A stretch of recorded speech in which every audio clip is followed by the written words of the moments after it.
Welcome to the Independent Characters, episode 180. This is Carl. This is Adon. And this is Justin. So you are joining us for a great episode that is going to last you about 3.5 hours. So I hope your commute is very long. Yes, or you've got a lot of hobby to do. Yeah, we have quite an episode. This is our show of force in which we cover the Thousand Suns. Now, if you aren't familiar with what the show of force concept is, again, on the Independent Characters, we don't do codex overviews. We've never done codex overviews. Nope.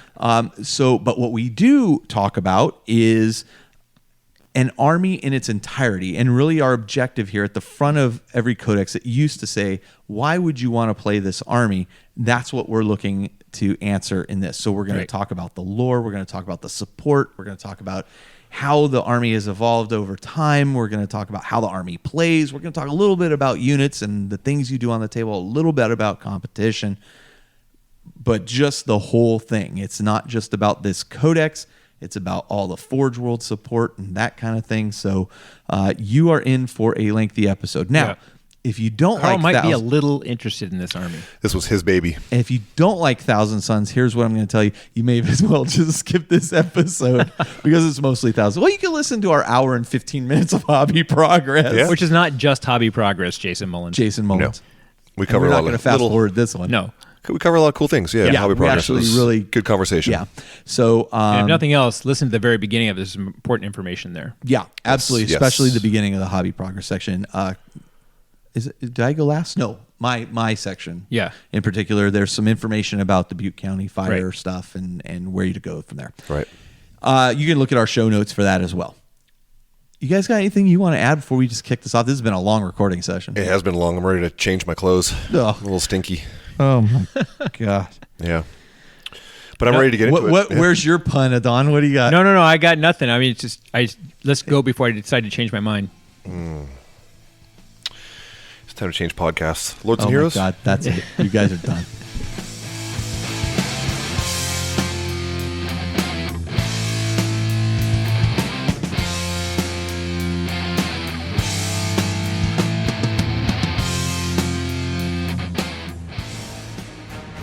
Wargamma.com, where you can get resin terrain, craters, lakes, lava pools, and objectives, figure bases for all types of models, character models including Battle Wolf war mounts and spawn seeds, linked barricades. Choose from one of 6 designs to suit the origins of your army, from Star Pharaoh, Spawn Hive, Mechanoid, Dark Ancients, Dradelian Noble, and Chromag Scrapyard. Linked barricade sets include 12 large shields, which are 2 inches wide, and 4 connecting walls. Cover nearly a 30-inch line. Sets also include a matching multi-gun turret. Wargamma.com. Alternative battle miniatures. Hobby progress. So as usual, we're going to start off with some hobby progress.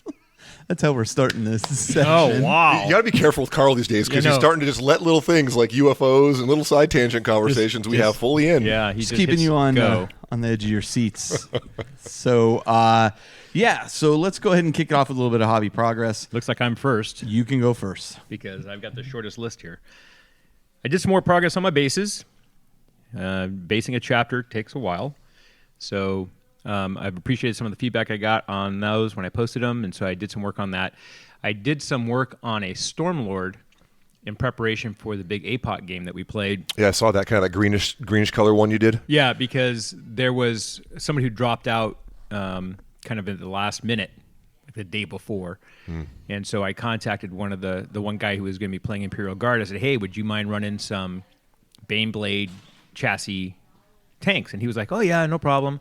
And then I remembered that one of the stratagems is that if you pay a couple command points, anything that's not fully painted can be just removed from the table. Oh, geez. And I thought, well, I'm the game master, so they can't do that. And I thought, well, no, Yeah, you have to play by your own rules. Yeah. So I was like, okay, I gotta get some more color on this quickly. So basically, it was just rattle can sprayed one base color, that green color.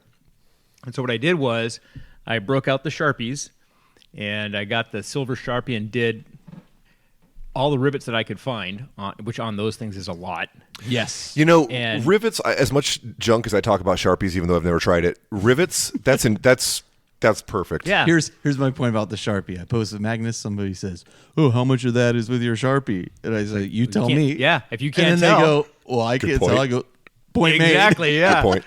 So, and then I also I used the gold one to do the Aquilas on it, and then I painted the guns Abaddon black, and then bolt gun over that, and then I actually did use the Sharpie for the front ends of the las cannons. You know, that little shroud at the front. Sure. And then hit it all with some non-oil wash, and it was kind of good to go. Just kind of went with that. I also did the treads, painted them black, and then did some bolt gun dry brushing over the treads. And, it's not in amongst great. all those models in an apocalypse game, Yeah. nobody's going to notice that. Right. Absolutely. And it had some color to it, and it was fine. So I did some work on that. I had to work pretty quickly because I was running out of time putting together the packet and stuff. I guess that counts as hobby progress, putting together the packet for a Yeah, absolutely game like that. does. So that Are you color- kidding? The organization of that kind of thing? Oh, it's huge. You should, dude. That's okay. So You'll real quick, talk though- about that in your games play, Yeah, I will. but I mean, that was a lot of effort on your part. There was some work involved. Yeah. And the reason I'm so adamant about it is because I'm going to argue about all the stuff I'm organizing. So that green color scheme you chose on that, though, do you have a guard force that's painted in that green, or was No, it just kind I of? bought it. It was somebody had just rattle canned it that color. Okay. And so I was like, okay, well, I'm So you just could always gonna go roll with back that. and down the road and do some catechin colors on it or if something. I wanted or- to. Yeah. I mean, I may end up selling them Ah. anyway. We'll talk about that when I talk about getting ready for the not hobby progress, but hobby your intentions. yeah. Cool. I was just curious because I was like, does Don have a catechin force or some No, kind of green? I have a Mordian force. You if probably, you'll you probably do have a catechin force that's just Yeah, somewhere. Maybe they just borrowed a catechin vein blade. They did. Yeah, well, sure. remember, I was just adding this to stuff that was already on the table. What I've done Scars with taught him how to drive it. Yeah. I have the one that has the demolisher cannon looking one on it. Yeah. It's I can't remember what it's called. Something Dude, hammer. There are so many variants. Of I know, the it's Vein a Blade. something I hammer. can't keep them straight. So I have one of those, and it's kind of a dark red color. I have one that has a really long barrel. Is that the Fell shadow hammer? sword or Fell? whatever? No, it's fell blade. Never mind. That one has kind of a dark gray paint scheme to it, and then the one that I was working on has that green paint scheme. What I typically do at APOC games is I bring these out, and Yep. to even up sides and stuff, I'll give somebody a Bane blade to kind Yeah. of even out the sides. And so they never run together in an army, Right. so it doesn't really matter. They're no that- joke, actually. They put out a ton of Yeah, firepower. they do, and they soak up a lot of fire Yep. too. So Yep. they were good, and I was able to add those. And so I did some work on that, and then listened to the Emperor's Legion and Wolfsbane. Ah, And Emperor's Legion, I found to be really interesting. That's that- the one where they talk about the argument about unleashing the custodes from their containment on Terra. yeah. And basically Gilliman shows up, and a lot of things. I don't want to give too many spoilers, but Gilliman shows up, and It's a fairly short story, right? it's not super long. Yeah, I got it for a little bit. There was Audible had a sale. Yeah. So I was able to get it for a little bit cheaper. But what I really like about that is there's 3 different main characters. Mm-hmm. There's a guy who's like the main assistant to the what's the Council of 12, the High Lords of Terran Terra. Council, yeah. The High Lords of Terra. So he's like the main adjutant of the High Lords of Terra. The other main narrator is Valdor, who's a custode. Cool. Oh, yes. We know who he is. And then the third narrator is a Sister of Silence. And Yeah. it's all Those but chapters those chapters are empty. Those quiet. pages are all blank. Just Yeah. nothing. It's all blank. But no, it's her transcribing basically. Yeah. So it's really interesting how because every chapter it continually changes from one focus to the other, and there's a couple of scenes where it's from the 2 different characters' perspective, and I thought it was a really interesting way to do it. They used 3 different actors for the voices, and Yep. the story involved, and the injection of Gilliman, and the story that it tells at this point in the coming of. I think he actually, the narrator, the first narrator actually is one of the High Lords of Terra. No, he's not. Is He's he the- not? No, he's the Because he adjunct. sits on the council. He's No, trying to. He's the guy who basically is the manipulator behind the scenes. He's trying to get them to all do something maybe I that he thinks they should do. misunderstood. Yeah, no, he's not a High Lord. But I of Terra. mean, he knows tons of stuff. yeah, And- I mean, he basically knows more than each of the lords individually because he Right, knows right. everything they know. For some reason, I thought he was one of them. No, Okay. Super interesting story, I thought. I Yeah, I really thought it was enjoyed good. it. I really enjoyed the way that they kind of portrayed the outcome of it. I love As you seeing were sitting there Gilliman showed it. describing it, I realized, oh, wait, I read this. Okay, all right, listen. Yeah. I remember which one you're talking about. Yeah, well, you read so many books and you read so fast. Yeah. Well, a lot of them are Audible now. Yeah. Yeah. Just because Commute helps. so much. Yeah, right. And that's how I've been doing some of this stuff. Wolfsbane is the other one. So good. Good story. I it really went in a direction I wasn't really expecting with some of Russ's introspection. Yeah. And that whole dynamic between him and the Emperor's spear. And I'm not going to give away. Yep. This is something they talk about really, really early. I think it's in the first chapter. They talk about how he has this spear that it's not really his style of weapon. Right. And so it's not his preferred style Right. of weapon. And But he also going to, he's good with it. Right. Oh yeah. You know? But there's this whole that whole idea carries through the Yeah. whole story, and I thought it was really cool the way that they did that. And so I'm enjoying that book. I'm almost done with couple it. cool reveals in that book. Yeah. And a lot of people say, this is not spoiling anything, but a lot of people were saying, well, the kind of conclusion doesn't really do anything, but I think it's setting up for something. Right. And you and I will talk about that offline because I don't want to do any spoilers. I mean, I think that's the whole point, is that they're setting up for the Siege of Terra. Yeah, not that, but we'll talk about the specifics. It does drive the story forward Yep. in an important way. And it reveals stuff about Russ that I thought was really interesting. As well, I think, about Horus. Yeah, and the thing for me, the downside, and luckily he kind of backed off of it about halfway through the book, the way that he was voicing Russ, and originally with this really gravelly, growly voice. Well, I think he also talks about how he changes that from time to time, depending upon who he's talking to. Right. But and that's been said before. But the nice thing about it was that he kind of backed off on doing it as much during the book, and because a lot of it is introspection on Russ's part, so he doesn't think in that growly voice, which was nice. So you don't think it was intentional with the whole Space Wolves being sometimes they need to represent themselves, these barbarian Viking. Well, it's absolutely guys. what it is. And they talk about that he's putting on a show basically. Yeah. And that he's for his men, he's basically Got it. behaving this one way. And then when he's one-on-one with somebody else, he can be just whatever as he much wants. a diplomat as anybody. Right. Yeah, and there's been people who've complained about, this type of accent for this guy and this type of accent for that guy. I don't care about that. And well, here's the thing.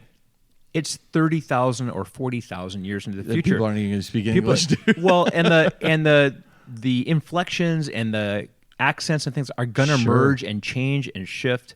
And so tremendously. Who cares if you think this guy shouldn't sound like a Russian? That's not. There is no Russia. They're just using it to differentiate the areas that they're in a way that we. I've found every single book that I've read or listened to, it works though. I think it never takes away from me. The recording, like the performance of the people recording these, like Toby Longworth. And those guys, I mean, they're phenomenal. It's awesome. They're phenomenal. Yeah, I think you're kind of picking at small things at that point. Well, and even because I listen to everything at 1.5 speed, because I talk at 2.5 speed. Yeah, I'm aware. Ever since you started talking about that, I did the same, and I'm definitely getting through things. and you're getting through things faster, huh? Faster. About 1.5 times faster. It's amazing science. It really helps. I tried 1.5, and I'm like, or 1.2. I did 1.2. Yeah, I think. There's 1.25, 1.5. You can do 2.0. Yeah, it's too much. Some of it's too much. I listen to it as intended. Some of the books that I listen to, We're doing it live. Some of the non-40K books I listen to, I can't do 1.5. It's too fast. I have to drop down to 1.25. This is why people can't listen to this show at 1.5 because Don already talks at 1.5. I talk about 2.0. Yeah. I'm right there with you, man. Yeah, that's absolutely true. So that's me. Okay. Justin, you want to go? You want me to go? Sure, I'll go. Okay. My progress hasn't been too insane this time. So to piggyback off your Black Library experiences, I've been going back to the heresy books for whatever reason. Because they're awesome. Because they're awesome. And I started the first Heretic, which I'm like, oh my God, how have I not read this book? Yeah, right. I'm like halfway through it, and like from the first paragraph with all the huge things that happen, and just I love Aaron Dembski-Bowden's. Have you finished it yet? Not yet. All right. Not yet. When you do, I want to talk to you. Buckle up, Buttercup. Yeah, I'm sure. That book just has me like just hooked in, man. Hook, line, and sinker. So really enjoying that while working on 2 Helverins. So been joining the night party. Yeah. And managed to get 2 night Helverins pretty much ready for the tabletop. In the I'd say about 3 to 4 hours. A couple sessions of hobby time. Yeah, they look good. I saw them. Thanks, man. Of course, still got to go back on them like all my stuff, but at least they're ready to play with and experience nights because I hear they're good. So I got them good so to go. So you took 3 of them, right? No, only 2. What? Only 2. Well, the third one is the the spoiler. Yeah, the third one's the kicker. So I've gotten some work done on the bigger knight from the CK class, and I'm working on custom building 2 Avenger Gatling cannons. Yeah. Out of not the Mauler Fiend, the Forge Fiend Gatling cannons. Yeah, so I'm converting those up because they work perfect. Yep. And it saves a lot of money. Yep. Because that is just so good not to take. Okay. Those 2 Gatling cannons.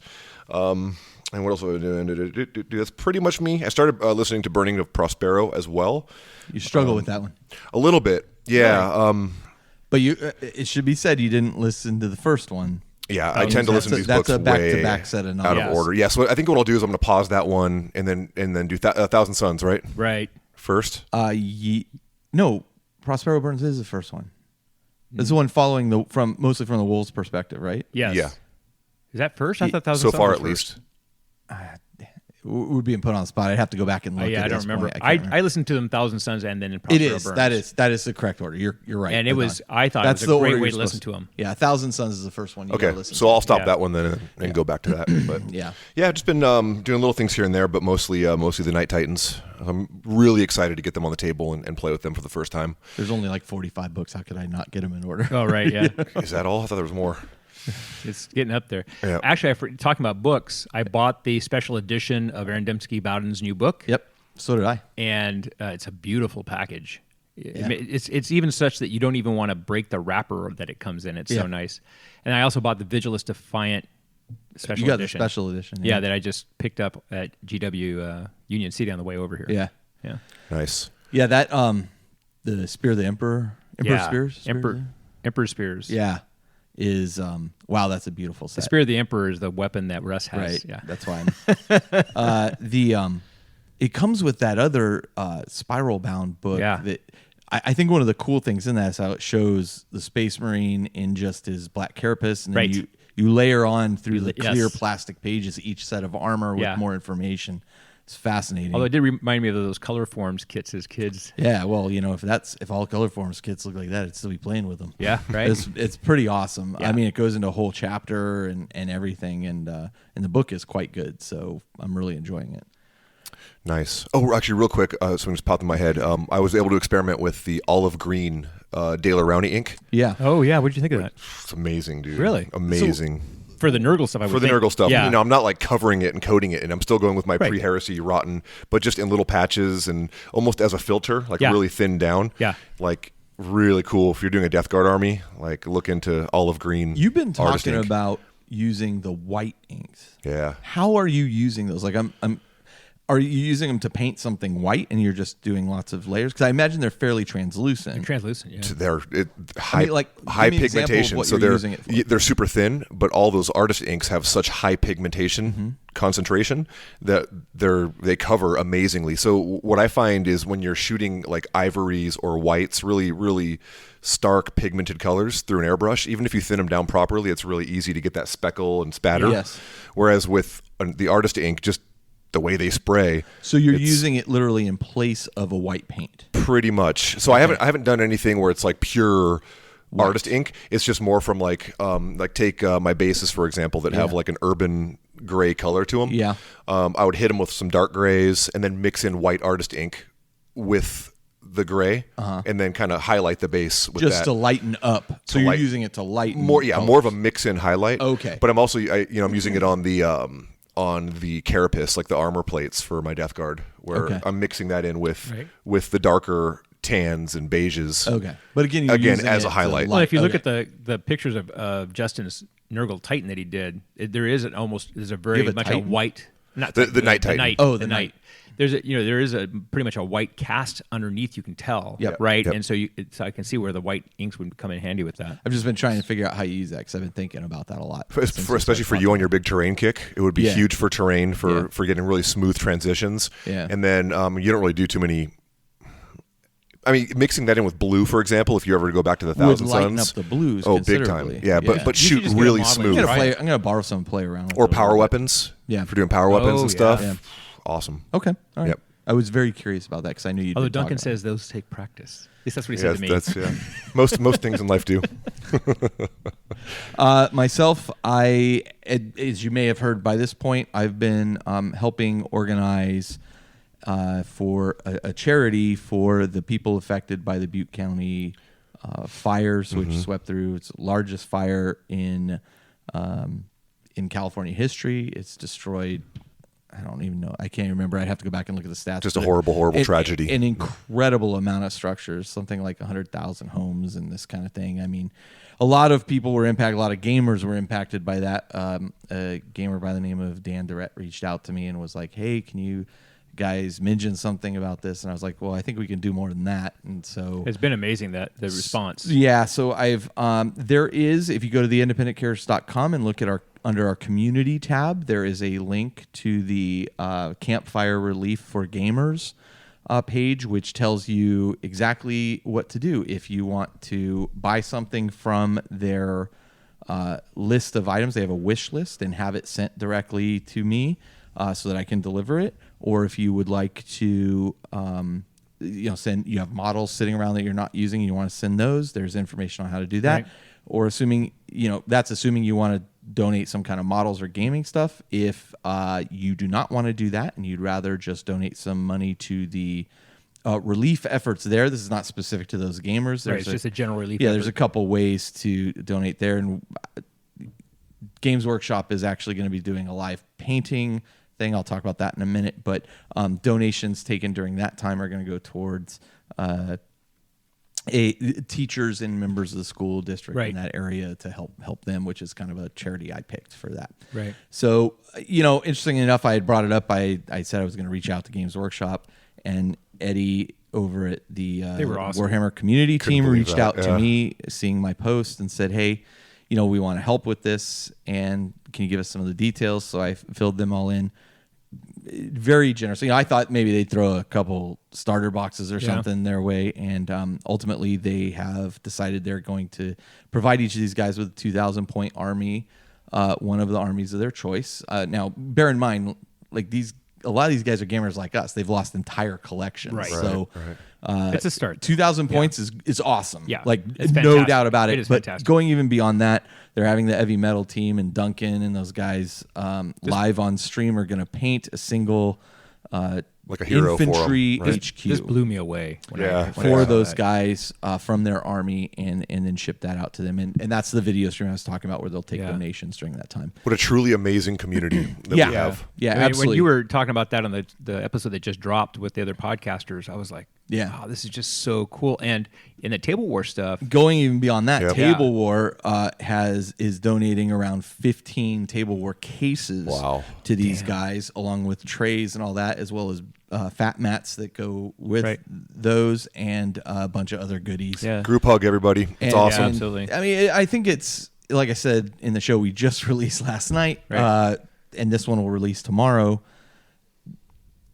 Table War's just two guys. It's a small business. Yeah, it is. And so this is a sizable chunk for them to donate of I was potential shocked. profit. I was Yeah, shocked. I mean, incredibly. Not that what Games Workshop is donating is not generous, but that's a multi-million-dollar company. you Yeah. know? Right. Here you have a couple guys that are, I think we can afford to give this away. It's a holiday, and I mean, those guys are so caring. yeah. And the thing that you were talking about also is just, for us, it's kind of hard to imagine. You can't imagine. Oh, I can't You can't either. imagine what they're going through, and this is just a small kind of drop in the bucket. But the impact up there, the number of people who've died, and the 88 people killed. Right. I mean, and the over 13,000 structures destroyed, and the town of Paradise is basically eliminated from the map. yeah.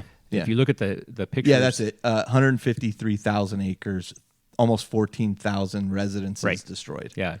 Residences. Yeah. Residences, yeah. Not to mention the 528 commercial and 4,200 other Right. buildings. I mean, Right. the scope of that is massive. Yeah. You can't even wrap your head around it when you try to think about the number of acres and stuff. And so it's awesome to see this happening. In fact, I'm actually going to borrow my dad's SUV to help you carry the stuff up there because it's not going to fit in your one van. I don't think. No, I don't think so. I think Especially when Because I heard Tableware said they're shipping the stuff here. 2 pallets. Yeah, Yeah. two So pallets. the game worth of room's stuff. going to be full of stuff. Yeah, so I'm going to bring my dad's SUV. Perfect. And I think we load got it a up. couple other guys Yeah, volunteering great. trucks and stuff Yeah. too. You got to start growing the beard out. Yeah. Yeah. So- Mr. Santa Claus over here. I have a suit. There's been a couple other groups. Individuals are sending packages Yeah. that arrive at my work because I didn't want to put my public address out there everywhere. But they're sending packages to my work, which I'm then bringing here, and I've received a ton of packages. They're over in the corner over there. There's Yeah, a it's ton a of big them, stack, yeah. including significant donation from Hammerhead Games as well. So if you're Again, another small company. if you're a chipping game in. a game store or something like that, and let me know that you're sending this stuff. I'll put the least I can do is put your logo up on our page so people Right. can see who's involved and who's helping out. Yep. Very generous. If one of the other questions that has come up is, well, if I want something to go to a specific person, how do I do it? Just put a note in the box. I'll make Right. sure that gets in there. Yeah, and I mean, look, it's not going to bring somebody. The funny thing about this was there was a point where I think maybe I said in the interview with Todd, there was a point where Games Workshop and Table War were putting out all these things, and I was like, man, I'm almost jealous that you guys are getting these armies, and then I'm like, but I still got my house. Yeah, so, no, that's but it's this community it's a little is something, fantastic. and it's a little something. As part of getting through trauma like that is having something you can focus on with your Yeah. friends and your Yeah. community, and hopefully it'll help with the traumatic And honestly, piece of it. some of these guys can't store this stuff. They don't Right. have a house. And Exactly. so we're working out with basically what's going to happen is we're going to go up to a game store up there. I'll talk about that next episode. Great. And we're going to meet a bunch of the folks there at the game store. The game store will hold some stuff for How them cool. if necessary, that kind of thing. So everybody's kind of banding together, which is really, really cool. It is cool. And it's just been, it's been kind of an eye-opening experience for me. We have done charity things in the past. One time Right. we did a raffle for a KR case at Adepticon, and all those funds went to. This was kind of the first time I ever really donated to something. There was I can't even remember the country that got impacted the heaviest, but it was in Asia. There was that huge tsunami, and I Right. saw footage of it. Something like 100,000 people had been killed by a tsunami.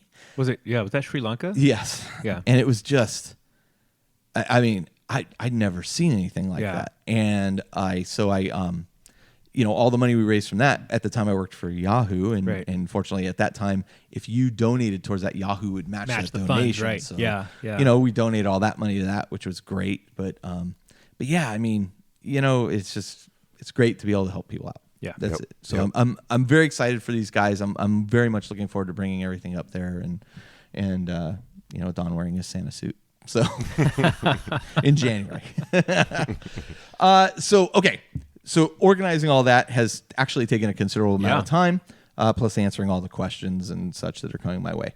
I painted up my Kill Team terrain from the Kill Team box. And the interesting thing here was I saw somebody was playing, and I'm sorry I don't remember who made the post, but they were playing at their game store, and the Kill Team terrain was green. Yep. And I thought, oh, that looks pretty cool. It's very different. So I Brian Harvey's been from Splinter Mind has Right. been painting all this terrain for commissions and such. And I was kind of looking at how he did it, and I realized this is like super easy. Like you Yeah. can Yeah. be like kind of sloppy with it with the right tricks. Are And you saying his things. commission work is sloppy? Nope. What I'm saying is terrain doesn't require you to be as precise Right. as miniatures, right? And you can still give the impression of depth and give the impression of color variance Big and that time. kind of thing. Yep. And so I did those green guys. I've been painting up other terrain. I've got all my terrain basically pulled out now because I'm just on this terrain kick of just getting everything up to kind of that standard. The only thing slowing me down right now is I have 2 of the boxes of the new terrain sitting over there. I just don't want to assemble it. I just want to paint it. I The don't newer want to Games assemble Workshop City Fight buildings, or like yeah, the Kill new Team ones. ones. The new ones that come from the Kill Team set. But Gotcha. this is the one with the statues. Aaron likes to and assemble stuff. Yeah, no, I'll assemble them. I'm just like, I opened the box and I was like, I just want to paint them. That's where I was at with all my AOS terrain I was building, and I'm like, all these mold lines. But I'm gonna get my Dremel tool out and just. See, that's a perfect move. For terrain. That's Oh, perfect big time. too. Yeah. So really enjoying painting terrain. I painted up more of the older city pieces too, about 5 of those, and it's just going so fast. And honestly, Justin, those inks. I mean, I feel like I've rediscovered Agrax Earthshade. Nice. Like they're that much. Yeah. Like they're that much of an easy revolutionary, improvement. And for those who don't know, I mean, I'm feeding the ink right through the airbrush. Oh, yeah. And just with I think I'm using the not the sepia, the burnt umber for the most part, to just represent areas that are dirty. And I think some dirt would acquire here, so I just spray in there. It takes no time at all. It's fantastic. And you could shoot some blacks over areas too to look like shell markings. You can tint things with that the sepia. You can tint the golds and even with the browns. So where I overspray on the gold, I just go over it with more brown. And, right. You know, if you looked at it closely, you see, oh well, this is kind of sloppy. But on the table, right, like where I strongly feel like terrain, if you go too detailed with it, it takes away from the models on the table. That's just my personal take on it. I think it should give the impression of an area. So it's working out perfect for me. Let's see. I've been assembling Zangor Enlightened, and Zangor Shamans for Colin still. Zangor Bomb. Very slow on that at this point. And then I purchased a lot of stuff recently. So 1,000 Suns transfer sheets, just because I need more of those to send to Colin. Also 1,000 Suns Praetor, the Forge World Praetor model for him is just so cool looking. And I figured I could probably use him as a sorcerer in Terminator armor with a little bit of adjustment. Super cool.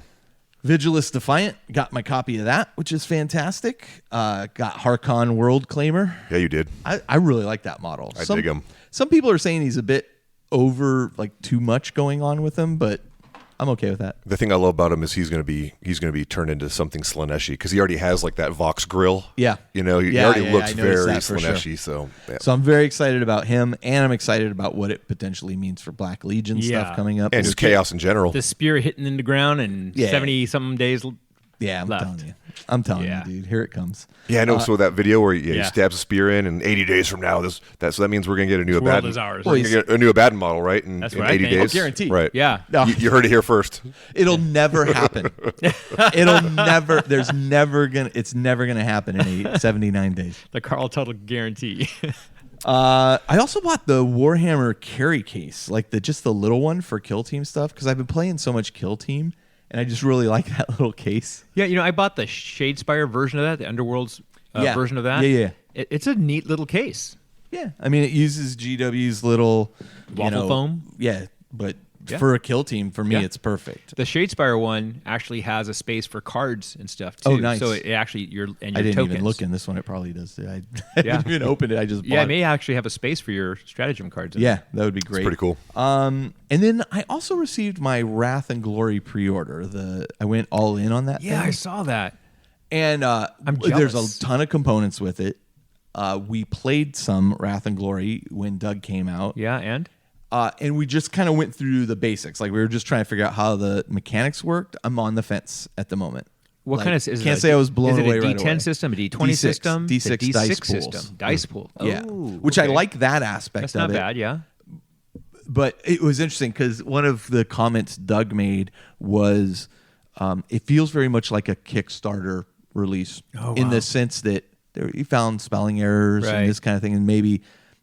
The problem I found with a lot of Kickstarter games, the rules are not written the best, and so I'm wondering if we're supposed to always be positive, Carl. Well, I'll get there. Giving you it's a good, bad, good sandwich. So I'm still on the fence about it. I was such a fan of the Fantasy Flight version of those games.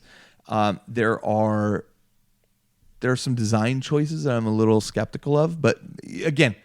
Look, one playthrough of an intro module that we were playing at 1 a.m. with, and we're tired. And we're various just like, can we just get to the final fight, right? please, so we can go to bed? Is not the best example of it. I definitely want to try it out, like in earnest, and give it a go and see. There's probably things I like. I thought that art looked pretty cool, and the the production quality is fantastic. I'm curious and the about idea the game. of D6 dice pools sounds interesting. Well, I really like that. Actually, I really like the D6. So it's pure D6. You can't like go up or down in dice size based on situations? No. Oh, okay. It's all D6. It's the number of D6 you throw against something in 5. Sorry, we're lapsing into RPG talk here, but I think it was, I want to say 5s and 6s are success, maybe 4, 5s and 6s. I can't recall. All right. But basically, it's the number of successes you roll. Right. But we had one player playing a Space Marine. I was playing a Commissar. The other person was like a Ministoran priest. Wow, that seems like varying levels of power there. It didn't feel like it. Like the Space Marine, I didn't feel was representative of a Space Marine. That's what I'm saying. We played Death Watch. It was like, hey, there's 10 guys here. Well, I shoot 5 times and 10 of those guys die. Yeah. You felt like a Space Marine from a right. novel. When you play Dark Heresy and then you play, what was the Space Marine? Death Watch. Death Watch. You really do get a sense of... There's a huge power difference. And so I didn't feel like... the interesting thing, and I'm going to diverge a little bit into RPG talk, but I used to play a lot of Cyberpunk, like Cyberpunk 2020 and such. And everybody always wants to play the solo, which was like your bodyguards, assassins, those guys, and they were combat gods, right? And then you have the hackers or the net runners or whatever, and they were like the information gatherers, and they'd go run through networks and that kind of thing. You had fixers and cops and those kind of things. When combat started, the solo like really began to shine. Every other time you had pockets where these characters would shine. Right, everybody has their time in the sun. So that's what I thought like this would be. I'd be like, well, when combat starts, our White Scars dude is going to start kicking butt. Right. And I'm like, well, I hit this guy with my power sword. And he's like, God, you did more damage than I did. I'm like, that doesn't feel right. So again, it could be that we're doing something incorrect. We didn't delve into it very deeply. Right. So I don't want to... but played a couple more times. Yeah, obviously. Again, a 3-hour session starting at 11 p.m. was probably not the best. After gaming all day. Yeah, after gaming. And 17 beers. So we'll see how it goes. But the production quality I cannot argue with. And I'd love to show you the components after we settle down. So so I have high hopes for it. Or maybe use... I don't know.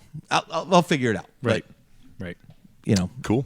The Fantasy Flight stuff was just such good quality. If nothing else, you use the components as a skeleton for something else. Absolutely. Right. Absolutely. So, okay. So that was it for me, hobby progress-wise. Again, mostly purchases, but terrain. So goals and promises. Speaking about goals and promises, I'm all about terrain right now. I know that I keep waffling like I've gone back and forth on. Does that mean the spaceport has a hope? Oh, my goodness. I mean... I'd have to buy all those components. Full circle. Interestingly enough...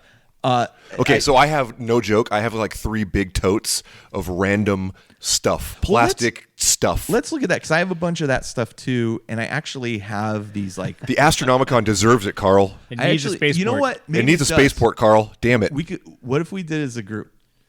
Like I need help on that. Be fun. But I also have. Well, we'll it's like talk. a little Lego guy. Spaceship. Spaceship. I have a bunch of the stuff like that too, and actually, Aaron just gave me a bunch of those Quaker Oats. Oh like, yeah. Things like those make amazing like fuel containers. I don't want to talk about oatmeal. So no, not the oatmeal. Quaker Oats. And I actually have the Armor Cast ones that you use with the soda cans. Yeah, those are. Anyway, all that stuff's good. So I'm all about terrain right now. That's awesome. I want to get everything that I've had sitting here that's gray and black and light grays and maybe a little tan. I'm gonna complete all that stuff. Nice. Not necessarily the next 2 weeks, but in the next month. I mean, my focus is getting golds where golds belong, and et cetera, et cetera. And you're gonna burn that compressor out. Yeah. Oh, I hope not. Mine's expensive.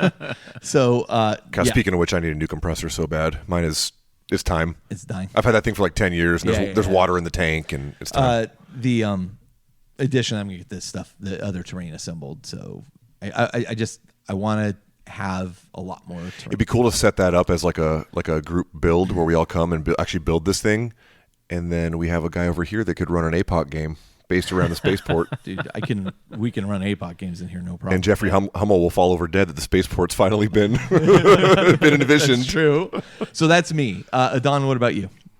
Well, I'm still gonna keep slogging with the bases. I'm gonna keep working on that, and then I'm realizing now how much work it's going to take to get ready for the January 12th swap meet at Endgame. Yeah.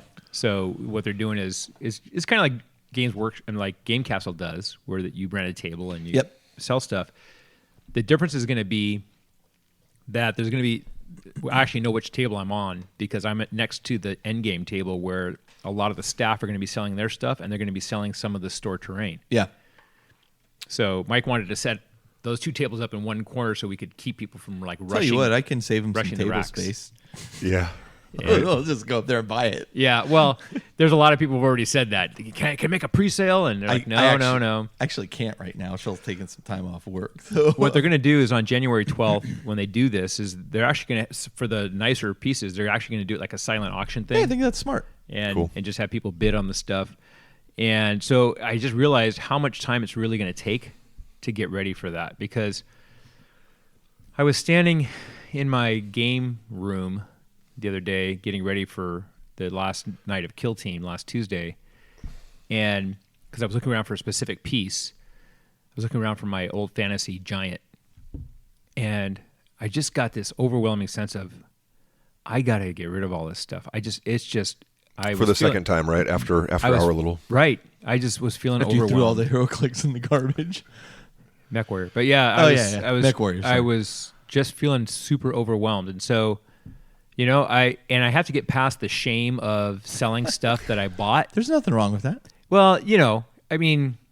We all go in with the best of intentions. I'm going to work on this, I'm going to work on that, and then I'm the kind other of guy, cool things come I'm the up. kind of guy who jumps in with both feet, right? So I'm going to say, oh, you know what?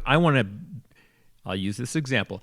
I'm going to play this Dark Eldar army, right? Okay, to be fair, you got trapped by Show of Force. I did. I got trapped by Show of Force. It was a and this is the problem. It was a show I wasn't on, and so I was listening to it fresh, and I was like, oh, this is so cool. So I bought an entire Dark Eldar army. I bought way over 2,000 points of Dark Eldar. I've got Raiders and Ravagers and 9 Venoms, and do you now? Yes, and. Interesting. I have, I think, 24 jet bikes, and I just listened to me talk too much on this show is what it was. Man. I did run 9 Venoms a couple times though. It was actually really fun. So for you, yeah. So, but I realized A, I'm not going to finish this army. Yeah. And B, it's not really my type of army. Yeah, fair enough. And I really want to focus on other stuff. So you have a chapter to focus on, so. You can't buy anything. I'm gonna probably try and sell that.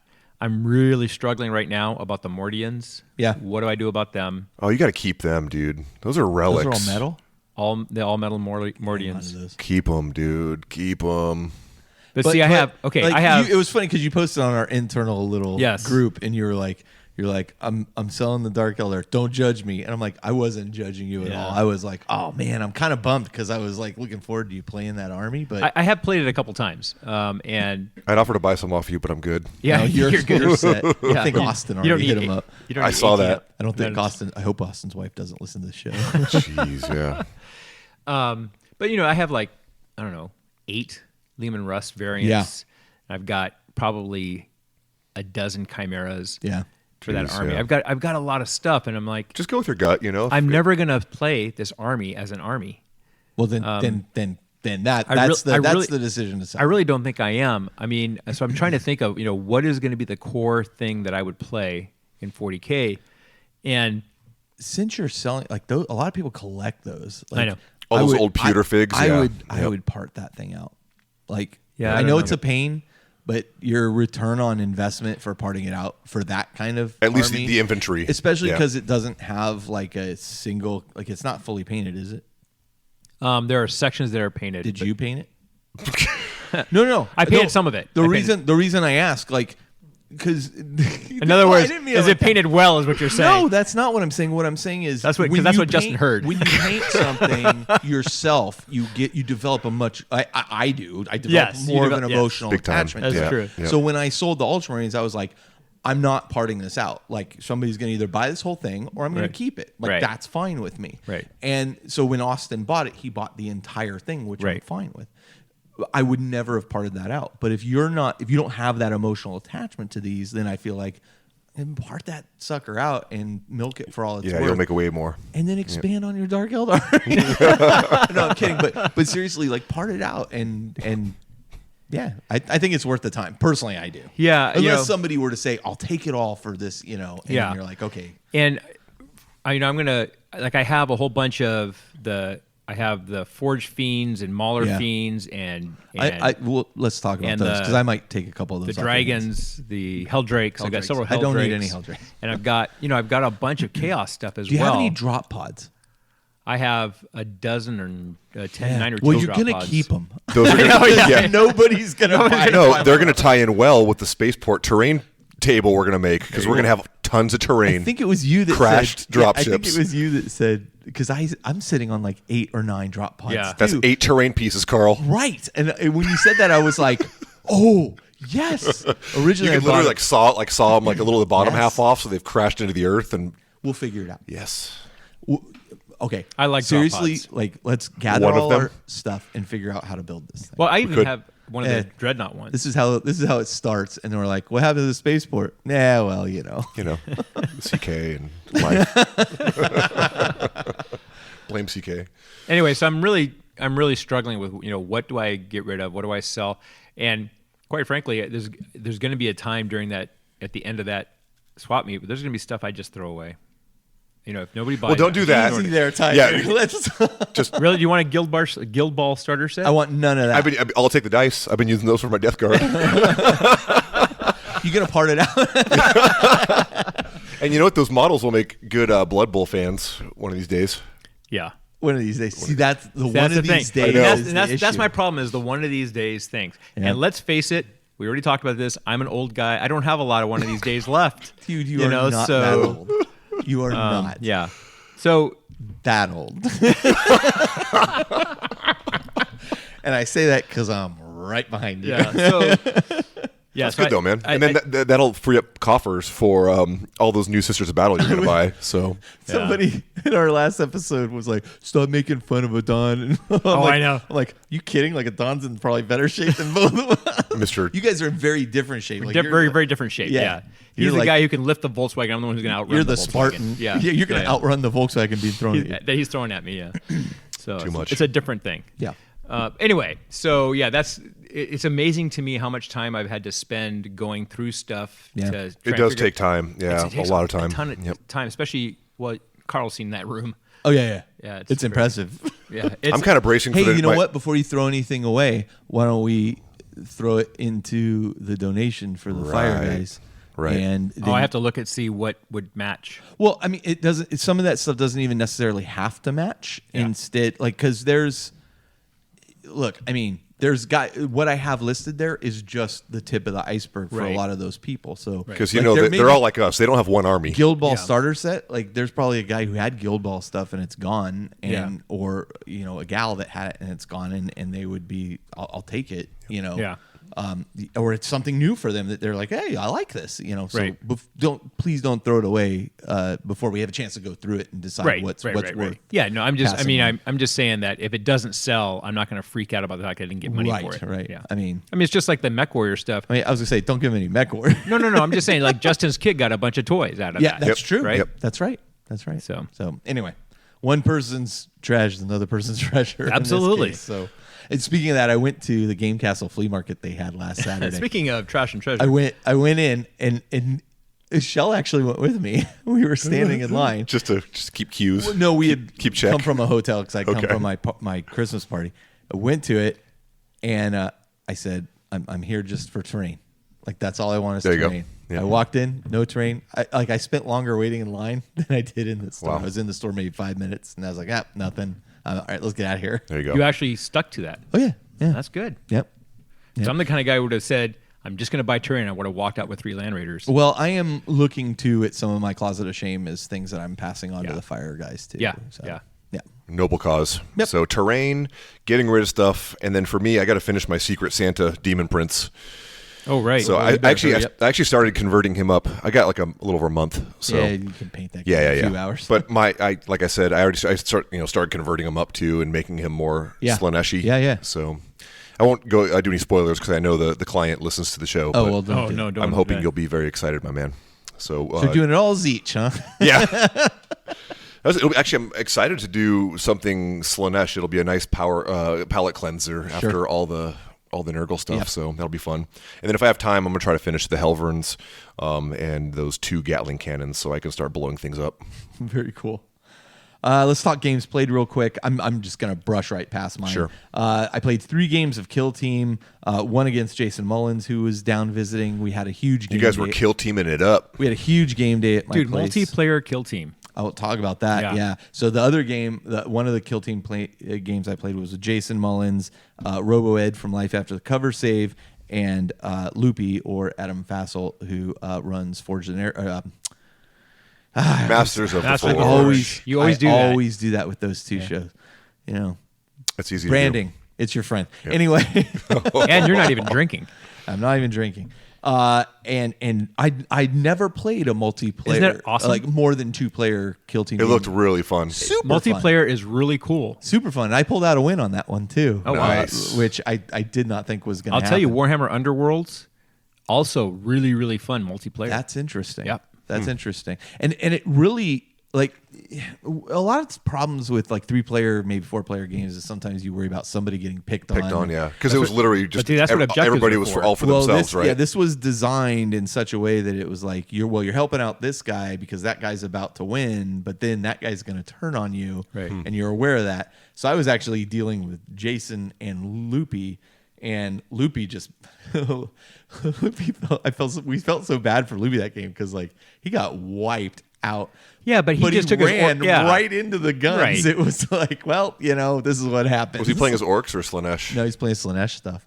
But that was super fun. It takes a bit longer for sure. Oh yeah, but way fun, and you're constantly doing stuff. So it didn't like a 4-player 40K game. Yeah. Totally different experience. Yeah. Like you're too much downtime. Yeah, people should listen to that section of the previous episode because it's a very interesting dynamic. And Jason was talking about the fact that it's not complicated, but it's complex. Yeah. That's a great way of putting it. I thought that really stuck with me. And then next day, Doug came over, and we got it in game and Kill Team as well as a couple other games like card games and stuff. Yeah. He was ranting and raving about it while we were at the gym. We had fun. He was like, dude, Kill Team. He's like, I think I like Kill Team more than 40K. I'm like, really? Ed said the same thing.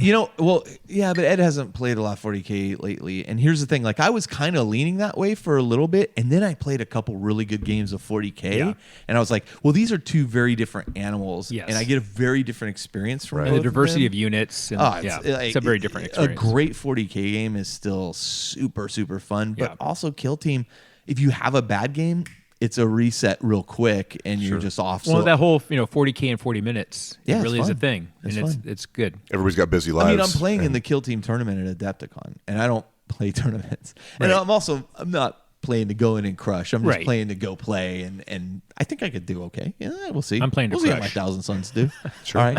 Well, hopefully I'm not playing against you then, because I don't want to destroy your dreams. I've already got my remotes from my Tau Kill Team. Yeah. And then, so I played those 3, and like I said, it's just first time I've played a 4-player or more than 2-player Kill Team game. Really worth trying. Those mats are awesome too, by the way. Bear in mind, it's supposed to be 2 mats together for those. They had been playing 4 players on a regular one mat, and they were crazy. Like, it's insane. Well, yeah. How funny. Yeah, but the mats worked out they're great. sweet. The Table War Kill Team mats are phenomenally fun. The other thing that works really well if people don't have the Table War mats and they're for a multiplayer game is the secret weapon miniature tiles. Yeah, because you can make a 2x3. Yeah, and it's very close in size. Yeah, it's a very cool battlefield. All right, so that's me. Don? So I ran a Warhammer Underworlds event a couple weeks ago at Endgame. Went really well. Ran the final Kill Team event ever that's going to happen at Endgame last Tuesday, and that went really well. We had a lot of people involved in that campaign over the course of the time, and so it was kind of fun to see people coming out and getting. There was a lot. That kit was so good. The swag they had in that kit and the way it was structured, I thought was really well done, and people playing multiplayer games there too, and really enjoying it, and so it was kind of fun to see that progress. The other thing I threw in there with Kill Team, like seriously, get those coin protectors, those plastic coin protectors. Yeah, I've seen you guys use those. Yeah, people would saw them for the first time here, and they were like, "Whoa, where'd you get those?" I'm like, "They're just these plastic coin protectors, just for like quarters or whatever." Or for there's a specific size you get, but they're so handy, so handy, and it makes it actually does make it easier to pick them up. Way easier to pick them up, and you can see them, protects them, you can see them. It's great. That's clever. And then the last thing was Saturday was the last time we were ever going to run an event at Endgame, and so we ran. I talked about this a little bit the last episode. Do I need to pour one out for my homies? Yeah, we ran a huge Apocalypse game at Endgame. That looked huge, by the way. And so it looked awesome. So the day you ran that, you couldn't come here because we had a huge game day here in the Astronomicon. Right. And you were telling me you felt really bad. You didn't get to come, so you were jealous. Right. And I was looking at your Apocalypse game going, oh, man, I would have loved to have played in that Apocalypse game. That looks awesome. Yeah, so I put up a photo album in the Facebook community. The IC's Facebook community? The IC's Facebook community, so that I'm going to take a quick aside. Yeah, go ahead. If you apply to join the Facebook community, we would love to have you, but please answer the questions. Makes approving you so much easier. Please answer the 3 questions that we ask you. We get so many spam accounts trying to join, and it makes a difference. And by the way, those spam accounts are starting to answer their questions. I mean, the answers are way off. Actually, the answers are very entertaining. How do you often listen to a podcast? 3. What? Yeah, I know the answers are totally ridiculous, but because there are people who will create a fake profile just to join some of these groups, which is fine. And they've created them a while ago too. Sometimes, and which is fine. And some of the profiles. I was talking about spammers. Sorry, go ahead. No, I'm talking about the non-spammers. Yeah, I didn't mean to interrupt. Please. Yeah. So, and you'll create a profile to join some of these gaming communities, which is great. And sometimes we can kind of do some research and figure out, it's a gaming fake profile, but that takes time. And we have well over 3,500 members. Do we? I haven't looked and at it. And I think it's over 4,000 now. But my point is that it takes a lot of time to do that. So please answer the questions. Yeah, it takes no time at all and helps Adon and Loopy and Carl. Carl. All right, so detour ended. So I posted an album that has the pictures from the event, and I also posted the rules packet for the event. And that took some time to put together. But one of the things that I did with some input from other folks is we created some custom stratagems that were named and themed for some of the longtime members of our gaming group. And so the stratagems kind of matched their personalities a little bit. Super cool, yeah. And like one of them was called Ian Chadwick's Salt because he used to complain about some of the crazy rules that units would have. And so if you used his stratagem, nothing counted for the unit except its stat line. Yeah. And if it was named for you, you could use it for free. Oh, nice. And so he canceled all the special rules for a Warlord Titan.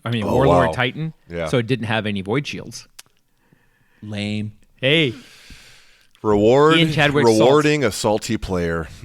Well, I'm rewarding a longtime member of our community who came and gave input to the community. How longtime member of the community was the guy who brought the Warlord Titan? Not as long. Well, then heck with him. But see, that's the other thing is that I set the expectation up front. Yeah. I mean, the too long didn't read short thing is stuff will die in droves. Yep. Just deal with it. Yep. So we used a modified version of the old Master of Disaster table from the Apocalypse book, where you roll at the beginning of each game turn and things just die. We used timed phases, and we had 24 players at 250 power level per player. That's Adon's the king of running. That's 120,000 points on the table. That just makes me rub my temple. That's amazing. Yes. But so how did it go? How did it end up? So we had 3 major objectives, plus you could get points for killing a warlord. And if you ask most of the people who played, they probably couldn't tell you who won. Yeah. But they would probably all say they had a great time. Well, that's good. Which to me is the whole point. Yeah. Who won? Right? Okay. And so we were able to get 5 turns of Apocalypse done. That's impressive. In less than 8 hours. That's impressive. So bravo. There's a couple things that we did that helped with that. The timed phases helped. The other thing that helped was that people didn't have to leave to go eat. So people showed up at 10 o'clock. There was donuts and coffee. And then at lunchtime, there was 7 extra large pizzas that showed up. Wow, nice. And then at the 4:30, 5 o'clock break with one of the turns, there was my wife made a bunch of cupcakes, chocolate and lemon cupcakes. There was 4 dozen cupcakes and more coffee. Wow. So you never had to actually leave the store. People would go downstairs to go to the bathroom and come back, and we just played. Yeah. And it was 8 hours of solid gaming. Yeah. And people really had a great time. The Apocalypse game you ran up there that I participated in is seriously still to this day one of the most fun games I've played. It was just a blast. To me, one of the things that was really interesting. really is good at the spaceport thing is sounding better and better. Yeah. One of the things that was really interesting to me is some of the longtime guys like Urch and Greg and Nick and some of the really Mike, some of the longtime guys, Ian. They actually deployed their stuff, so it was kind of on the fringes, and they didn't like jump in and engage because they were just there to enjoy the last time being together and being part of what was happening. Yeah, for sure. And we kind of stood off to the side and just kind of chatted and talked and enjoyed the spectacle of it all, and it was a really kind of a special experience. One of the things I'm really sad that this is ending for you, man. Yeah, it's a bummer. That's such a great game store, and things it'll work out. Something else will show up. But one of the things that was really cool, kind of a side mission that happened, is that there was a group of 3 Chaos players and 2 guys who were playing Angels of Vengeance, which is a Dark Angels successor chapter. And so we had a little side thing going with just those players that nobody else knew about. And so one of the Chaos units had Cypher in it. Oh, nice. But Cypher wasn't on the table until they engaged that unit. And so the Angels of Vengeance were trying to find Cypher. And if they got a hold of the unit, they went into close combat with the unit that had Cypher. Cypher appeared in the unit, and then they had to capture him. Mm-hmm. And you could capture him just by basically killing off the unit in close combat. And then you don't necessarily have to kill Cypher, but you're basically moving Cypher like the relic, right? The rule of the relic. And if Cypher's not dead, every fight phase, he fights back. Oh, interesting. With whichever unit has him. Right. So he's like fighting against that unit. Until you knock him out, until you take his last wound and he gets knocked out. That's fun. And so... That's really cool. Yeah, but nobody really knew about it. The other 20 players didn't know about it. And so when Cypher got discovered, I stopped everything and announced this special thing that had been going on. That's pretty sweet. And people were like, oh my gosh, that's so cool, And people were taking pictures, and it was it was little things like that. And like partway through, as like the end of turn 2, I said, okay, don't forget, you get points if you kill a warlord. What I forgot to say is that it's any warlord that doesn't have keywords that match yours. Right. And one of the factions was Chaos and Xenos together. And so all the Orc players started looking at all the Eldar players. Oh, wow. Those are points that I could get. Never trust a knife ear. Yeah. So... little things like that. Very cool. Little twists, and it really made a big difference in what was going on. It looked amazing. Yeah, it was a lot of fun. I mean, it looked amazing. So if you haven't seen those pictures, you should definitely check them out on our Facebook group because it is impressive. You have video up there too, which is just really cool. I did a live video at the beginning of each turn so that people could see the table. Speaking of which, so do you have anything else you want to throw out there? I think that's enough. Sorry. No, it's fine. Anything else you want to talk about? Nope. All right, because I have one last thing I want to talk about. So... you, Adon, and myself like to do campaigns and run campaigns and stuff, and I've been kind of giving a lot of thought to the way I play games here at my house. And so what I'm working on right now is what I want to call like an ongoing narrative. You talked about this last time. Yeah. Did I talk about it? Yeah, a little bit. How you wanted to have something that every game kind of adds to this ongoing narrative. Okay, I didn't know if I had talked about this yet. So yeah, I've been giving a lot of thought to that. I've been working on the campaign map at this point. And where it takes place, which is right near this rift, part of the rift and stuff. And we'll just call it the CM. It's easier. Yeah. The Great Rift. As opposed to the CW. The Cicatrix Malediction. Which is a different kind of rift.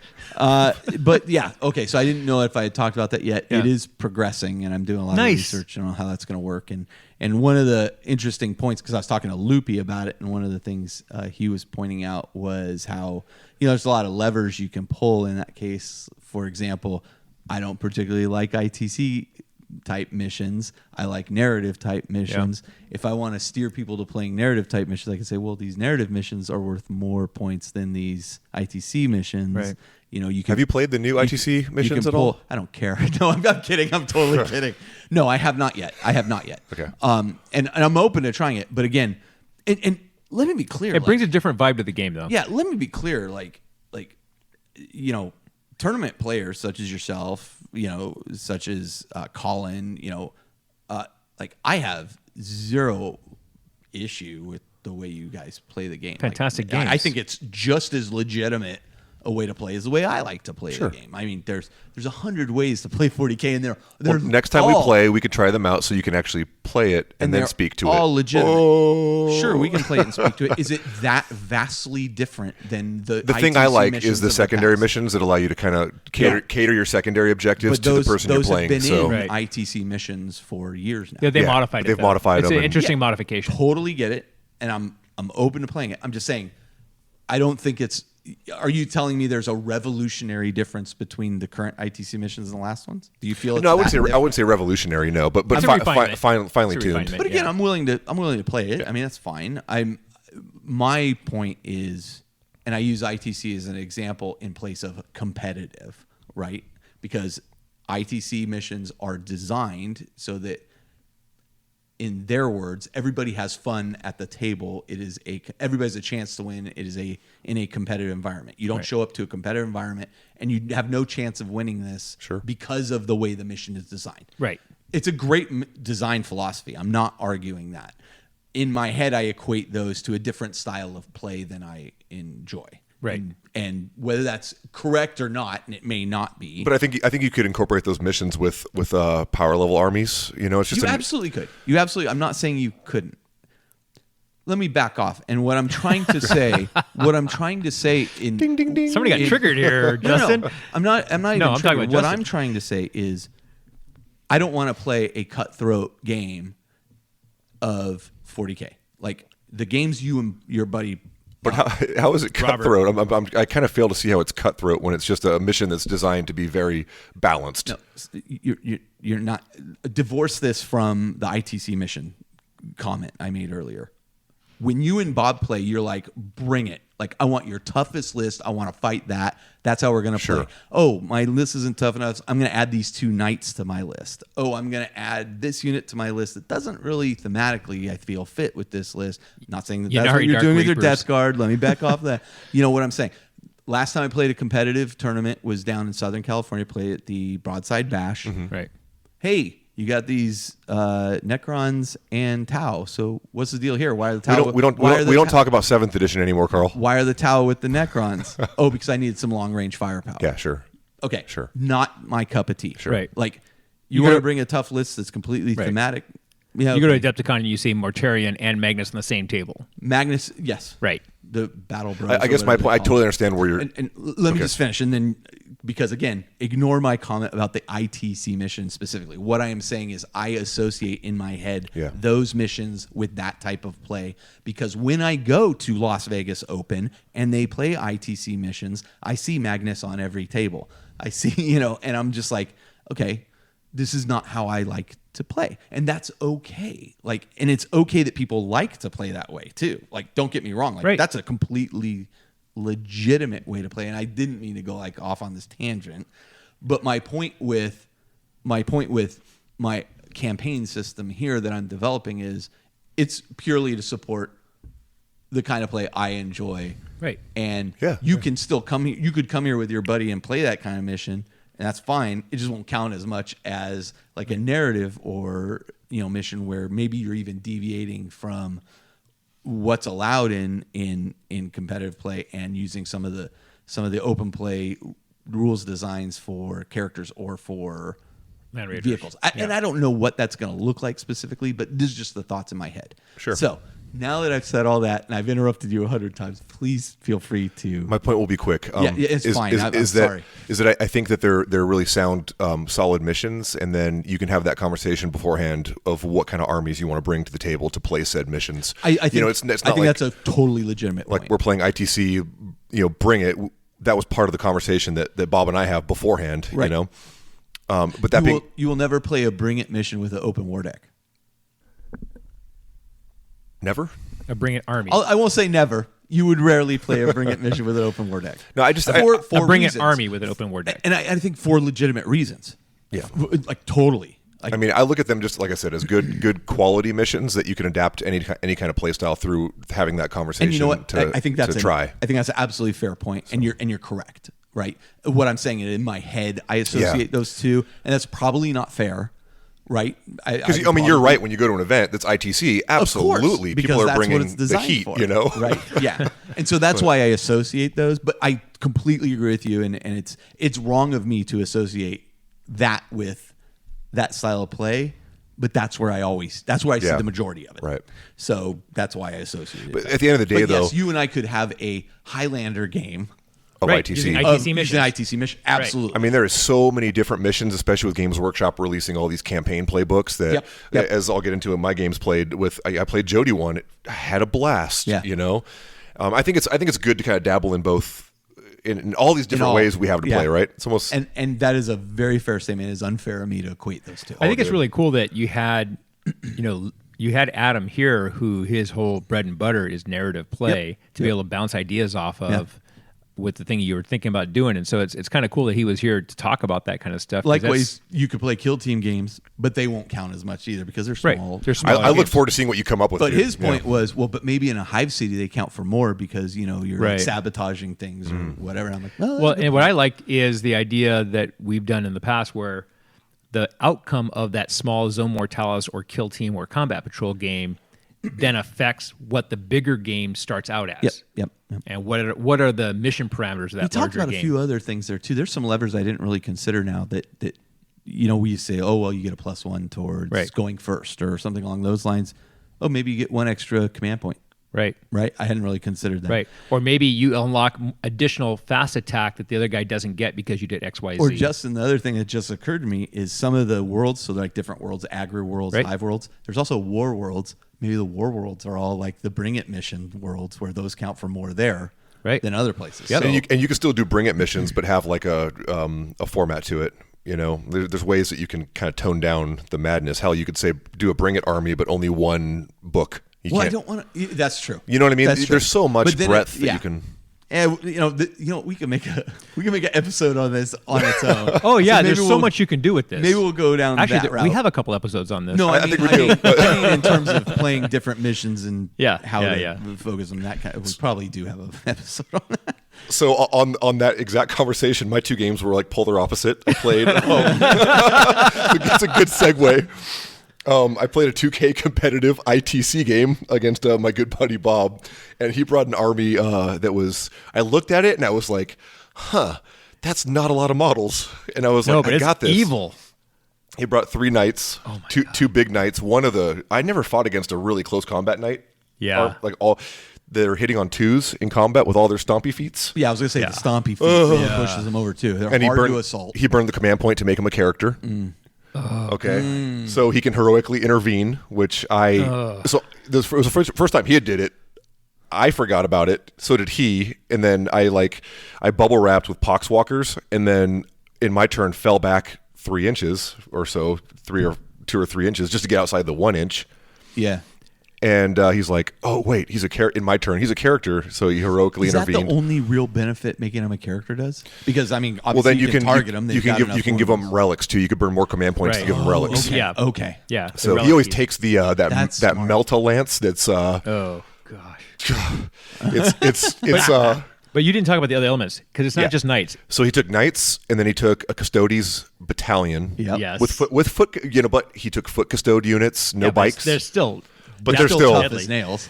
And a Calexis assassin. Oh yeah. Oh yeah. That's you the told thing. me Yeah. this. That's right. I've never had the pleasure of playing against one of these. Oh yeah. And how'd that work out for you? To be honest, I think I would have pulled out the W in this game if I had done 2 things. If I had remembered that he had burned the command point to make that knight a character, because I would have gotten outside of the 3-inch. Heroic intervene, because what he did was he heroically intervened in my turn, killed those poxwalkers, and so he was freed up. He was freed up, and then I had the thin green line, as Jody likes to call it, of plague bearers guarding all my good stuff.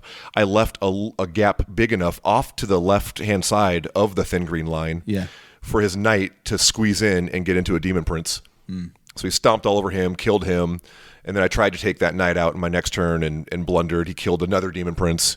And it was just, but the knights are so damn good. But it was one of those games, like it was super competitive, super but it could have gone either way. And I just made those couple critical mistakes that will never be made ever again. Well, see, you said something that actually it brings up a good point, which is the Frontline Gaming came out with some new standard of codes of conduct for events. Yeah, I saw that. Yep. And one of the things you just talked about is actually covered in that. They talk about if you have persistent effects like spells or making something a character or something like that, you have to clearly indicate that on the table, either with a card or a token or something that both players are aware of.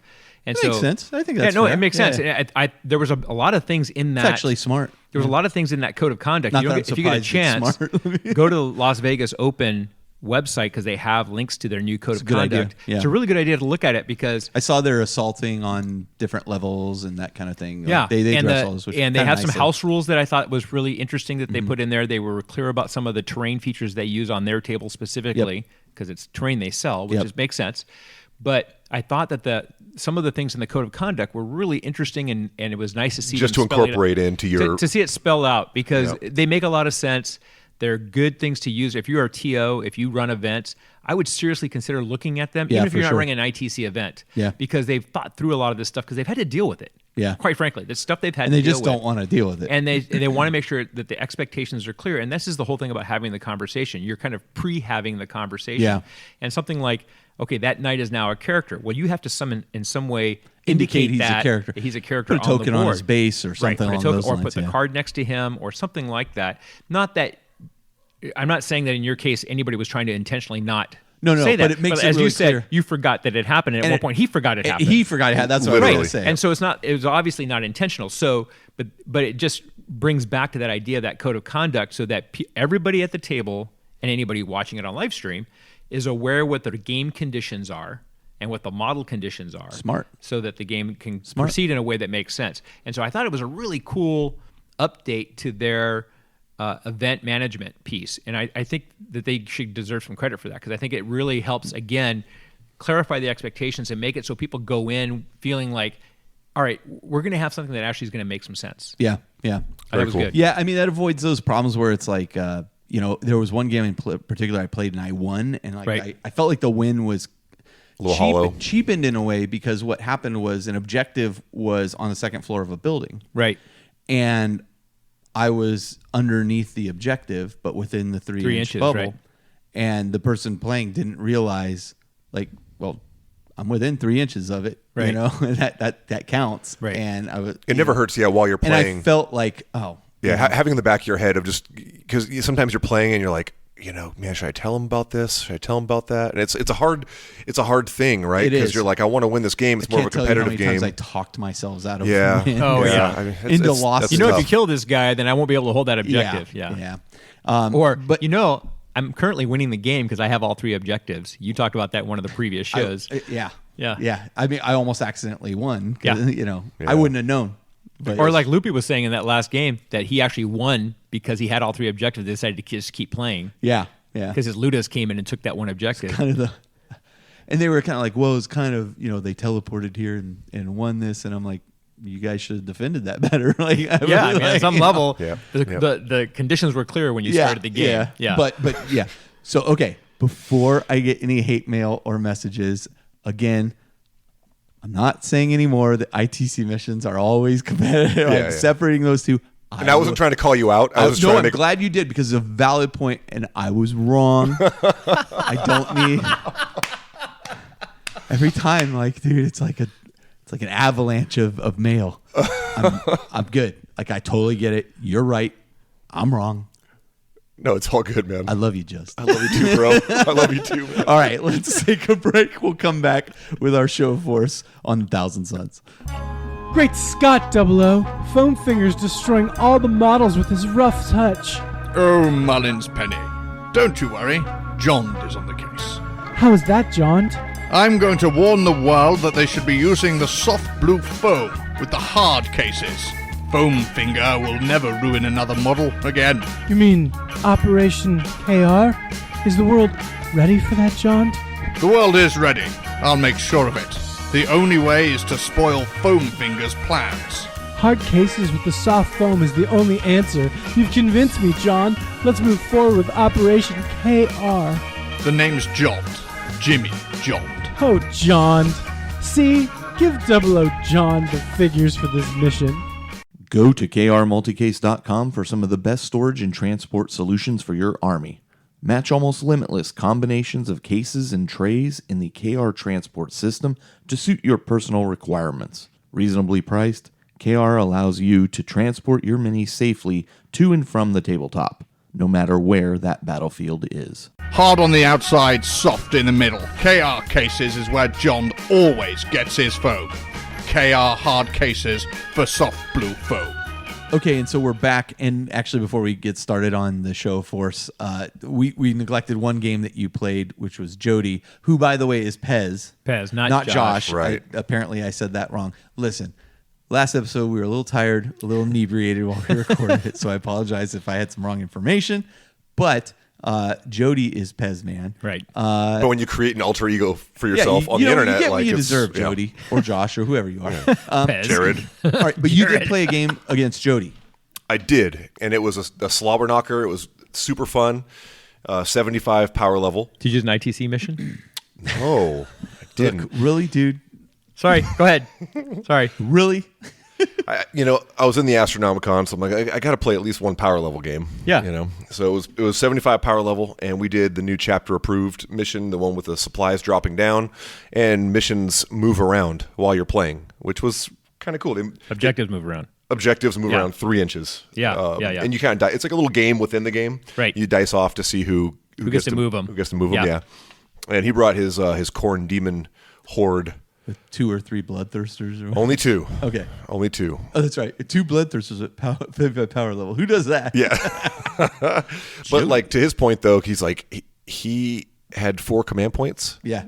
And I had 13. Yeah. Because I just took 2 battalions. Yeah. I took just 2. Just 2. I'm just kidding. Death Guard battalion, and I took a demon Nurgle battalion, and I had my nice little How do thin you fit 2 battalions at 75 power level? because Nurgle demons are like just cheap. Super cheap? I mean, I have 2 units of Nurglings, or 2 of my troop units. You need to look a little closer at Thousand Suns and see. I'll need your help with that. Anyway, Yeah. continue. I mean, I love command points mostly because in my eyes, I roll really bad usually. I've got to tell you now, when I use a command point for a reroll, I feel like I've wasted it. Yep. In the sense, unless it's a critical Right. reroll. Like, See, I don't have that same experience. I feel like this is what I feel like stratagems. There's way better uses for my command points than a reroll, unless it's a critical roll. So with Nurgle Death Guard stuff, a lot of their stratagems are kind of meh in my eyes. There's some good ones, but it's one of those armies. It can get away where you're pretty much using those command points for rerolls. Okay. So I'll use them for like a blight. I didn't even think it could be different from. Oh, Nurgle's calling. Yep, sorry. It could be different. Morty, from, is that you? From army to army. So. Yeah, very much so. Yeah. Yeah. I mean, I think Death Guard was kind of early in the mix, so they don't have like the 4 pages of stratagems that just blow your mind. You know, kind of similar to Thousand Suns, as we'll get into. But the command point differential was kind of huge, and then I got lucky and was able to get Miasma of Pestilence off on my Plague Bearer wall. Which does what? Plague Bearers are innately -1 to hit when they're 20 or more. Because they're like Because of their cloud of cloud of flies, around. right? And that's against shooting and combat. And then you cast Miasma of Pestilence on them, and they're another -1 to hit. Nice. So they're -2 to hit with a 5-up, 5-up. Does that stack with cover? No. Well, Or is- they have an invul save. right, but what I'm so- saying is them stepping in Yes, to it cover the fly thing. Does that stack? So with the it. cover? Or does it say it counts as a cover save? You can't apply I guess it's you just can't a apply cover cover save. It's to a cover save, invulnerable not the saves, save, yeah. right? And my plague bearers Sorry, are I No. literally- Cover is a -1 to hit. It has nothing to do with saves. what? Covers playing kill team. we're back to which game are we talking about here? Cover is +1 to your armor save. Yeah. Oh, I'm playing Kill Team. Sorry. Yep. Yeah. Yeah. So And Never kill mind team- me. and I'm gonna have kill another team- beer. Yeah, kill team covers helping you. I'm with gonna the have hits. another beer. Yeah. Sorry. So, long story short, summarize, my plague bearer wall was up front, and I was like, you know what? Let's see what this thing can do against yeah. all that corn. Yeah. It turns out the thin green line of plague bearers held up 2 bloodthirsters, like 20 deep striking bloodletters. Just he threw everything at this thing, took it down to like Expecting it to fold. expecting it to fold. Yeah. And it held with like I think he maybe took out like 12 to 15 models. Wow. But it was a 30-man blob to start. So I just burned 2 command points and made it auto stick.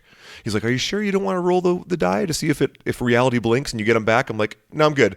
So I made him auto stick, and then I just pulled him I'll back. roll next turn when I'm about to lose them all. I just backed him out of combat a little bit and just shot up, a bunch of smites, and I was able to drop the bloodthirsters and kind of it held, but it was one of those games such a powerful mechanic. Being able to fall back out of combat, is such a powerful mechanic. Yeah, it's a big change in 8th, and it's something you have to kind of plan for. Yeah, you can no longer get stuck into combat and expect to be safe from the shooting. Right. That's right. Yeah, but it was a super fun game. It was really grindy, and it kind of felt like when I was playing you, it felt like Warhammer the way it should be played. There wasn't cagey, like, I'm going to hide in the corner and shoot you. Right. It was just, we were in each other's faces turn 1, and then it came down to, like, specific units, like, okay, I got to follow these guys back, and then, okay, these Nurglings over here and these 10 Poxwalkers, they're going to charge your Flesh Hounds or whatever. Right. So it was none of the sneaky, the front tip of my prow can see your guys, so I can shoot all 17 shots at those guys. No, those days are done. Yeah, I'm a refined man. But super fun game, and Pez and I always have a blast. He's such a stand-up lad to play against. Yeah. And a really fun mission, so I'm excited to play the other chapter-approved missions. I had a really good time with that one. Very cool. Yeah. Very cool. Except for the one where you don't get invulnerable saves when you're next to objectives. Okay. That one might be a little problematic for you. Problematic for my demon. So I'll just use my Dark Eldar and I'll be fine. Yeah. Yeah, I heard people complaining about that mission on a forum already. I'm like, okay, it's one mission and it's when you're within range, within a certain range of the objective. And here's the thing is that those are just 6 missions in that one chapter approved. It doesn't change the rules for the whole game. So and that effect though is just that one mission, right? It was like people were saying that it sounds like oh my fun. gosh, there's a change now with chapter approved that you deploy one side then the other. It's like, no, it's just for those 6 missions in that one book. Yeah. Play one of the other 12 missions that's available and you don't have to do that. It is interesting because I actually like the 1-to-1 deployment method more the than, alternating deployment, because we've seen this go from 4th edition, 5th edition, back and forth, right? Yeah, back and forth, and sometimes it's cool just to change it up. Yeah. We didn't do that, and that would have been interesting, but I don't think it would have changed my deployment too much. Yeah. If I had gone first. But that being said, man, we played on that Cobbletown map with Brian's terrain, fully painted armies, and it was just very Austin's terrain that Brian painted. But a very immersive game. It looked very much like the lore. Those 2 Cobbletown maps by. I need all the them. games from that day that you posted from your Astronomicon pretty game good. day. All those games look fantastic. There was not many models that were not painted. No. Were there any? I don't think there was any. Even Austin painted up like his Slam Captain. Right. It all after our last fantastic. episode, he's like, after that last one, I got a Slam Captain now. Yeah. Oh, good. I'm doing the Lord's work. All right. So on to Thousand Suns. All right. So let's move on to our show of force for Thousand Suns.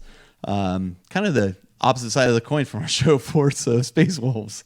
Yeah. So, pretty much. Yeah. It occurred to me we hadn't done this yet, and I love this army. I've been playing it so much. I really enjoy the lore. You're pretty around invested. it. This is the one you've been playing since the beginning of 8th, pretty much. Yeah. And as we'll talk, so let's talk about Codex release dates. Like 8th edition is the first time they get a full-on Codex. Codex, right. But at the end of 7th edition, the Codex Supplement Trader Legions came out in 2016. Right. Yes. And this had launched, I think, just prior or just with these guys was when the new model line for Thousand Suns launched. You got the new Aramen, you got the Rubrics, you got Exalted and they're beautiful models. Sorcerers. Beautiful models. The Aramen model in particular, I think. Yeah. Oh, I agree, and we'll talk about that later. But the frustrating thing about the Trader Legions thing, at the time I was super into Black Legion stuff, and that had come out. They were kind of all over the board. Like a Black Legion supplement had come out, then the Trader Legion supplement came out, which had Black Legion stuff that was different than the Black Legion supplement. It's almost like 7th edition was a little hard to keep track of. Especially towards the end. Towards the end, it almost felt like they were losing their footing, and it's like they were standing on ice that was breaking up, and they were just trying to figure out trying to keep their balance or something. And it felt like it was all over the place. Yeah. It's interesting. Doug had brought decks of Keyforge. If you don't know what that is, look it up. It's a card game by the guy who created Magic the Gathering. Right. And we were talking about this and how I have no interest in getting into Magic the Gathering. Right. And Doug was like, it's almost impossible to get into now, really. Right. Because it's so much legacy stuff and you have to invest so much to you'd play against somebody who'd just crush you. Oh, I got to go buy 15 of this card, and and then you got to like buy more cologne because you smell like cat pee. that's right, according to Jeff. And that's the Keyforge benefit. Keyforge just you buy a deck, and you play that deck. But the point there was I was making there was much like Magic. Like there's this at 7th edition at that point, it was just you couldn't get into it. You couldn't get a new person into Correct. the game. There was no Correct. easy entryway. That is right.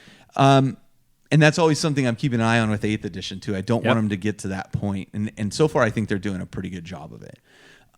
What I will say is I got frustrated with this supplement because there was a particular Black Legion formation that involved all these Terminators. I was building all these Terminators. I never got to deploy them before 8th edition came out. So, but it did ignite my interest in the Thousand Suns, the Traitor Legion supplement.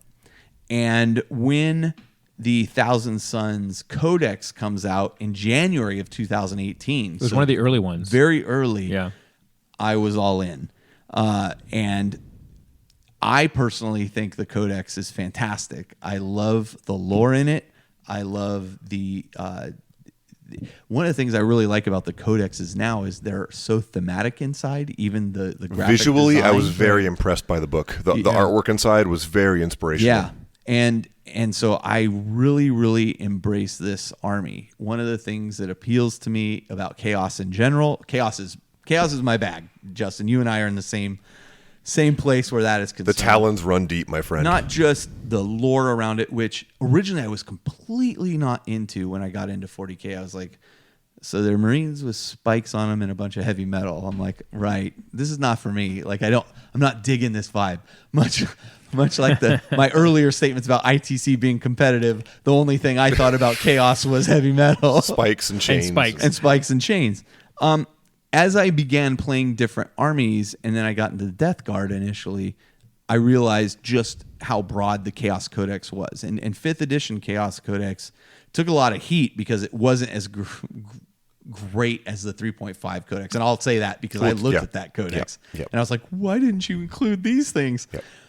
But I will say this about that 5th edition Codex. There were multiple ways to play armies in that codex, more so than many other codexes. For example, I was playing at the time purely Death Guard. Then I had a World Eaters army, still using the same codex. Then I had a Black Legion army utilizing all these different things. And every method of playing that was vastly different than the other method. It just felt like a different army, kind of all packed into that one. But not until the Thousand Suns Codex really came out in 2018 did I feel night and day. Yeah, that I feel like this is absolutely what I've been looking for in the lore, in the way the army plays, in the units I get. And the stratagems that add so much more to the flavor as of how I'm the still army. learning. It takes time. And I remember people used to say, oh, I'm trying to get into 40K. What army should I play? And people say, play Space Marines. It's the most forgiving army. And I once heard an argument in 5th edition for don't play Space Marines. Play Chaos Space Marines. And the reason for that is because you would learn how not only do the vehicles of Space Marines work and power armor works and no power armor works, but you'd also learn how demons work, how monstrous creatures work, how psychic powers work. What he's saying is it's just better to just play Chaos. You just got all of everything. Mm-hmm. So you get so many more options. That was what appealed to me. Join us. Okay. So I have an Alpha Legion army. Right. And you may think they're loyalists. They're loyalists. Yeah, sure they are. Anyway, so let's talk a little bit. So they're a fairly new army as you would think army, of them. Right. As an army. But they've been around a while. Yeah. And we'll talk about how much they've changed or not changed in that time. But as its own army, they're fairly new. They used to kind of just be you could do just 1,000 Suns, but you really just had Rubrique and you were some sorcerers. Because the specific Legion units in the older books were really So expensive, pricey. Yeah. and you could take a mark of Tzeentch, but it didn't really feel like a Tzeentch army. Agreed. And it didn't. I mean, it would be a Tzeentch march. It would give you a plus. It would give you a plus Tzeentch. one invuln. Yeah, it would be a Tzeentch. A new way to pronounce Tzeentch. Yeah, a Tzeentch marked Chaos Space Marines army. It would not be a Thousand Suns army, Right. Which is completely different. Right. Yeah. It certainly wasn't a competitive army. not even by a long shot. No. So I mean, they still hit pretty well with the bolt guns, but I think they were so overcosted and way overcosted. Right, yeah. And arguably, Rubik still are. Yep. Although they did just see a price drop. They did. Points wise in 2018. How much did your I haven't army even drop? You calculated. didn't look yet? Nah. Okay. What do I care yet? Yeah, because the power level didn't change. Eventually, I'm going to have to look at the. Right. That's a whole other. I know. discussion. That's why I said it. We don't need to beat that. No. horse. Yes, that horse is Okay. dead. So so let's talk a historical overview of the Thousand Sons, and with the caveat here that we have done an extensive look at their pre-heresy and heresy background in episodes 152 and 153, where we covered the Horus Heresy, Book 7, Inferno. So Yeah. we're going to skip some portions of that because you can hear like some in-depth, more than we could fit into this episode, information Yeah, that was 2 episodes. about what the Thousand Sons were prior to the heresy and what became of them during the heresy and the fall of Prospero. Right. Now, we are going to talk about, we'll talk about it from that point forward, I think, a little bit. But if you want way more information, these are the episodes you want to listen to, 152 and 153. this is Thousand Sons in 8th edition 40K. Right. So let's kind of summarize the heresy for the Thousand Sons. You have, let's start the Council of Nicaea. For those who don't know, Council of Nicaea is the emperor comes to Nicaea, the Primarchs to come to Nicaea and begin to discuss the use of the librarius, the use of librarians in the legions, and whether they are making themselves susceptible to forces that they shouldn't be susceptible to. Sure. Yep. I think Magnus's stance on this is, we should be using these abilities. Because they're really important for doing the Emperor's work. Yep. But not only that, his entire legion is Psychic. predicated Right. on using psychic abilities. It's in their gene seed. Yep. Which is interesting because the Emperor made him, and so the Emperor already knows that. Right. So it's interesting that that conflict is created by Yeah. the Emperor. Correct. Yeah, it's interesting. Is it interesting? It is. Okay. Some of the Primarchs are for continuing to use librarians. Some are not. Ultimately, the decision comes down. And again, you hear a lot about this from a first-person account from A Thousand Sons and Prospero Burns. But in A Thousand Sons, there's a lot of machinations and things going on, even behind the scenes during the council, up to and including some assassinations take place in order to try to swing the vote towards maintaining the librarius. And I was actually surprised that Mortarion was one of the Primarchs that came out against the use of librarians. Especially considering he was such a powerful psyker. Right. Yeah. And the fact that Lehman Russ also was against it, even though they used wolf priests Yeah. as part of their Yeah, and this force. is a And little that's been a sketchy. conflict. Well, it's been a conflict that's been going on throughout the lore of the Space Wolves, the Volkov Henrikov, Yes. even since that time. Yeah. And in Wolfsbane, they talk a lot about that. And their argument, I think, is kind of Specious. it's Yeah. kind of BS. Yeah. Yeah. I mean, we don't use the warp like you use the warp. Right. Look, you're using the warp. You're still using You it. can't be a little bit pregnant. Right, exactly You're either right. pregnant or you're not. Exactly right. Yeah. And so, during this council, so the decision gets made, hey, we're no longer allow this. Librarians are told to basically disband their librarius, move back into regular units, and no longer touch your psychic abilities. And Magnus bends the knee and says, "Yes, Lord." Okay, but internally. Yeah. Externally, he says, yeah, okay, I'm going to do that. But that never really comes to play with the Thousand Sons. And a lot of things occur where Magnus becomes aware of Horus's betrayal Right.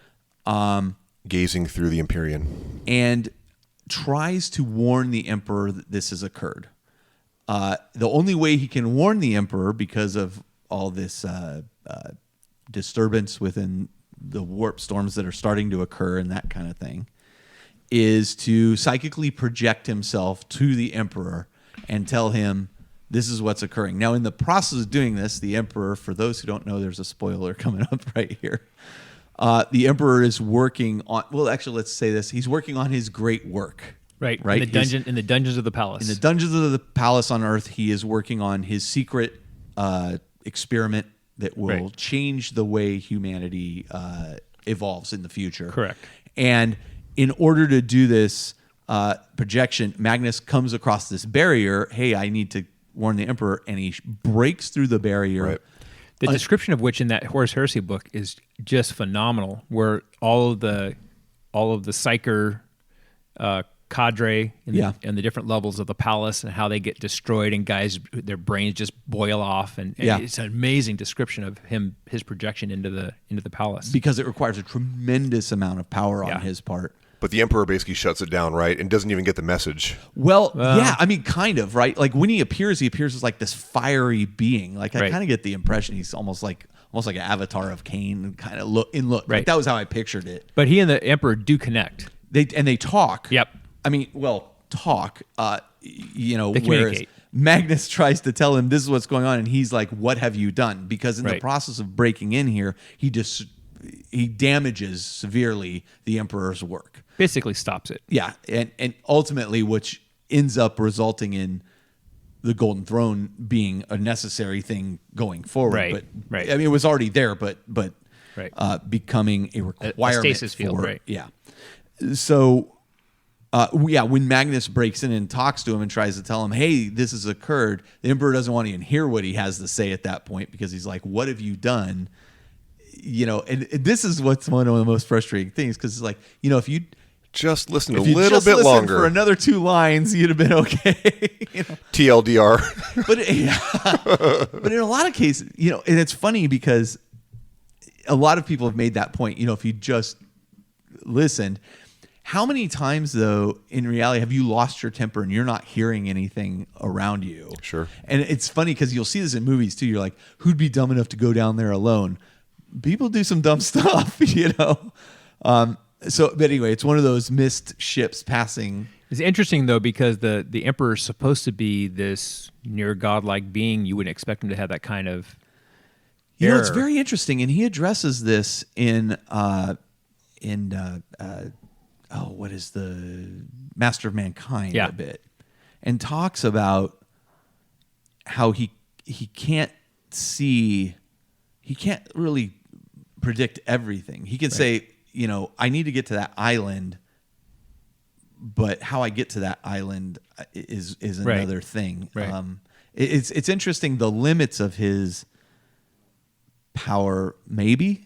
Like they're never going to answer it. Right. They're never going to answer and they it. shouldn't. Like one of and they those really things. shouldn't. I hope they never do. So after this, the emperor dictates to the wolves that you're gonna go and deal with Magnus. They've clearly, and this is manipulated by Horus to a degree. Right. That's the interesting thing, is that he basically says you need to go bring them to account. Yeah. But Horus is the one that convinces Russ to make it as an assault. Right.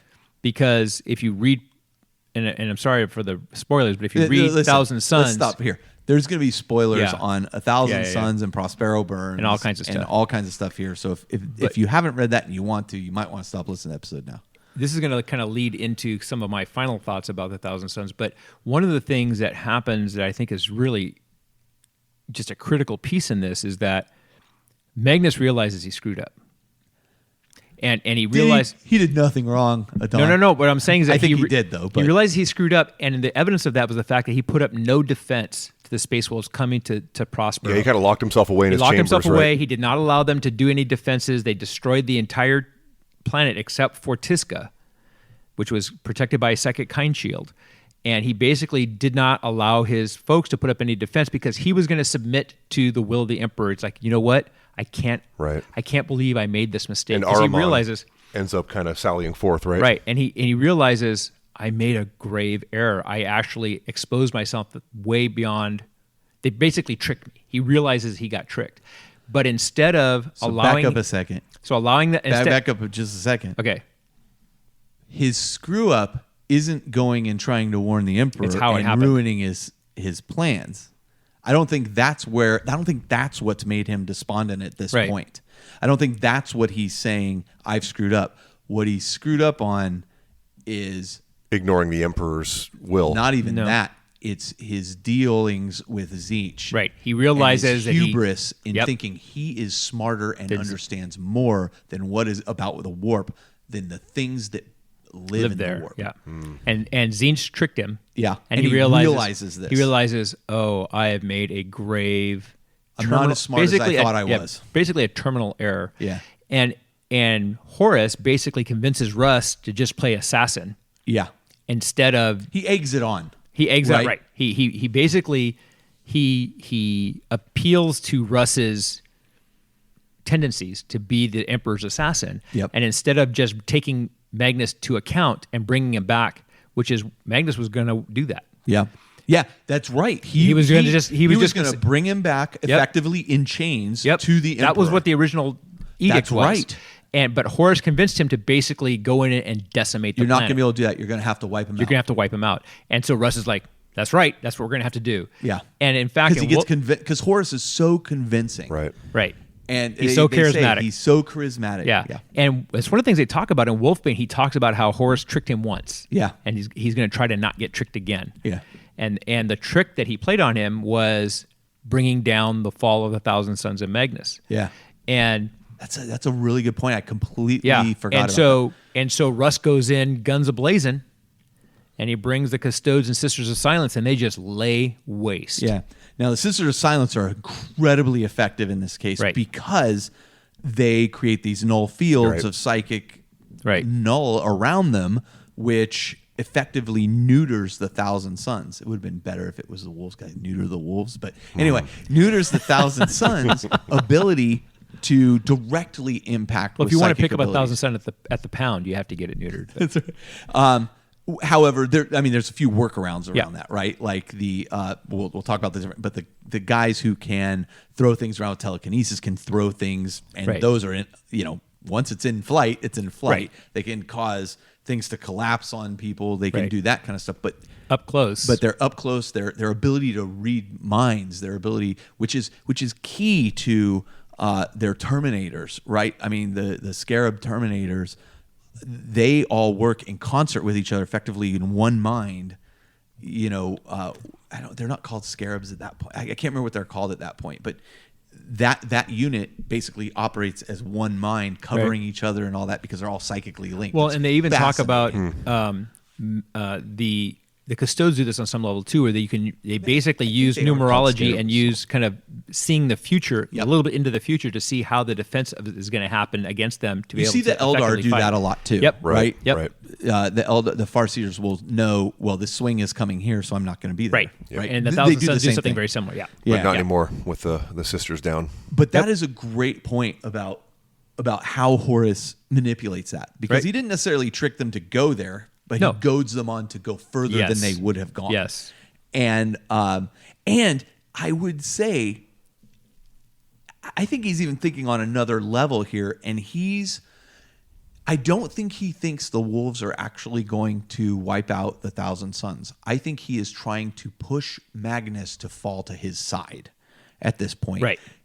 Clearly, he is getting influenced by by the warp as Right. well, which are probably forecasting, if you drive him in this way, he will break and Right. follow. And I'm sure that that's what's going on. Has to be. Yep. Yeah. So they decimate Tizca. They decimate the home Prospero, world yeah. of the Thousand Sons. Magnus, at a certain point, you're right, Justin. Ahriman goads. He gets frustrated that Magnus will not defend his people, defend his sons. Yep. And starts fighting anyway. Eventually, Magnus kind of says, "What am I doing? Just letting us be slaughtered. I'm not going to put up with this." But it's kind of too little, too late. Well, I think part of it also is that Magnus was shocked that that's right. that Russ would actually go and slaughter his guys. You're right. That he wouldn't just come take him into custody. He was Right. like, "Oh no, hell no, Right. that this is not happening." And so That's then right. he then jumps into battle. And the description of the fight between Russ and Magnus Is in amazing. Thousand Sons is fantastic, I think. Yeah, it's amazing. Yeah. The battle, fortunately or unfortunately, ends with Russ picking up Magnus Doing and a Bane. breaking his back over Yeah. Doing a his Bane. knee. Yep. Yep. but at that very moment, effectively in a clap of thunder and light, Magnus disappears Right. and his 1,000 sons Well, he has disappear. he has a pre-designated word of power. Yeah. That he has prearranged for them to be able to escape, Yep. Yeah. And it takes them to effectively the planet of the sorcerers. which is in the warp. Yep. So let's talk a little bit about just Magnus's So fault. I'm sorry, just to finish that off. That then puts Magnus further in Tzeentch's Clutches. debt. Yeah, and that's what I want to talk Yeah. about. Let's talk about Magnus's folly, which is really His arrogance. his arrogance and hubris in thinking he knew more than he did, which he'd been warned about. He had been Right. warned about by the emperor that no matter how much you think you know, you don't know at all. And ultimately, It sounds like me speaking to my teenage son. You're not as smart as you think you are. but ultimately, the reason he makes this deal with Tzeentch or Tzeentch's representative, they're never very clear specifically who it's a demon that he's talking to, Right. but it's the mouthpiece of Tzeentch. Sure, it's all at the end of the day, it's all Tzeentch. Yeah. Well, it all came out as planned. Yeah, that's it. At the end of the day, the reason for this, as we've learned, every legion has, except the Ultramarines, apparently, have a little bit of a flaw to their genetic code. The Wolves have the Canis Helix. The Blood Angels have the tendency to fall. the fall to a Ultramarines rage. have the stick up their ass. That's true. Yeah. Or no, I'm sorry. That's the Imperial Fist. Dorn is the ultimate stick up his ass. I'll agree with that. All of them, which is designed. The Salamanders have their physical Yep. difference where they look so inhuman but want to be closer to humans. Yeah. All of them have this somewhat flawed gene in some way, shape, or Except for form. the Emperor's children, they're not flawed. No, they're perfect. They're perfect.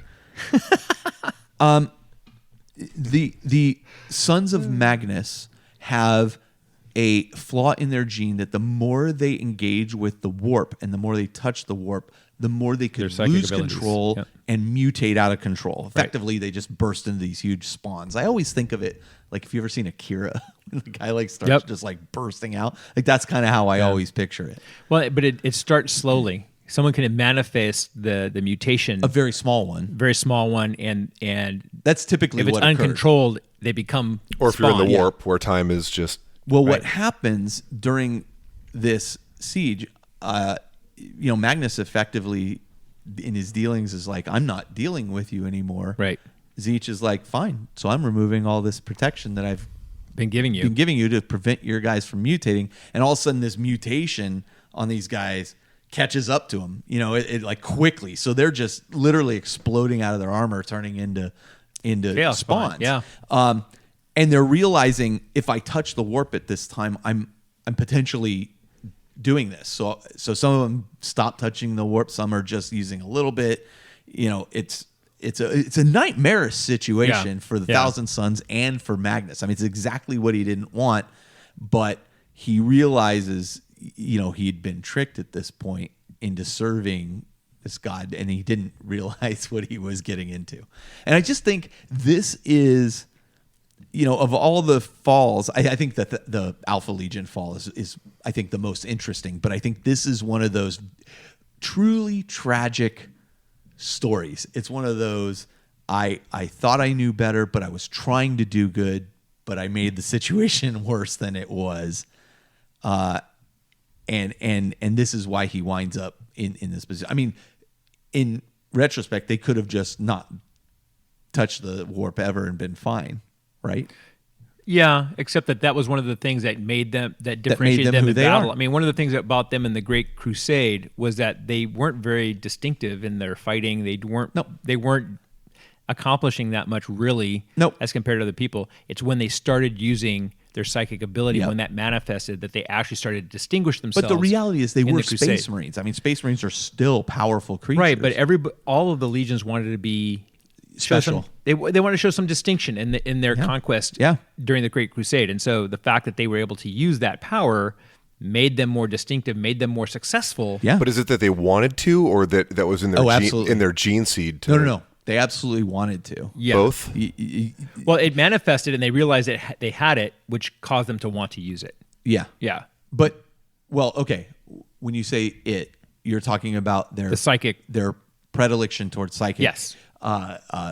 They had that gene that connects them to the psychic thing, and Right. yes, but they also have that flaw, and they Yes. didn't know they had that until it started manifesting. The mutation, right? Yeah, and so, but I mean, what I'm saying is, yeah, maybe you could have found a different way to distinguish yourself, right? Knowing that this is, but the whole lack of understanding of what you were getting into is this tragic part of this. Sure, because chaos was still very much, in its infancy at that point, right? As far as humanity as was. far as humanity was concerned, knew about it. Yeah. I mean, at many of these stages, these Space Marines at this point haven't even seen demons. Yeah, They don't even they're know. not even aware of what They're those not are. even aware. They don't. The word demon It's not even in use. Even used. Right.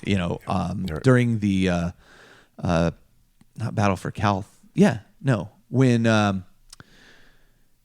For the Battle for Calth, like a lot of the Ultramarines were like, what are these They things? thought they were just aliens at one Right. point. So Right. yeah. Okay. So ultimately, again, I'd say check out episode 152, 153 for way more in-depth discussion about this. But in the end, Magnus, the Thousand Sons, all retreat to the planet of the sorcerers and kind of isolate themselves there for quite a while. Yep. Not wanting to be involved in any of what's going. They kind of retreat. They take this. Tisco with them, don't they? No, No, not it's really. destroyed. It's destroyed, but their whole legion kind of goes, and they end up on a planet of sorcerers. Yep. And it depends on what you read, but it seems like it's kind of set up the same way that Tisco was. Yeah. But it's all the warp. It so changes, It too. changes, right? Yeah. So I I think that like, as you were talking about the mutations starting to run rampant, and then I think what you're getting to is how Ahriman decided to try and stop it. Yeah, but before even that, I just want to address this because the common theme is Magnus did nothing wrong. I think when people are saying that, they mean in trying to warn the Emperor. His Because intention was not wrong. and his intention may not have been wrong. Sure, I don't even think he did wrong warning the Emperor. Right. Like hey, he broke through this thing and whatever. I don't think that was necessarily wrong. He went wrong well before then in dealing with Zeesh. Right. That's where he did wrong. Right. So anyway, so let's talk about Ahriman. So they have this situation now where they can't. The dealings have effectively been removed in terms of the protections of preventing people from warping. Now, I think at this point, it is somewhat reversed. Like Magnus makes decisions that say, okay, help protect my sons again, unless I'm mistaken. All I me know if is I'm that they're not able to get it to stop, and it's continuing to happen, and they're losing more and more guys. Okay, so I'm incorrect there. But ultimately what happens is there's dissension among the ranks of the sorcerers. Some are very much followers of Magnus. They all are. They think he's his father. But Ahriman in particular, the chief librarian of the Thousand Sons, has an incredible disagreement with the direction that Magnus is going, because that direction is Magnus is kind of a non-entity right now. He's not engaging with his sons. And in fact, you learn later, he's kind of shattered. He's shattered into all these different shards that haven't quite come back together yet. And so Russ broke him. Yeah, but he, in no uncertain terms, tells Ahriman that you are not to pursue trying to solve this situation. Like, it is what it is, and we have to learn to deal with it. Ahriman takes a very different approach to this, and he thinks that he's smarter than Magnus in a way. He thinks he can, with the aid of many other sorcerers, prevent this from occurring. He can cast something he calls the rubric. Yeah, right? well, it's really difficult for him to watch this happen. Yeah. And he was born with a twin brother, and his twin brother actually became a chaos spawn. Yep. And so he's like, this cannot happen to my other brothers. Yep.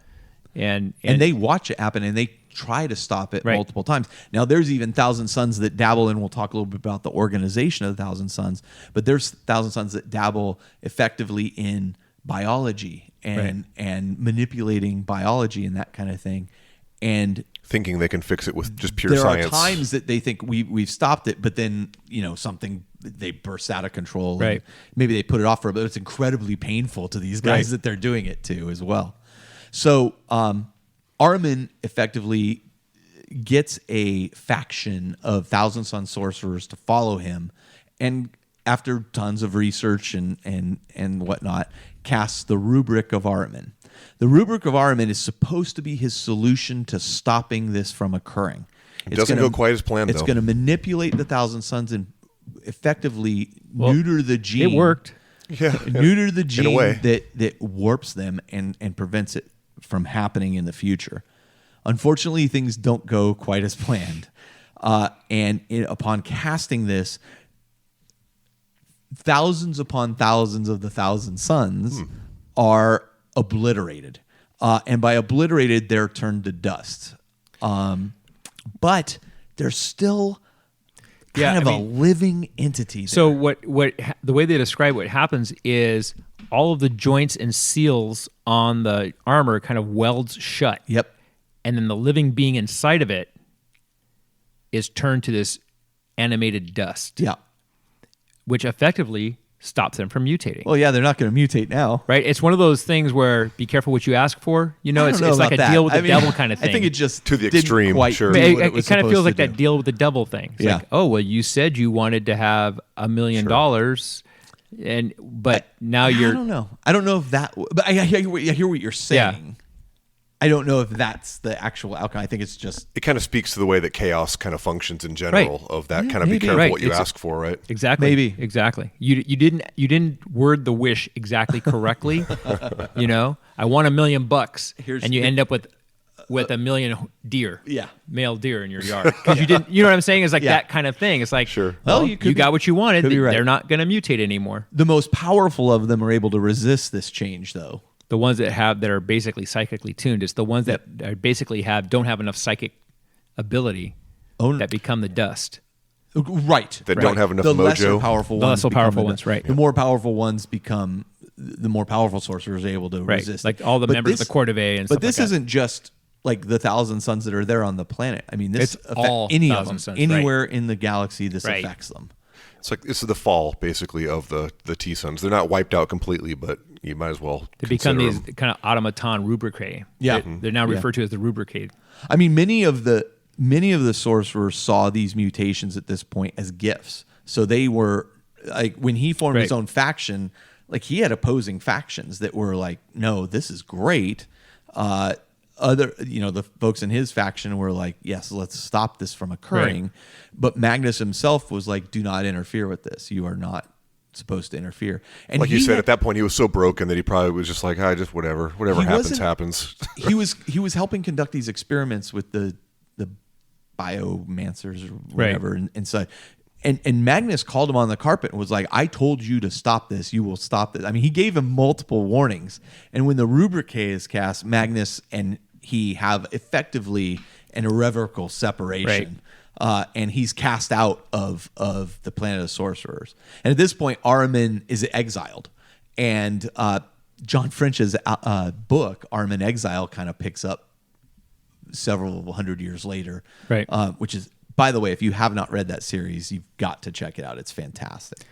Yeah, I think Ahriman's journey after that point is very interesting. So he basically Incredibly, yeah. he wants to find a way to reverse this horrible thing that he's caused to happen to all of his brothers And recast it. in a Correctly. correctly.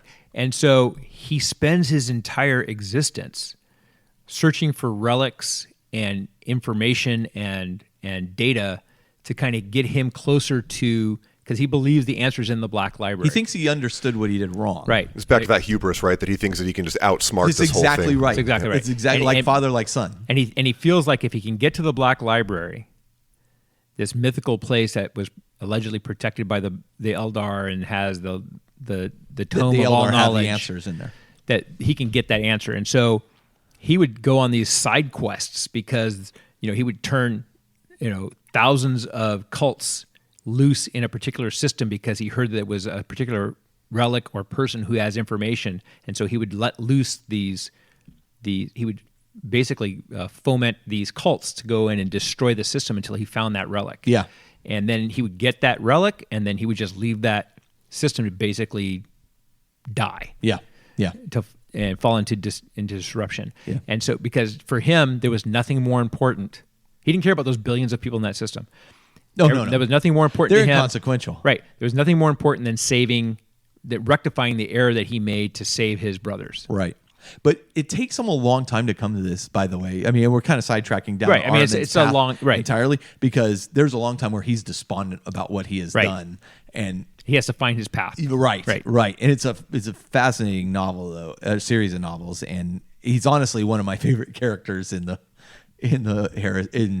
all of 40K. I just find him totally full of himself and awesome. But you're right. Like his objective is the Black Library, and to break the doors of the Black Library down, find the knowledge that he thinks is being held from. Eldar know this as well, by the way. Yeah. So no, they're very much aware of him. Yeah, but you're right in the sense that effectively the majority of the Thousand Sons are now turned into these rubric Marines, which they can sometimes, like the current sorcerers can sometimes hear voices in there. Like they can hear them. They're not completely talking. Gone. They're not talking to them. They just hear a voice. And it's interesting. There's a Thousand Sons sorcerer who's in the Talon of Horus series. Yep. And he has some rubricae with him. Iskander Khan. Yeah. And which I think he's a great character. Oh, he's amazing. Yeah. And he is just about as powerful as Armin. Like they've talked about that. Right.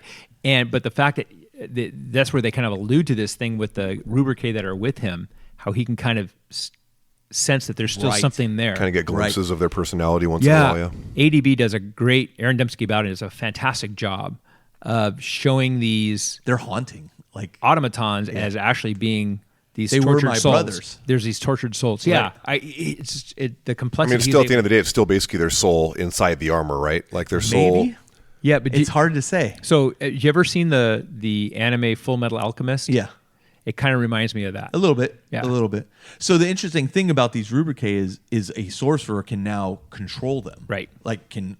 So that's why you They're basically slave to his will. Right. That's why you see aspiring sorcerers on the table with rubricae. They're the quote unquote sergeants of the rubricae squads. They're controlling those squads. Right. Which is fascinating. They've removed a rule that they used to have where if you killed that sorcerer, the rubricae had problems moving. Yeah. You had to make a check. God, I forgot about that. Yeah. So I mean, I think which was super thematic. Sure. It was problematic in game terms, but it was super thematic because you get a sniper and you kill that sergeant. Okay. So what's happened since then? Well, Armin is out trying to find himself. Magnus is shattered into 1,000 pieces and causing confusion among his various sorcerers that are following him. They kind of languish there for a long time. I mean, they do take part at some point in the Siege of Terra. We don't know much about that. Like, we don't know how they go yet from this. Stay tuned. Magnus being and actually I may be even leaping ahead a bit there now that I think about it, because Magnus must get shattered at some point because he is at the Siege of Terra, if I'm not correct. Well, we don't know for sure because in a wheelchair. The story hasn't been written yet. Well, that's messed up. Well, no, he does a bunch of push-ups and he gets some old dude to help him in the pit, and then he climbs out. And he just climbs out of the pit. Right. And on foot somehow makes it back to Terra. But I come on, that was a good movie. I liked it. I suspect he is at Terra, but I could be mistaken there too. But remember that some of the lore, but I do know has had the to morph Thousand over Sons the years. are at Terra. Yes, they are. But remember that they've had to modify a little bit of the lore. They've been writing this Horus Heresy novels to kind of fill in the blanks. So I'm very excited to see what happens with the Siege of Terra as they move into this year, or 2019, and see where he comes from and where he winds up. That's one of the beauties of the way that they've written some of the Horus Heresy books and some of the Forge World books, and we've talked about before, they're written kind of like textbooks, and they may be the account of somebody who read something from somebody who said something to someone else. Right. And so it's kind of like a ghost of what actually happened. Right. And so when they're able, it gives them the license to write these different stories in the Horus Heresy novels. Yep. Yeah, and that's kind of cool. Yeah. So anyway, regardless of where they stand at that moment, he's got to be in one piece at this moment. It's something happens at the Siege of Terra. I guarantee it. We'll see. Because in M32, 2,000 years after the Horus Heresy begins, there is an assault on Fenris by the Thousand Sons, and Magnus shows up there. Right. So he can't be in that state that we see him in later at that point. You see what I'm saying? Yeah. So something unless happens. it's an apparition of Magnus, not truly him. No, he is there. Yeah, I know.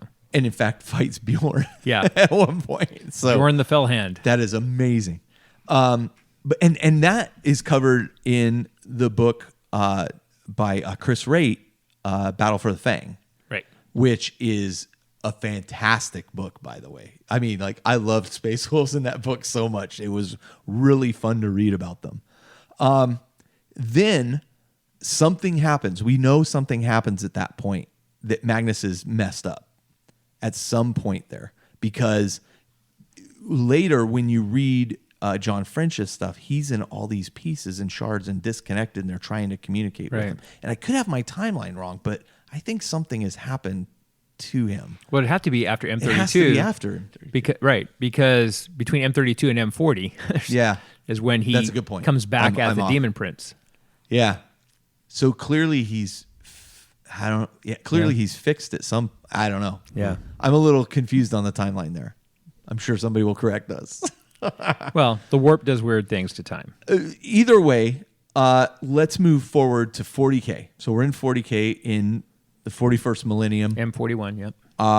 And this is where we get into Warzone Fenris, Curse of the Wolf, and Warzone Fenris, the Wrath of Magnus.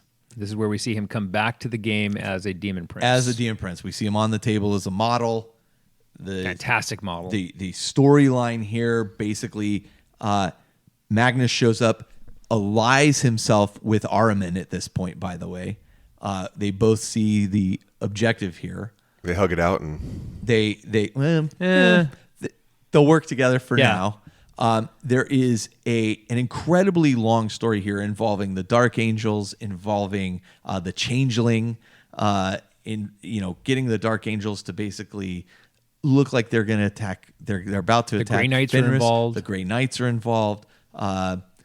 They're kind of coming to bring the wolves to account, because the wolves are now harboring the Wolfen, and word has kind of gotten out around this. Right. But the Changeling shows up, and the Changeling tries to actually expose the secrets of the Dark Angels to the Inquisition and to the Grey Knights and the wolves. But they're able to prevent that from occurring. But they realize there's manipulations going on. It's so here. involved. It's incredibly involved. But the wolves aren't their enemy. The true enemy reveals itself as the Thousand Sons and Magnus and the demons of pulling strings of Tzeentch. Yep. The Fenris system comes under attack also by Nurgle. But in the end, what ends up occurring is Magnus ends up getting taken down and retreating back to the warp. But this is, in true Tzeentchian fashion, exactly as planned. Because he causes so much destruction, these silver towers come down. And when I say that, these are these floating fortresses that break their way out of the warp. So cool the way you describe them. That exalted sorcerers control, along with all their minions and everything around it. And they're in multiple dimensions at the same time. Yeah, and they form a pattern around Fenris and effectively rip open the warp at this point. But all of this was done as a precursor to the fall of Cadia. Right. And they don't realize it at this point. And that's interesting because they basically make oblique references to all this stuff and the tragedy at Fenris, the Fenris system, in the Emperor's Legion. Yeah. And they talk about, because they're starting to get the information about the fall of Cadia and the tragedy at Fenris, and they're all trying to process this information as they're trying to decide what the heck we're going to do. Yeah.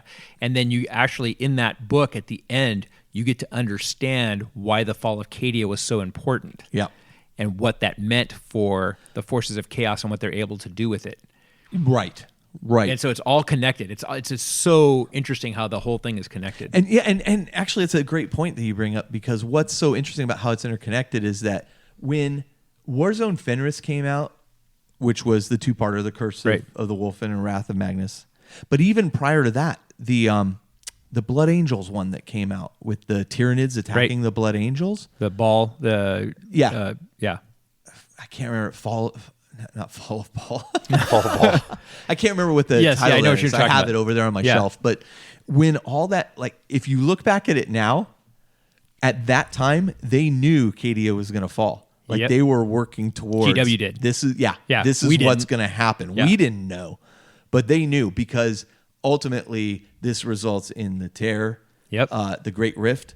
It The results CM, as It- Cecil CM. refers to the it. Cicatrix Maledictum. Very good. It results in that. It results in Ball being cut off. The Tyranids getting, them fighting their way out of that, but them being drastically undermanned now, and then being reinforced by Primaris Marines. So, I mean, all the pieces Start falling into place. start falling into place Yeah. now that we're in 8th edition, and we look back on this and Yep. see that it really starts there, but then it starts in earnest with the Warzone Fenris piece, where in the end, the Fenris system is just Destroyed. in bad shape. Yeah. I mean, Fenris itself is kind of the last. Yep, the ball bastion system's left in, there. in problems. The Fenris system's in problems. Yep. You start to see the Imperium really starting to shake. And so, at the end of this, Magnus gets thrown, back into the warp, but kind of laughs because he goes back to the planet of sorcerers, but he accomplished what he wanted to, because the planet of sorcerers rips itself out of the warp and appears in real space right near Prospero, where Prospero was, That's so awesome. which is amazing. Like, I think that is really, really cool. And Magnus was standing there with his tail going, neener, neener, neener. I think he's just laughing ominously. yeah. Okay, well, we'll go with that. The Space Wolves then race to the Cadian Gate because Yep. they realize what has occurred and that they're Yep. going to have to help defend Cadia. And again, it's this whole game of misdirection, because you go all the way back to the Horus Heresy, and what did Horus do with the Ultramarines and with all these other legions? He misdirected them into different areas so that they didn't get to Istvan in time. Exactly. And as we now know, the Wolves didn't get to Cadia in time. Cadia Right. fell. Right. So So it's a good point. it's just this recurring theme of basically chaos outwitting the Imperium and getting it to do things that it Just didn't really want to misdirection. do. Misdirection, yeah. yeah. And honestly, there's almost nobody better at misdirection. There is nobody better at misdirection than Tzeentch. Yep.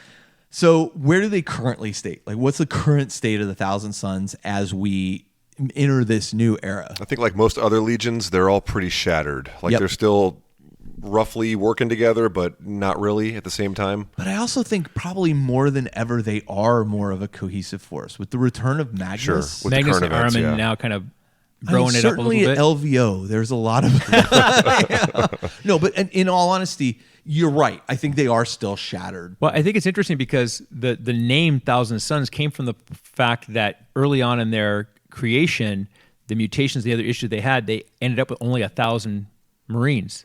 And they were the Thousand Sons, and they built up from there once they got Prospero and got kind of reestablished. And so it's interesting to see, like, now the lore talks about how the wolves have been destroyed down to just a few thousand, and most of the cruel other fate. and the Crimson Fist and the Imperial Fist down to very few. And so it's like, yeah, now how's it feel? Yeah. You're exactly right. They're all Oh, shattered. that's a good point. They're all being shattered, and they're all being decimated into much smaller numbers. That's a good point. I didn't even see that parallel until you just kind of said that. That's really interesting. I'm here to help. But at the same time, they're, like the Imperial chapters, even though they're shattered and they're taking losses, Chaos, once all these legions went into the warp, they all kind of formed their own war bands Right. and Yeah, yeah, fractured for sure. even more. Yep. For sure. Yep. But then a great event or a great warlord or a plan comes about, and then they all just kind of put aside their nonsense and go, hey, this is the common enemy. We'll follow this guy for now. Right. Death for to the now. false emperor. Yep. So the Thousand Sons themselves break themselves down into covens or war covens. And, the fleet that survived the burning of Prospero, because if you remember during Prospero, there's a fleet of Thousand Sun ships out there, and Magnus sends it away. Yep. So that it Right. is not wiped out when Right. the When the forces wolves show come. up. Right. They were pretty much unscratched, and especially the ones that survived the rubric. And so these covens are like cruiser class ships. They're full of With like 10 guys and a bunch of and a dust sorcerer. and some dustbusters. They're I didn't think we were going to use that joke. they're like who left this mess here? You just vacuumed up my brother. They Where's Joe? But no, I mean there's thousands of these rubrics in there. They're sorcerers who have survived it. They've each separated and gone their separate ways, but they have chaos cultists in there. They have demon engines, dark demon engines, all those things. So in their own right, they are dangerous war bands. And a lot of times they're selling their services to the Black Legion or whoever wants to pay them, or pursuing their own goals. Well, one of the things they talk about, I think it's in Black Legion, maybe it's in Talon of Horus, they talk about how these sorcerers in this time have a lot of value. They can actually, people want to hire them pretty much. They end up almost like mercenaries. Absolutely. Yeah. And they will even fight each other from time to time, and in fighting each other to expand their strength, because I kill you and I take all your Marines. Yep. And now I have more. Yep. And so it's, in fact, the Ahriman story, there's very clear important one that pieces happens where that occurs. Yep. So, so we have this situation where now you have the Cicatrix Maledictum having broken open. Magnus has appeared and kind of reunited the tribes. Yeah, but he still has a lot. Like you said, they're shattered, Justin. But more than ever, some of them have kind of come back to the fold and are following Magnus. Some are following Ahriman. Right. So some may feel much like the Black Legion or the ex-Sons of Horus. Some of those ex-Sons of Horus feel like, Horus failed. Right. He's not deserving of my, of my loyalty. Some of these Thousand Sons feel, Magnus led us down the wrong path. Right. He betrayed us. And Ahriman's the one who's looking to save us. Yeah. It's cool to see too, like the different quests for knowledge. It's like it's the same army, it's the same kind of overall picture, but they all have such different kind of paths that they're taking and knowledge, as we'll get into. But this is where that 5th edition codex, I felt like didn't have that. It was just. Well, I'm going to disagree. I think it didn't have it as cool as the previous one, for sure. So I guess I would say every Chaos Codex has had the ability to really fill those gaps. Look at it in different ways. Yep. Right. Yep. And so I don't get me wrong, I agree. The 3.5 Codex was amazing. Once I finally went back and read it, I was like, what? Why didn't they include this? Well, we get to the Emperor's Children book, and this clan is pursuing this hedonism, and this clan is that should be some good reading. That ought to be interesting. So let's just talk a little bit about how they fit into 40K, and then we'll take a break, and then we'll come back. I know we're changing the notes up a little bit where our break is. I think it's fine. But we are running a little long here. Yeah. So if you don't know, the Thousand Sons have a loose Egyptian theme to them. No. I wouldn't even say loose. It's pretty tight. But undead kind of mummy dust inside of suits with using some of the same symbology. I think it's a You just got that one. What did you say? That's a little Bengals music in the background. Walking like an Egyptian. Oh, God. There's the door, Don. It's time. Feel free to take it. Your Alzheimer's finally kicking in. But not until we're done. Oh. That was messed up. I wouldn't even go in there. It's all right. It's okay. That's what we do. Okay. Sometimes. Anyway. It's Thursday, right? The Egyptian theme, when I first saw Thousand Sons models, I was not, much like a lot of 40K, I was like, oh, that looks really dumb. I don't like that. Well, if you look at the history of the models, though, you had like the one Jess Goodwin. It's got there it is. Yeah, there it is. There it is. The one sculpt. For those of you playing independent cards bingo, with the or a drinking game. Should put out but they had the one model with the bolter on the side, well sculpted, but second edition, and then they had the conversion kit you could get. Oh my God, which was metal and plastic. Metal and plastic. Kill me awesome. Now. And then of course Forge World came out with their conversion kits for no. Well, not until Horus Heresy. Horus Heresy came out, yeah. So they really didn't have. That was much. actually why I didn't do Thousand Sons, because Forge World didn't have a conversion kit for them. But the interesting thing was, like, I looked at them, I looked at the headdress and that kind of thing, and I was like, oh, I don't like that at all. But now I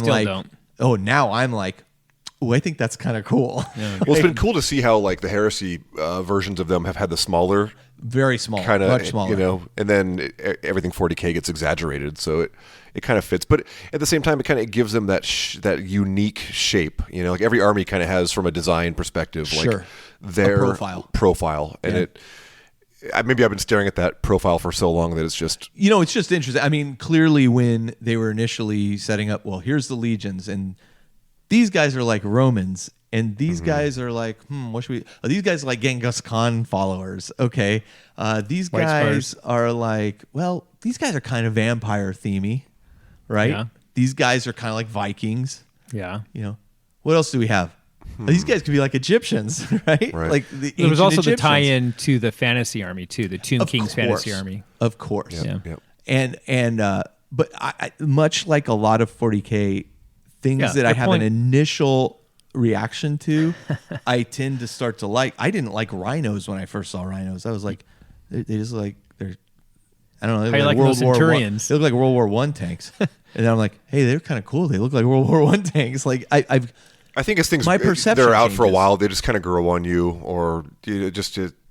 Games Workshop's very good at putting images out there that are really oftentimes kind of left of center. Yeah. But it's what sticks out in your mind, and it makes their IP so interesting. Yeah. Because Yeah. they're willing to take those risks, and then sometimes they hit and sometimes they Right, don't. right. You know, I still point at the corn lawnmower. I actually do not like the Berserker bunny ears. Like, don't like those at all. Still. Although the Forge World ones were a little smaller, so that's why I was like, I'm okay with those. I don't know. There's something about those plastic ones. that I'm like, How are you "Oh." feeling about the Centurions, the Space Marine Centurions? You like those? You know what? I'll tell you, they're not my favorite model. But once you assemble them, like I know you see can- the yes. the quality to them, Yeah. like the quality build and modeling to them, and I'm like, I appreciate them more Yes, than my initial. They're a well sculpted model, They're a well designed kit. well designed kit. Yeah. Yeah. I don't know that they're my favorite, but there's some of the new Space Marine, like the intercessors, the Yeah. flying ones. the I don't know, aggressors. the and- aggressors and the Hellblasters. The aggressors, I'm a little okay with. It's the Intercessors. Yeah. yeah, the intercessors. I'm like, they still haven't grown on me. So Give it time. But I do like the Primaris, like standard Yeah. Primaris Marines. I think they Yeah. look fantastic. I think the Hellblasters are and the cool. Hellblasters I think look great. But yeah, I think they fit really well into 40K just from that that extreme sorceress edge that they have, right? Yeah. Because you don't really have many other armies that are that focused on that aspect. It's really what That's true. makes them unique. That's true. I mean, I think one of the other times I've read in a 40K novel, like a sorcerer where I was like, "Ooh, this is cool," was one of Gav Thorpe's series. The Eldar series. No, about I think he was the one doing the Dark Angels series. Oh, okay. And they're tracking down a fallen. The guys involved don't realize it's a fallen at the moment, but when they find him, he's a full-on chaos sorcerer. Right. And I was like, oh, their depiction of this was really cool. And that was one of the things that actually swayed me. That book literally swayed me to, I kind of like this sorcery aspect of, as opposed to a librarian, I think sorcerers You're reading are a Dark tapping Angels more in. book, and that's what caused you to fall. Yep. Okay. That's an interesting point. Yeah. Well played. All right. As we know. Yeah. As you do. Yeah. Okay. Help me, brother. I've fallen. Don't get up. But I agree with you, Jess. I mean, they are the most powerful sorcerers out there, hands down. Other than the Eldar. I would argue exalted sorcerers Over Farseers? are more powerful than Farseers. Certainly on the table. I guess probably a No, different. I will still say, yeah, they are, because they have given themselves up to chaos at this point. They fully embrace the warp, where an Eldar still resists the warp and resists that change, but they manipulate it.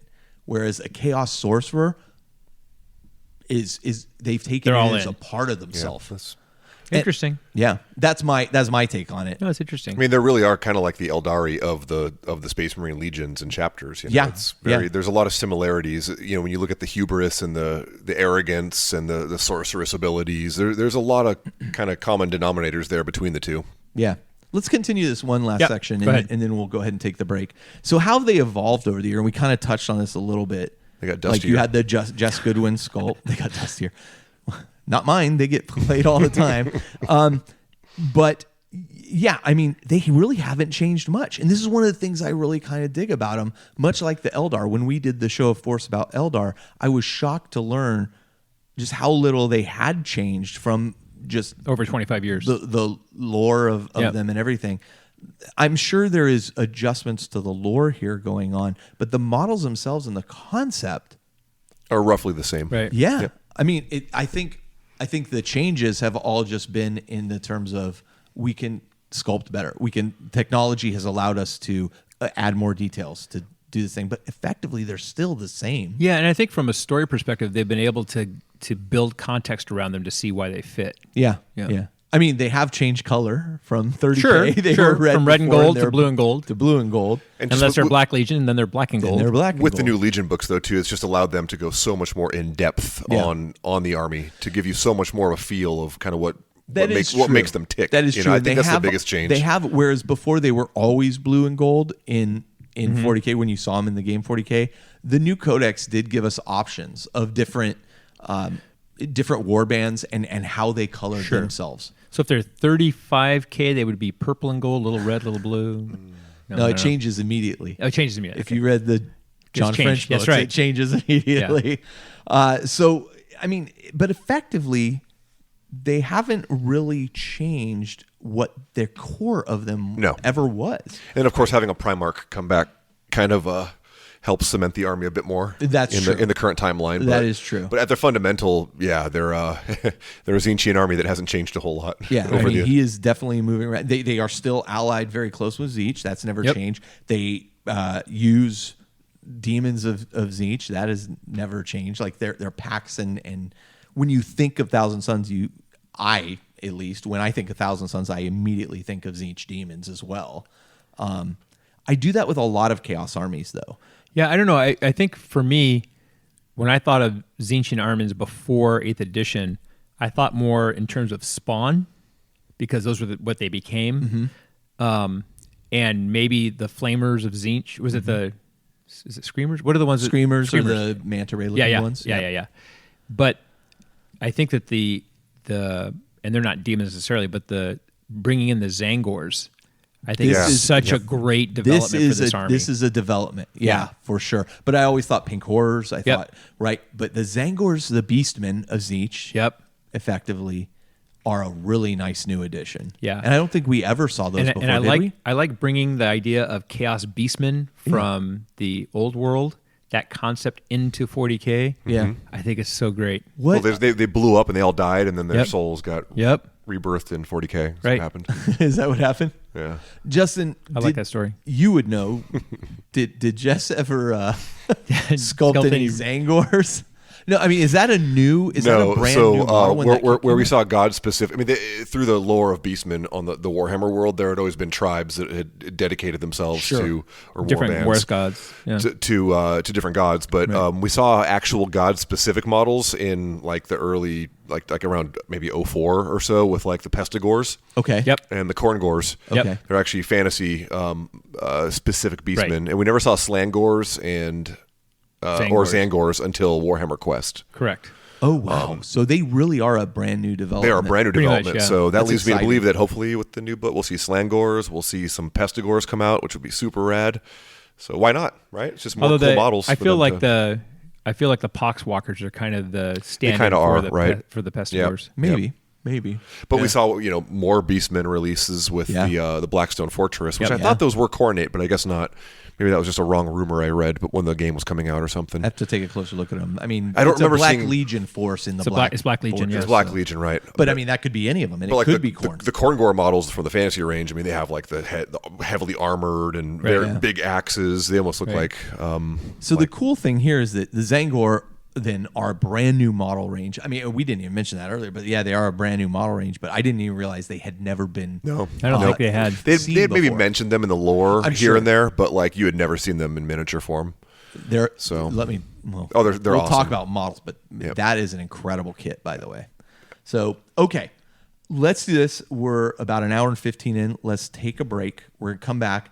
We're gonna start talking about the organizational structure of the Thousand Sons, both pre and post heresy, and then we'll move into what do we think about them in terms of models and that kind of thing. So we'll be right back. Hey, this is Big Nasty B from Life After the Cover Safe, and I'm at a mall talking to strangers about Table War. Table War develops some of the most innovative products for the miniature wargaming and hobby industry. And I develop pictures. That's great. They develop things like the Fat Mat.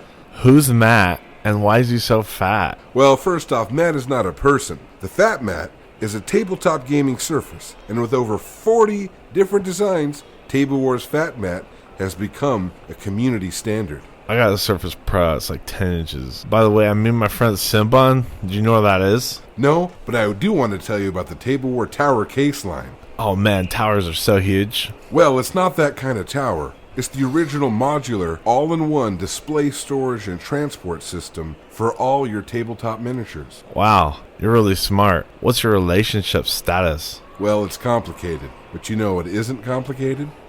Chili dogs. This is true, but also the Macro Mat. Oh geez, not that guy again. The Macro Mat is a one-of-a-kind, innovative photography backdrop, perfect for collectibles, hobby miniatures, and small works of art. Its durability, portability, and functionality in one inexpensive product. I wasn't paying attention to what you just said, but do you validate parking? No, I do not. But if you want more information, head over to tablewar.com and check them out. Table War! All right, and we're back, and we are still talking our show, 4,000 Suns. And I want to talk a little bit about how the organizational structure of the Thousand Suns was before the heresy, I guess during the heresy too, and then post heresy. The Thousand Suns broke themselves down into cults, and each of those cults focused kind of on one specific discipline. Right. So in the time of pre-heresy, there were 5 cults that they were broken down into. The first being the cult of the Corvidae. And the Corvidae, their speciality was like precognition, like looking to the future. This is kind of where we were talking about earlier, the Eldar also like anticipating where a weapon was going to be and avoiding that weapon. They would do that, but as well as if you look at the wolves like cast bones Runes, and read bones and runes and stuff. These guys would throw themselves into the warp to look at, much like the Eldar, how do the paths of things work out. And sometimes they would work in concert to try and combine their efforts. Absolutely. What was the next one, Adon? The cult of the Pyre. Yep. And they were all about fire, pyrotechnics. Yep. They generate fire, control fire. They throw fireballs. They were like the classic D&D sorcerer. These were the guys that really struggled during the assault on Prospero because they're to shut down. It's all direct damage Yeah. stuff. I mean, they would try to burn things down around them, but their powers were effectively limited in that fight. Justin? Next up is the cult of the Pavoni. Yep. Pavoni? Yeah. Pavoni, yep. And they are apparently able to use their psychically generated powers to manipulate body chemistry in themselves and in others. So these were the guys that I was talking about earlier where Spawn fans. They were trying to prevent these mutations and stuff from occurring. So they could also boil your blood. Yep. Again, also hugely limited during the time that Prospero comes under attack. Right. Next up were the cult of the Athenians, and the Athenians were telepaths. So they're using this to transmit their own thoughts as well as read other thoughts. The Scarab occult Terminators. Yeah, the Terminators were heavily. Yeah, they all work in conjunction with each other. They were still Terminators, but they could even be better because they were effectively working as one I think it's the mind. Athenians. Is it? Yeah. Okay. Yeah. Sure.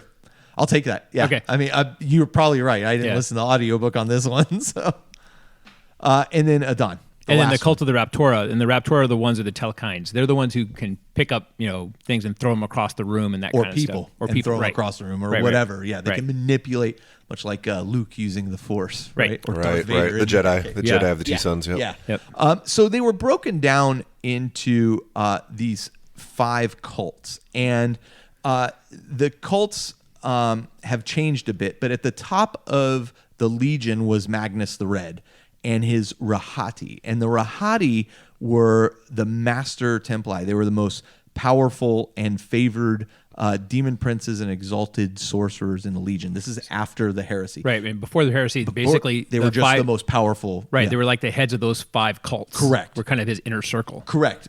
Much like the Mournival. Right. For Horus. Right. This was his version of that. Right. Or the Wolf Guard for Magnus. Right. Yeah, his Which inner is circle. a really cool structure, I think. Yep. Right. You get the heads of each of these cults and they report in.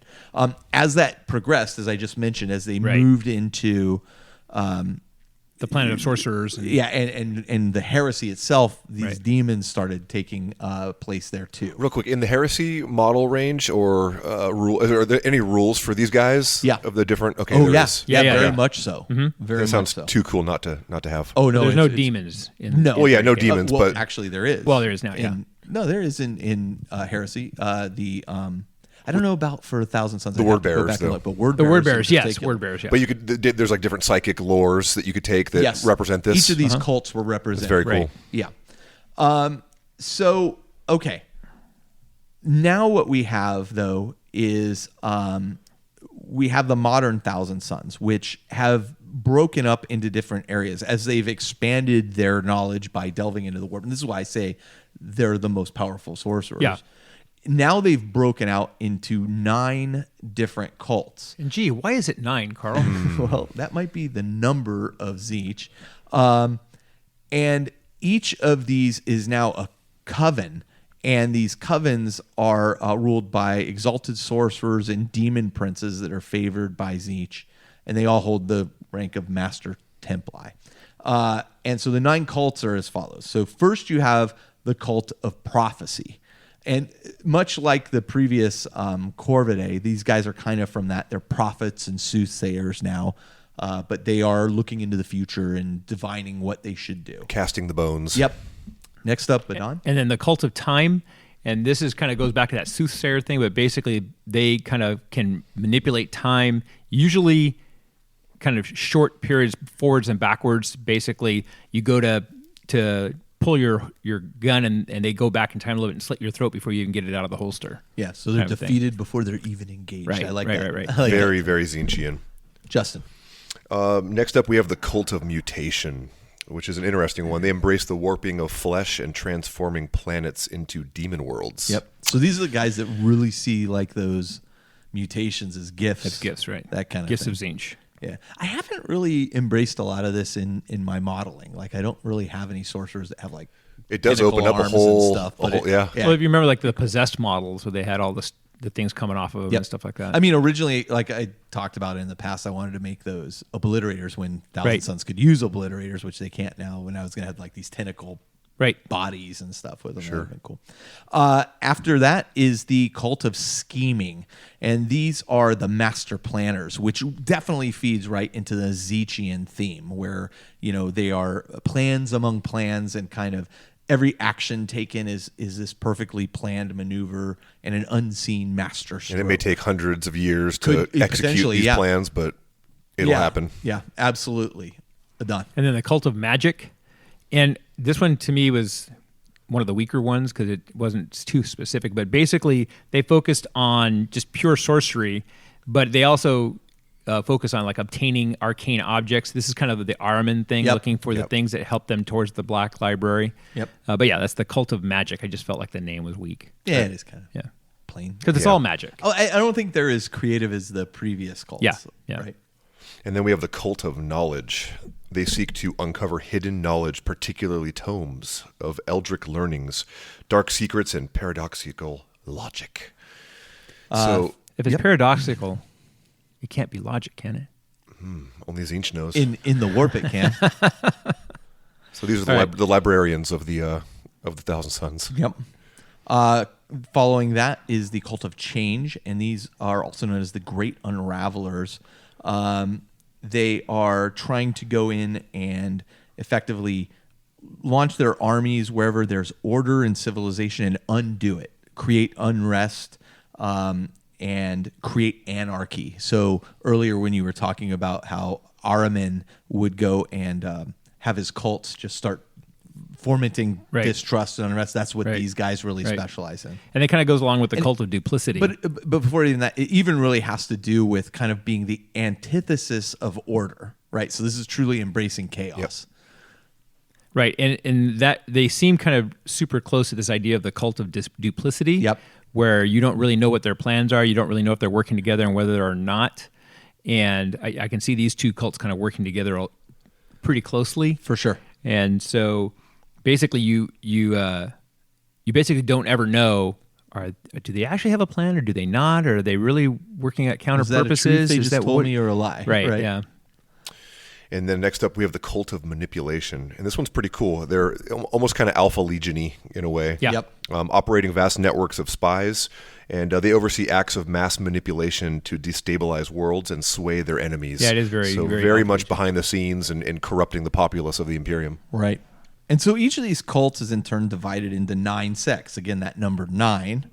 And those sects are all commanded by lesser sorcerers and demon princes, and these are in turn divided into thrall bands, which Probably make up the 9 basic each. kind of fighting units of Thousand Sons. Yeah. Now, can you take the units in dudes of 9? No, it doesn't Yeah, quite work I like know. that. It's 5 Too or bad, 10. huh? Yeah. I mean, you can always take 9 and pay for 10. Right. But Jeez. not quite. But, and real quick, back to the 9 cults. I mean, looking through these, you could really easily, just from these simple little descriptions of these cults, you could really easily theme an army around this very Or much units. so. I mean, more so with like the mutation. You could have a lot of spawn in your for army. sure. Yep. You could really go to town, like you said, with the mutations. Or if you're doing the Cult of Manipulation, you've got like 100 cultists in your army. Right. You know? So I was going to talk a little bit about how they've kind of driven events in 40K, but I think we've pretty much covered that at this point. So what I'd like to talk about is kind of what is your favorite flavor of Thousand Sun? I mean, there is a lot of different choices in the codex in particular. I'll go with blueberry. Much like for you, Justin, much like the Nurgle thing has, the various like what are the sons of? I can't remember their name, but there's for all the Nurgle. Yeah, there's the different like Nurgle war bands and that kind of thing. They're all called different things, And they all have different motives and different overall plans. Yep. So for me, I thought the Prodigal Sons, which were originally the army of This is the Amon, one that I had and picked this is a too. cool one. Yeah. This is the one you chose too. Yeah. When he attempted to track down and kill Armin, who was in exile at the time, Armin slew him and then took control of all of his forces, Right. and basically said, "You're all working for me now, or you're not." Yeah, and mine was actually Ahriman's, and I can't remember their name, but Ahriman's forces before he hooked up and stole all Amon's guys. Well, because he just basically left, and Right. and Amon took them. Yeah, Right. But Ahriman had a small cadre with him, Yep. and I kind of liked that was kind of I kind of liked those guys because Ahriman was on this quest to save his brothers, Right. which I thought there was a tragic hero piece of that. Yeah, yeah. But yeah, then when he went in and basically Took him back. Took 'em is back. what he really did. Yeah, right. Can't be stealing if you're just taking it back. so basically the prodigals on return. That was OJ's defense, I think. Right. Yeah. Anyway, the purpose of the Prodigal Sons is to seek out knowledge and items of power, as we just Right. talked about with that one cult. But in particular, for things like the Black Staff of Ahriman, which he wields now, Right. But in particular, they're seeking out, as we The Black discussed, the Library. Black Library. They'll never get to it. Yeah, well, Never. he's come very, very close. Yeah. During I go there at least a couple times a month and download some stuff. with Amazon now, It's the so Black simple. Library's kind of out of business. Yeah. But, interestingly enough, during that time where he allies himself with Magnus and they launch that assault against Fenris, Armin splits off and begins a battle in the Sure. webway. Done it and twice now, comes yeah. within sight of the doors to the Black Yeah. So Library. he actually knows it does exist. Yeah, and then they shatter that path to it. The Yeah. Eldar shatter that path to it, preventing him from getting to it that way, so you can't get there again. But man, that's gotta be frustrating. It's gonna be really cool to see where they go with that story arc. And a lot of times, this is why I play Armin. I just think he's a cool character. I like having him on the table. I like in my mind, I'm like this is him, and he's like manipulating all this. We did see him. One of the things that really turned me on to Armin as a cool character was, what was the name of that? There was that comic, the 40K comic that followed the Sister of Battle. I know what you're talking about. Damon Fugue. Demon Fugue, yeah. Damon Fugue was he's in that. Yeah. Actually, and it's a really cool depiction of him. So that was where I was like, oh, this guy is really, really cool too. Okay, so I stole yours, Adon. Well, yeah, sort of. I mean, for me, it was Ahriman and his initial band of wanderers, because he had a small group of guys that were with him originally. When he went in exile? Yeah, I don't know. Probably a couple. kind of like the guy who was in the Black Legion who had a small group of Rubricate that were with him. So they're kind of like a bodyguard kind of thing. When John French's story picks up, Armin Exile, Yeah. it may be after that a little ways, because Armin is actually Alone at that point. He's alone, Right. and he's subservient to another sorcerer who doesn't know who he is. Right. He actually is falling under a different name, and his helmet and everything is like actually hidden Right. in a chest. When he reveals Such a himself. good story, yeah. It's so good. That's cool. Seriously, you got to read that series. Justin, how about you? So I kind of took the easy way out on this one. There was a little paragraph in the book that really kind of spoke to me about kind of how the Thousand Sons are in the 40K lore, and the paragraph was said throughout times the manifold sects of the Thousand Sons seem divided or even opposed to one another. This is merely an illusion, a result of the incomprehensibility of Magnus's ambitions and the unfathomable will of Tzeentch. Every thrall band and each sorcerer has a role to play, and they are all guided towards the fate envisioned by their demon Primarch. And to me, it was like it really spoke that, like, even though these guys are all so disjointed and they all have their different plans and machinations, they're all ultimately serving the same purpose. It's all part of the big plan. It's all part of the big plan, and that really, to Maybe, me, for all you know. yeah. Yeah. So Okay. I like them all, Carl. They're all working together. Is that how it works? That's how it works. Notable battles of the 41st Millennium, and I realized I just made a mistake earlier when I said this was during the War of Fenris, because the notable battle I picked was the fall of Cadia during the 13th Black Crusade. That's where he That's saw it. where he did Yeah. it. Yeah, sorry. So that's where Ahriman came within sight of the Black Library doors. This is absolutely my favorite battle where he takes place. I just think the Thousand Sons are really cool when they're depicted here. I really like how frustrating that must have been to come. You know, I picture him kind of like in the webway, literally seeing the doors of the Black Library, but between him and there is this host of Eldar Harlequins, and Eldar fighting him, and his warband just fighting us before he's just prevented from getting that far. By He's the so shadow. close. Yeah, that is. In my head, I picture, how they have like those 40K pictures where like the Marines are surrounded by all these orcs. Like I picture he and his war band of sorcerers and Rubrique like fighting their way through. It's pretty epic. Just a mass. Yeah, it's visually that just really, really appeals to me. Adon, how about you? Yeah, for me, and I don't know if it's a notable battle, but one of the things I really liked was the depiction of the Thousand Sons sorcerer in Abaddon's cadre in the Black Legion. It's Iskander Kion. Right. God, I can never say his last name correctly. That's okay. I'm probably saying it wrong. Yeah, but Iskander, I really like that depiction of him and his Rubrique and the connection between them and the way that they are manipulated and used. There's not really a notable battle, but just that kind of depiction of them and the visual picture that it creates about how that sorcery works and how. This guy is almost on Ahriman's level. Yeah. Right? And the way that he controls his forces and the way he communicates with people across ships and stuff like that, he's like the interconnecting piece.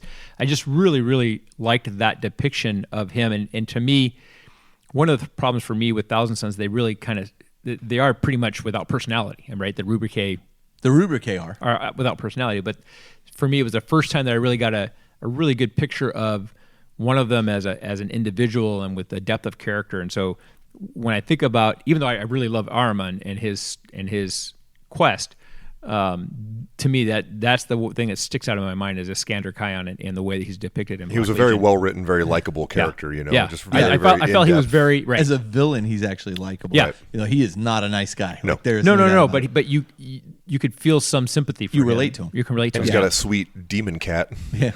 Right? That was the other thing that's really cool. Since you didn't pick a battle, I'll throw in another one. All right. In the series, in the Ahriman series, there's actually a battle that takes place where Ahriman, there's a bunch of kind of backwards and forwards time depiction going on, like things that happen in the past and then the future. And at one point, Ahriman effectively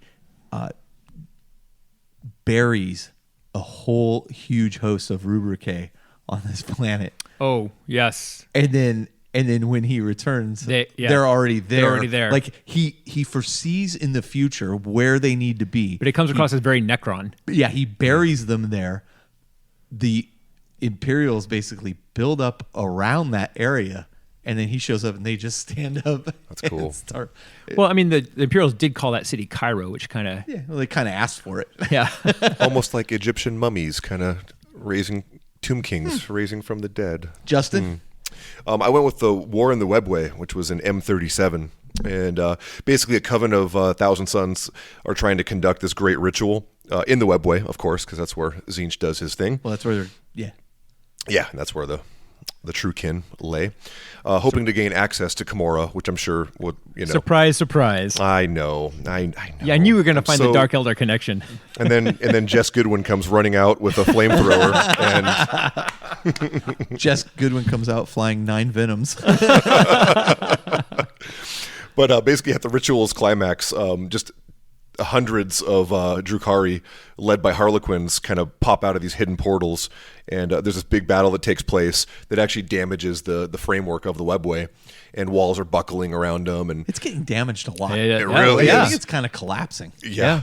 It needs a little clear. I mean, not just the arteries are clogging. Not just this story, but in a lot of stories. Yeah, Like, I think there is some. I think it's decaying. Yeah, I think the Webway is falling apart, and Yeah. that's part of the death of the Eldar. That'll be interesting to see if they expand on that a bit more Yeah, as things progress. yeah, it would be. But at the end of the battle, basically, it's rumored that they get shattered and they all get trapped in this pocket of it. Of the Webway, and it's rumored that they fight there still, lost in an endless cycle of war and rebirth for the rest of time. That's what they tell the kids. That's what they tell the kids as a bedtime story in Gamora. Let's talk about the model line that they have come out with. Now, it's not a huge model line, but No. we did just touch on a few earlier that are brand new. But if we're going to go through and pick our 2 favorite models from this model line, let's go through round robin style. You got to let Justin go first. I'll let I'm keeping that part out. Yeah, I can't say his name 3 times on a show. Because then he'll appear So I'll go first. He'll A appear like certain- Beetlejuice. Okay, go ahead. So a certain dude back in the late 80s, early 90s, sculpted. Named Guess Jedwin. Yep, sculpted Ahriman, which and the model's fantastic, right? But I have to go with the new Ahriman. I mean, I'm sure we'll all agree that model is so amazingly done. Yeah. I mean, he's obviously bigger and done in beautiful CAD dynamic. design, more dynamic. But that sculpt is just beautiful. I had to pick Ahriman. Yeah, The old that was one of my picks too. No, the new one. The new one. Oh, okay. And I appreciate the fact that, and I hope. Well, look, clearly the new one is influenced by the old one. That's what I'm saying. Yeah, Yeah. yeah. And that's what I like about a lot of the new stuff they're doing. They're keeping influences from the callback. old stuff. I mean, Yeah, look at the new callback. Karn. It's for basically sure. just a reinvent. But it's a testament to like how well those initial designs were done. I would agree. Look that now they're just expanded upon, made bigger, more threatening. But the fundamental design is very much Yeah, still the there. Primarnius Calgar, right? The same idea with the Primarnius Calgar. I haven't heard that one yet. You haven't heard that yet? No. Yeah, God, that's It's but no, I perfect. think it's the same idea. The callbacks that they've done Sure. with that model. I just like in general that they're doing those kinds of callbacks. By the and way- that Gene Stealer cult dude who's looking at I do Warhammer like World. that model, but I like the pose, the previous pose better of the Calgar and Terminator armor. Oh, where yeah. he's like got Where the he's fist basically, by "Come his at me, side." bro. Yeah. Yeah. I like that pose better. Yeah. I mean, the new one is good, especially with the helmet. The helmet looks phenomenal. Yeah. But his 2 defenders are just Yeah, amazing. I looking. like them better. Those than him. guys are Yeah. amazing. At the end of the day, too, it's plastic, so just cut the arm and Yeah, you can adjust reposition it and sculpt on some triangles. Easier said Easy. than done. There's a lot. Of, okay, super sculpy guy. Yeah. That's not me. Anyway, okay, so I'm going to choose Exalted Sorcerers. And the reason I'm choosing this is because, number one, You run this 7 of kit provides... I only have 3. I should have 9. This kit... It because fit. right? This kit provides you so many pieces to it Yeah. and so much variety to it. It is. Do you end up with extra bits you from do that? end up with extra Okay. bits from it. that you can apply to your sorcerers Yep. or aspiring But sorcerers. it is not only that, like you get 3 sorcerers in this kit. It's a pricey kit. I mean, you're paying for it. These guys are really good on the table, but you have a lot of variations that you can do. There's a few Mm-hmm. extra bits on there. It is a great kit. And each one of those guys is, it's funny when I'm playing people and I'm like, okay, Armin's going to cast this. And they're like, which one's Armin? And to me, I'm like, very kidding? clearly that Yeah. one is Armin. But the other guys are up to that level. They're really. Yeah. It's a really well done kit. of competition. And I really think, I don't know if you have done this, but I really think you should give each of them a specific name.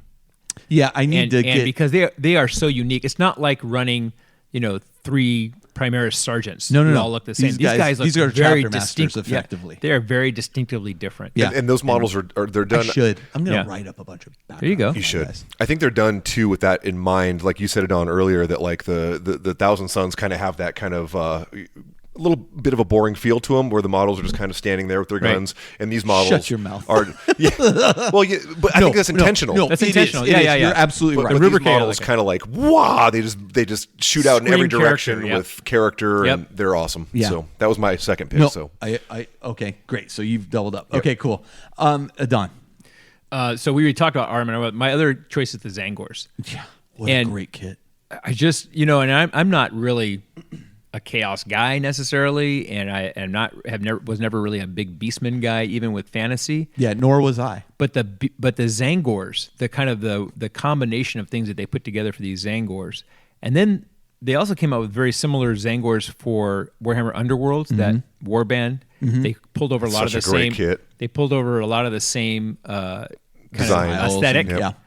But the Zangors, it's a great kit. and the Enlightened, the guys And let on me, disc. Oh, yeah, tell the you, Enlightened ones. Assembling that kit is interesting. I mean, not in a bad way. Yeah. Like you can change the faces on guys. You Yeah, can do all that's kinds of unique that's things. my next thing is that they bring so much character. Again, you've got this very intentionally monotone rubrique. Yeah. Right, but the Zangors and the Sorcerers are what give it its flavor. That's a great- And they give that's a great you point. a lot of options to bring a lot of character out in those kits.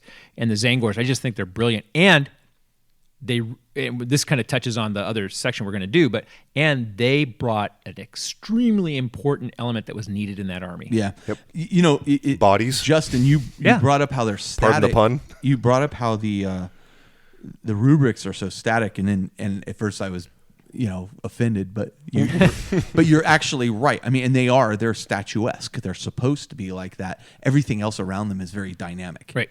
Even to the be honest- sorcerers with them are Right. the aspiring sorcerers. I would have been happier if they had the Thousand Sun models even be more stoically like, almost just all in the same pose. You know what they remind me So of? they kind of have that. I wouldn't want them all in the same pose, but you know what they remind me of? They remind me of Wraithguard in that sense. Yeah. Yeah. Right? Just the way they kind of stand. Well, and it's a similar thing. The Wraithguard are these trapped spirits in Right. the armor. It's a Right. very similar That's what I'm saying. vibe. And I'm sure it was Intentional. planned that way. Oh, Yep. of course. So then I'll choose my next one, which is a Forge World model, which is the Thousand Suns Osiren Pattern Dreadnought. This thing is a work of art. Just a beautiful model. I have one that I use for my 40K army. I can't use it as... And you didn't really do conversion work on that either, huh? Nope. Just a That's nice exactly paint how job he to match. comes. And, I'll tell you, yep. all of the Legion Contemptors, they're all so nice. It's hard not to pick one of those every time I go. Oh into yeah, this. I mean like the Alpha Legion one, Yeah. and the Blood Angels one. They're all really- they're really all well really done. really Yeah. good. But this one just blew my mind, and it's different than just the Thousand Suns Contemptor Dreadnought. Yes. It's its own. I use it as a Thousand Suns Contemptor Dreadnought just because I think it looks so much cooler. Right. Even though the regular Thousand Suns Contemptor Dreadnought is cool too. Yeah. I don't think this has rules for 40K. That's why I use it as just a Right. Contemptor. Contemptor. Yep, Right. that works. Yeah.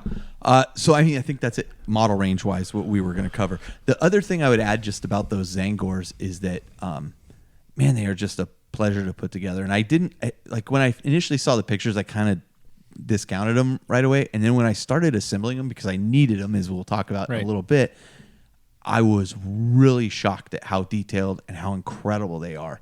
And, here's the thing too.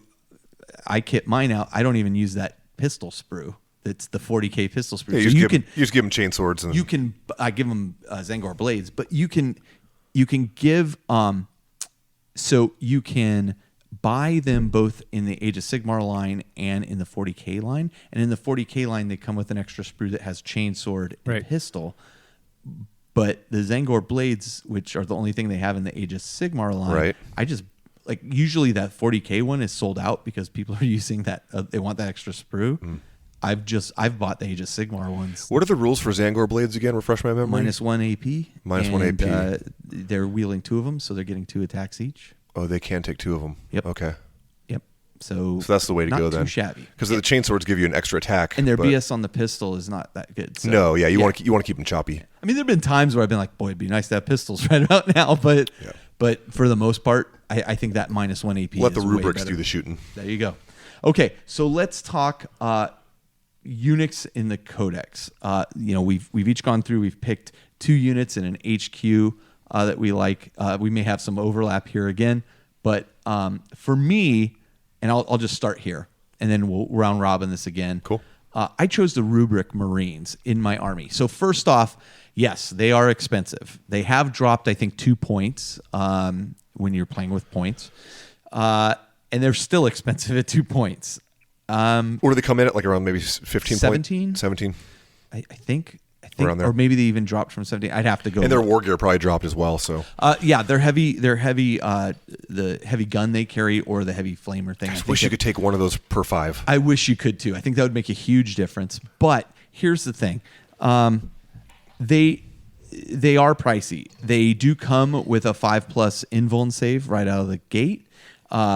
They have the all is dust rule, which makes them way more durable. So what this does is this gives them a +1 on their save if the weapon is 1 damage. Right? Damage. Yep. So if you're being shot at with something that causes 1 point of damage, has no AP, now they're rocking a 2+ save. Yep. That is pretty meaty. I mean, against Primaris Marines, you're still. They have AP minus AP weapons. I think their new bolt gun. Sure. I don't think regular bolters though on Marines have a AP adjustment. Nope. So against regular Marines, these guys are rolling on a 2+ Plus, save. if you get them in cover too. But even where they're getting hit, you have the points there. Yeah, there's 16 each now. 16, but they dropped from 18. Even where the so I was in the neighborhood 17. I hit it right in the middle. Even at the point where you are getting hit at with AP weapons, it gets to a point where you're like, okay, but I still get that +1. I still get that +1 until it's like, okay, well, now I'm relying on my invuln save. And you still have that invuln save, which is kind of nice. Also, if you have Sorcerer nearby, you can kind of boost that invuln save with the right spell. Or they're also Sorcerer nearby. They're re-rolling 1s on their shooting. By the way, their bolt guns are -2 AP. -2 AP. That's helps. huge. Yeah. Have you ever used a unit with all flamers before? I don't have a. Oh, you mean With the warp fire flamers? You can actually give the whole unit flamers. Oh, can I give the whole Rubric Marine unit? Take a little 5-man unit, pop it in a rhino, and I did not realize. it says every model can replace their bolt gun with a warp fire flamer I didn't realize it thing. was every Wow, model. I never realized that. So Colin's gonna have some. Dude, I mean, okay, just for a cheap Thousand Suns battalion, you take That might not be too shabby, and I think their warp flame is -2 AP as well. Take like 2 units of 5 with the flamers, and then a unit of bolter guys, maybe a bit more. Prohibitively So expensive. I think what you do is you put like 1 or 2 in a unit. Yeah, that might be worth it. Oh my god, that would be a. But it's just nice that you could take them, instead of a bolt gun. Didn't realize and then that actually. They're not. I mean, they're not bad. That's it's still strength 4 as I recall, but it's neg 2 It's also great to keep people from assaulting. for Overwatch. Yep. Yeah. So, I mean, listen, I get that a lot of the cult forces, whether it's Nurgle Death Guard or whether it's Thousand Suns, You're paying points. in competitive play, a lot of people will poo-poo them and say, Thousand Suns are really about running lots of demons. In my mind, it's not Thousand Suns army if you don't have Rubric Marines in it. That's just me personally. I mean, they are what makes a Thousand Suns a Thousand Suns. So that's me. So let's go to the next person, which is Adon. Zangors. Yep. Zangors, That's a good call. and I kind of talked about this a little bit before, but they fill a critical role in this army in having the basically the meat shield and the lower cost OPSEC troop units for that army. They really needed to have that. One of the things that really pointed this out to me is, Carl, you and I played early on when the Codex released, and you didn't have them. Right. And you played it without them, and you were really struggling I was. with that army. Because I had nothing that I could just put in the way of you. Right. Yeah. Right. You didn't have any good Bubble wrap. bubble wrap or speed bump or anything, a tar pit unit. You had nothing that could do that kind of thing. Yeah. And the first time I played with you after you had the Zangor Made a world of difference. made a huge difference in the flexibility of it and the ability to do the things you needed to get done with the important units. It opened my eyes. Right. It really unlocks those important units. Yeah. And so I just think that they were a critical need for that army. Yep. Kudos to the game designers for realizing that's a slot that needed to be filled. Yep. And filling it with something other than Cultists. with Which you can or do. demons. Yeah. Yeah. Or yeah. straight up demons. Yeah. And the interesting thing is, we just talked a minute ago, they can take that chain blade bolt pistol, but for my money, and for what I'm using them for, Yeah, which Zangor Blaze is fine. that Zangor Blades, the -1 AP is really, really handy. They're getting the 2 attacks. It's sneaky. There's a stratagem that you can spend a command point to at the end of the combat phase. They get to attack again. Yeah. Not too shabby. And for some reason, they have the Veterans of the Long War rule, so you can use that on them to get +1 to wound. Yep. They So they are really, really quite good. that's not bad. We're on a Zangor party right now. I picked them as well, just because a big blob of them. You can also teleport them using the dark matter crystal. Yep. Into a backline. There's a reason I'm having another squad of them painted up. Yeah. Right. And I would say go for a bomb of them. Yeah. Do a max size squad and just boom, You can pop take it them in like somebody's 30 back dudes, line. right? You Yeah. can take them in 30. Yeah. And that will just murder face. Yeah, Yep. absolutely will. And that crystal you just talked about is something I've discovered recently too. Yep. Late objective move. Holy smokes. Yep. And you could burn 1 command point to teleport them in. Yep. Using the webway. Yes, you can. So, but I mean, And it gets no, better. Please give me more ideas. I'm open. They're +1 to charge with their little bray bro. Brayhorn Yep. thing. The Brainhorn guy, yeah. Yep. So they're outer deep strike. bro. On an 8, their deep strike. They're getting in there with a command point reroll. I need to get some more advice from you, Justin. This is fantastic. Let me take some notes. But you have to play ITC missions to do Oh, that. God darn it. But anyway, one of the interesting that dark crystal thing, which is the one of the relics you can Yep, take. yep. I mean, I discovered It was that a movie recent- by Jim Henson. I discovered it. It's not actually called Dark Crystal. It's actually a series on Netflix. And you can use it on so it's late game, for example. You could keep that ace in your sleeve and be like, whoop, warp a little unit Oh, off now I'm over on to an an objective, objective. or a line breaker. Yep. You could literally hold that in the back of your deck with a little 10-man unit of Zangors, and sure. then boom. For sure. And the great thing about that, just to point this out, is you could teleport guys right out of combat with it, and Sure. they're Yep. not having considered broken out of combat at that point, so they can assault again. It's a pretty good relic. Yeah. Anyway, and I wanted to add one more point because you had chosen Rubric Marines also, Adon. Yes. And you make a great point about them here. Can you? Oh, they're Please say psychers. Yeah, you get a aspiring You get- sorcerer. You with get them. you get baby smites. You get baby smites. Yeah. And that, Sounds like a disease. do not discount that. Yeah, and not only baby smites, they get to choose a spell too. Yep. Sure. So so they can do other things, nice things with that spell. I mean, Yeah. they are. It's more flexible than Psychically, you think. This army is incredibly powerful, and when Yeah. you're battle forged, and you're increasing your Command points? your not just your command points, but the range of your psychic spells by 6 inches. Oh, pretty right. big. With Now your- I'm yes. smiting you at 24 inches out. Yeah. I'm casting a lot of these abilities like, oh, this is a 3-inch one. Yeah, we Now just it's played a 9 game inch. recently against Sisters where you were doing that Yeah. kind of thing. Yeah. It's a big deal. Help. On the psychic train, I had to pick Magnus because Oh my God, because yeah, he's so Magnus. good. Yeah, he's amazing. Yeah, He's he's on. so he's, good. he's on my list. Yeah. He knows like 18 spells. He can cast 3 of them. He can deny 2 or 3. I believe 3. he can deny 3.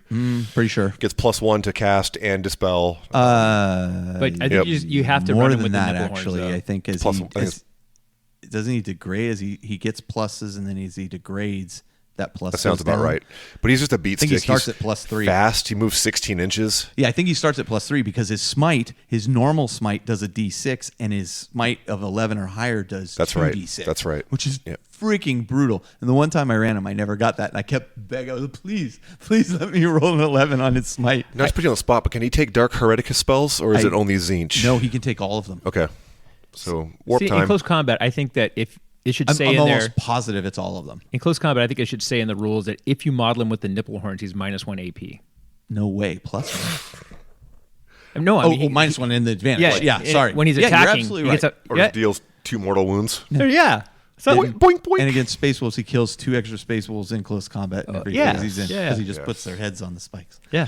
Which there is a stratagem to tie into the lore that you can kill Space Wolves much better Yeah. for 1 command point. Little bit specific in that one, but I like But no, it. that's It's a good. nice I mean, throw in. I think it's always okay. In fact, I appreciate No, I the think fact it's when great. they have a throwaway stratagem Stratagem. like that, where it's specific to their. So let's just And say- listen, Austin and I have been talking about playing. You better believe I'm going to use that strategy. Oh yeah. Let's just say you were to take him against Space Wolves, and you got him in. Yeah. You cast Prescience on him. Yep. Now he's triggering Veterans of Long War on a 3-up. Yep. Yep.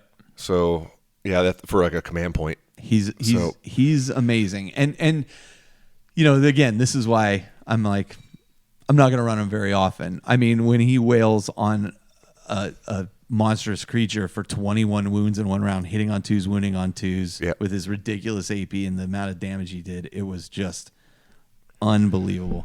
And again, I don't think for a lot of people it's going to be fun in our group. Sure. I think for a lot of people he's not going to be fun to play against. Just save him for bigger games. Now, yeah, exactly. Apocalypse, large games, that kind of thing. Now, there is one big drawback to him. He can't be hidden. Right. That's exactly He's big it. and he's out there, and so Right. he's going to draw a lot of fire. That's why I use that huge desert terrain piece you built, because he just stands behind it. And with his wings stand out a Yeah. lot, so Yeah. he is very visible. And if somebody sees the wing, they're shooting you. Yep. Part of the model. So, yep. But Yes. yeah, I agree with you, and it's a wonderful model, and it was honestly very fun to paint. So Sure. I love it. And I chose the Rubric Marines with you guys as well, just because they're iconic. Iconic. You know, you have to take at least a squad of them. Yep. And then in addition to that, you have I chose the Demon Prince because Demon Princes are phenomenal. They are. right Is now. that 1,000 Suns? I mean, I Yeah, I You can agree take it that as it's the a HQ in the Thousand Suns. No, I mean, I agree that it's a good unit in the army. My point is that I don't think of it as a 1,000 Suns unit. Why would it not be? You could have a sorcerer ascend to Demon Prince. Yeah, I just think of it as a general chaos model. That's 'cause why I didn't really What's consider it. interesting too, yeah, because there isn't. There's not a model There's- for them. Well, there's not like there's a Death Guard Demon Prince model that has There is. different rules, Yep. and then it's the same in the Zinchian book in the Thousand Suns. I don't book? know that they have different rules per se. I'd have to compare. If the they had a rules. I've just specific used that rule. Zinchian Demon Prince model, Yeah. I'm all with you. So you know that's what where I use? Creature Caster comes in. Well, I use the old- old yeah. Karos Fate Karos Weaver Fate Weaver, model yeah. as my that's, Demon Prince. that's valid. Yeah. Yeah. But I hear what you're saying, but I do think it's a legitimate thing. They are sorcerers. They are Yeah. powerful. No, and I think it's a great thing to have in your army. Absolutely. On that note, it was cool, kind of a side tangent, to see the Mutalith Vortex Beast to get put into this book. Yeah. I thought that was really perfect. It's a weird unit, and I've only used it, I think, once or twice at this point. I want to use it again because I realized I was using it a little wrong. Like But I there's just some think it's options thematic. in it. Yeah, Yeah. it Oh, yeah. I just fits like to see things like perfectly. that. Yeah. For sure. And I mean, there's some cool features in that where like you can pick one of the powers or you can roll two. Right. And it's like, ooh, what choice? I you could wanna see when they redo the Khorne or do the World Eaters book that they get because that's a dual kit build. make. It is. There's the one with like the swords There's in the its Mutalith back. Vortex I guarantee that Beast. thing's going to get in the World Eaters book because it would fit Probably. perfectly. Yep. But it's very interesting. And some people are running multiples of them. Oh, interesting. Actually. Yeah. Is that it for us in the models? I think so, yeah. I think that's it for I us. love Well, that. Ahriman. The Ahriman's Scarab, the only one. Ahriman. the new Scarab We all know Terminator. he's amazing. He's The- amazing, The yeah. Terminators that came out with, or those I models are love phenomenal. the models. Rules wise, not sold yet. Hey. Well, they have the all is dust rule, so they're getting the -1, right? Which is great when you're fighting against things that have an AP. But have they worked well for you? Arguably, right? So a lot of it depends on how you're using them.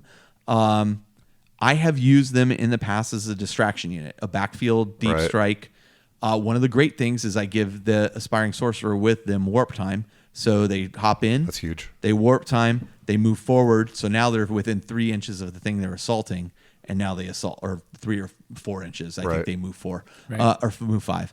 Probably So, 5, yeah. well, the sorcerer can move 6, so you can be within 3 Right. inches and get that assault off. Yeah. It's Yeah. That's actually pretty useful. And you Then have to they deal with ta- it. You can't ignore them. Then they tend to get wiped out, but the way I'm using them is probably, they're going to get wiped out because they're in the backfield. But yeah, you have to pay attention to them. Arguably, I have won games because they've shown up back there and forced my opponent to divert attention away from other Right. things. And I think that's a valid role. Yeah, I expect them to be a little tougher than they are, and I'm kind of toying with ideas on how to make them so. Because I had them assault into a group of Primaris Marines, and in the end, we kind of beat each other to death. And my Terminators, I felt like should have been able to wipe out those Primaris, and Right. didn't happen. So I got to give it some thought. But your Terminators, do they have 2 wounds apiece? Yep, Oh, they do? yep. Yeah, they should have been. But they're able not to- toughness 5 with feel no pain. I think they should have a 4-up invuln. Oh, like they're in cataphracti armor. They should have a 4-up invul. Oh my god! Have you been doing that wrong? kill myself. I didn't give them a 5-up. They're in Yeah, they're cataphracti cataphracti armor. armor. Oh, I blew it the whole time. This whole time. I've been Aren't doing you it glad wrong. we do these shows? Yes. Hey, look, man, I'm the 'cause first you have- one to tell you I've should never have a played whole a game list that's of notes 100%. from Justin already from the How to Play This Army. Oh my god, they do have a 4-up. They do have a 4-up. Which means that it does make them slower because they Which is interesting. they have advance too, because you and could- fallback moves. You could give. I wonder if you could give their aspiring sorcerer that ability that increases the armor save, the invuln save by 1, which would give them a 3-up invuln. That's cool. That's not too shabby. But yeah, definitely a 4-up. Okay, I blew that. So maybe they're a little better than I think. You know what? I'm gonna give them another. Try them again. I'm gonna give them another again. And try some warp flamers. back to the drawing board. But this is the thing I'm loving about this army, to be honest with you, is that there's just so much interesting stuff to it, especially when you're playing it wrong. So okay. Yeah. I mean, kind of bleeding into the army and competition it is an expensive and elite army. I think that is one of the things. Most of the time it's in Expensive competition. points-wise, Points wise. Most of the time in competition, what you're seeing is a lot of people with heavily leaning on the demon aspects of the army, mostly so they can fit in specific Thousand Suns units, and then probably bringing in another. Magnus and Demon Princes you see a lot. Yeah. You see a lot of Ahriman too, allied into Chaos Soup armies. He's For sure. a very effective psyker. Very much so. Yeah, And in very fact, much so. even into demon armies. So you're seeing Tzeentch demon armies, but then Ahriman being brought into it. Colin specifically painted up Ahriman because he was like, you know what, you could really use his Ahriman here. Yep. And I could. And Zangor's too. The Zangor Enlightened, and then the big blob of doom that just charges in and kills Yeah, the everything. Zangor Enlightened, I think, is a really nice addition to this army. It's an interesting one. It's a cheaper psyker. Yeah. He's not obviously as powerful as the other sorcerers. Right, but again, it gives a little bit more oomph to that meat shield unit. Their shooting's really good with those bows. Yeah. Yep, for Really sure. good. One of the things that people commonly mistake, though, is they say, oh, this is just a smite factory, right? You're just smiting. Yeah. And yes, you are throwing out a lot of smites. But don't think that that's all you're doing. You have access in the right combinations to 3 different schools of psychic powers. You have access to the demon, the Hereticus, Tzeentch, the dark Hereticus, and the Discipline of Change. Right. Now, not all of them get access to that, right? Some just get access to 2 of them. But with the right combination of units, a Demon Prince, he gets access to one that the others don't. Now, all of a sudden, you're delving into a lot of psychic powers. And one of the problems with the army is that you're having so many psychers on the board, you're overlapping psychic powers in a lot of cases. But so having that diversity of powers is really important. Yeah, Gives you so you're flexibility not, too. a lot of times you're running into frustrating things where you're like, oh, I can't, like I've gotten to the point where I'm like, oh, Armin can't cast in this power because it's already been cast, or this power because it's already been cast. Right. Mind you, he gets access to 3 plus smite. So playing armies like that too in competitive play, like cerebrally, like with that many psychic powers, can be a little taxing when it is taxing. You're going the long haul. You've seen me play, and you saw how many cards I had. Yeah, but no, and this is interesting because with this army, one of the things that's really important is timing and figuring out which things you do first with which guy before you go to the next guy. Because it's kind of like you were talking about. You don't want to ace Armin out from something that's really critical for him because some other guy used it. Right, especially because Armin's getting a +1 to his psychic test. Right, and so if you're able to, so again, that's one of the things. If you're gonna play this army, you really have to be good with sequencing. Yeah. It's all it's not just, start from right to left to cast things. No. No. You've got to make sure you're doing it in the right sequence and the right guys are casting the right things at the right time. Here's another interesting point. There is nothing in the rules that says you can't start a psychic power on one guy, go to another guy, and then come back to that guy. Right. So you got to keep that in mind too. Right. You But don't if you're have going to do that, this guy, you got to mark it clearly. Yes. But I knew that's where you were going to say with that. But you do not have to say, I'm going to cast all these from this guy. Now I'm going to move to this next guy. I'm going to cast this from this guy. I want to see how that plays out. Now I'm going to cast this from here and see if this is playing out. And then I'm going to go back to this guy. Okay, that didn't work. I'm just going to go ahead and throw a smite instead of this other thing. Sure. And I do that all the time. Yeah, it's like what I used to do with the sisters with the Acts of Faith stuff. Right. I used to have, actually, they look like little pieces of cheese. I used to have these cheese markers to keep track of stuff so I could see which unit continues to have. I think I do want to get like some little tokens or something that are just like, I've cast a spell, I've cast a spell, I've cast a spell. But Justin, I agree with you. I think in a soup army, that's where you're going to primarily see them. I don't see them, even with the points reductions. Now, again, who knows, see how it all plays out, because there's the other thing that frustrates me is when people look at these points reductions, they're like, my Rubric Marines only dropped 2 points. They should have gotten full smite. That was the big rumor going around. Yeah. Oh, they're going to get full smite. No, they're not going to get full smite. At least you don't get the -1 to cast it, right? After I can tell you how huge that is. Yeah. How huge that is when you're throwing so many psychers around. But not only that, and the expansion of 6 inches. I mean, that's massive. But I guess my point here is that you can't just look at their points reduction in isolation. You have to see that in chapter approved, every army has had points adjustments. And now what does that do for them? Because they're not, you can't just compare them against themselves. You have to compare them look at it in everything. Context. And so it's going to take a little while for this to shake out and see what happens. Yep. Arguably, I still think they're an elite army. Elite armies tend to suffer in competitive play. Yep. I don't see them kind of hitting any top tables for sure, but there are elements there you may want to use. That said, Magnus hits the top tables sometimes. Every time. Yeah. With Mortarion But and Knights. oh my God. Hey Carl, how come you that don't army play in was- tournaments? I don't know. The picture that Loopy posted. Yeah, it was like 3 Knights, Magnus, and the Mortarion. 5-unit army. Yeah. But I mean, ultimately, for me, it's Thousand Sons and Demons. I mean, and purely because for me, Chaos is just the other side of demons. I always like the idea of like, I have this Chaos Warband and they bring in these demons. And It's so fun to for be able me, to this is experiment this. with it too, like kind of jump back and forth with your builds. You know, Yeah, you might be able to for go sure. demon heavy with a little bit of Thousand Sons, or mix it up and I go think all there've only, Thousand there've Sons. only I been mean, 2 games where I've actually incorporated demons at this point.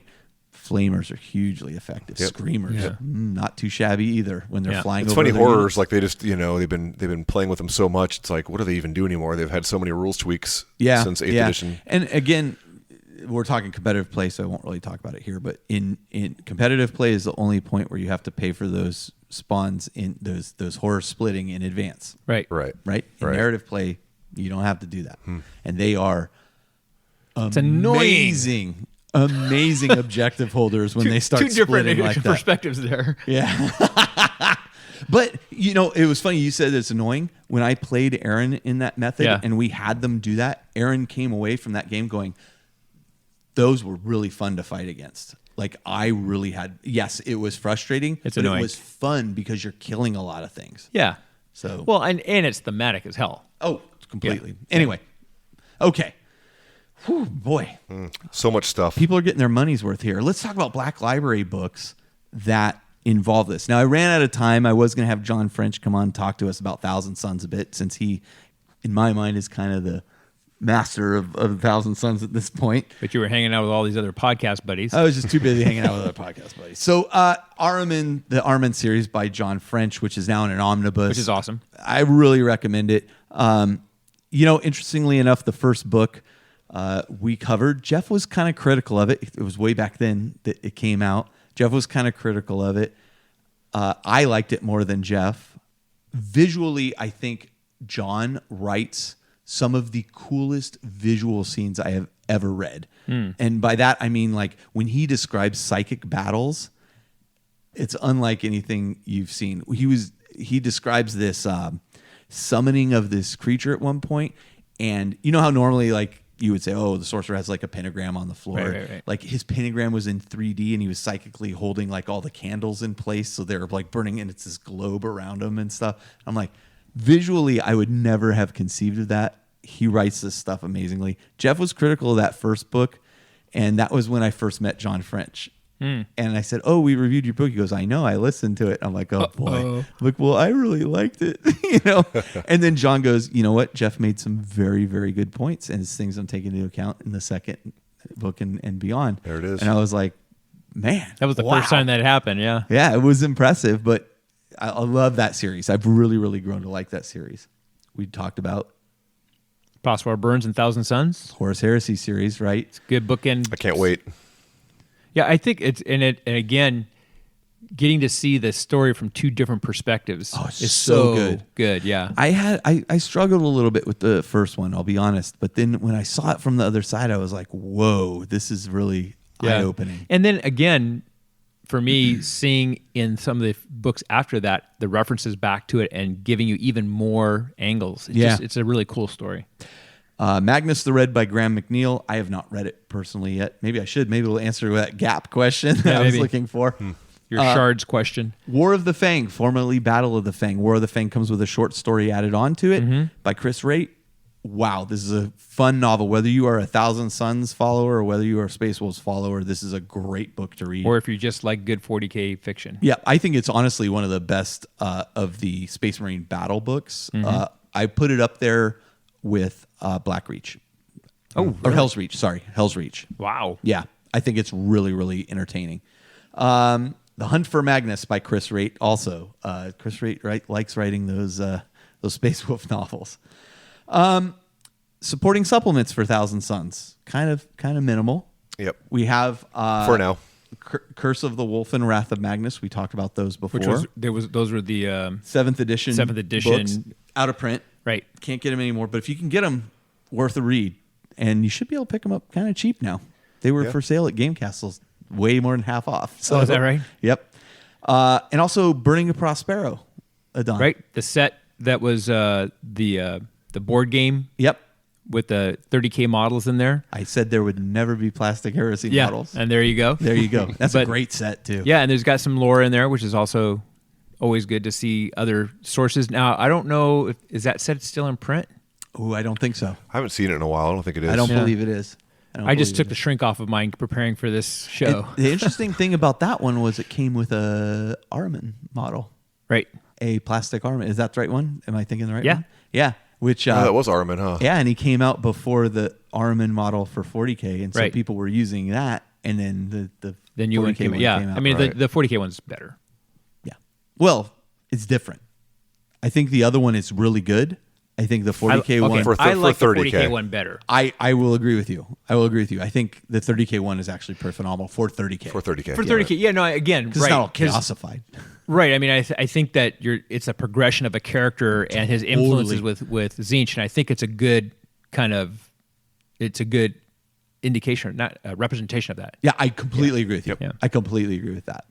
Lots of Forge World support for mostly 30K, though. Mostly 30K, but you have the... But you can import a lot of the stuff in. You absolutely can, and in fact, I have. You have the Thousand Suns Achaean pattern armor upgrade set, which includes the heads and shoulders. I'm going to go down this list real quick. Yep. You have Magnus the Red, the Primarch of the Thousand Suns, before Demon Hood. Before Demon Hood, yep. I think it's actually a beautiful model, personally. He's kind of like casting something. Casting a spell, yeah. Yep. You get Thousand Suns Rhino doors, Mark IV shoulder pads, Legion Land Raider doors, Legion transfer sheet. One of the most really good amazing Pretty slick. transfer sheets. I was so happy when I started doing my Thousand Suns for 40K, and it was Colin who was like, have you thought about using those 30K transfers for this? And I was like, no. And I went and looked. I was like, yes.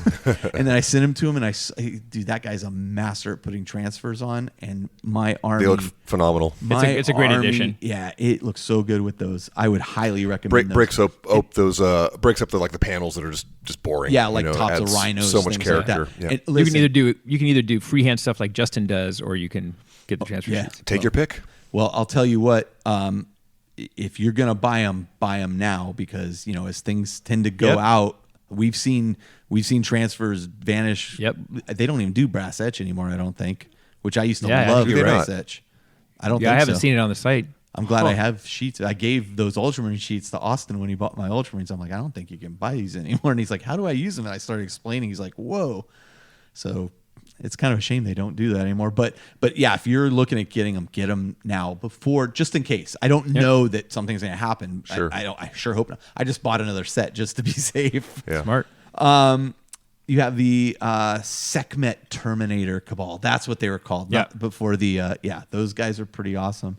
You have the Osiren Pattern Dreadnought, the Legion Kenete Occult Blade Cabal upgrade set. You have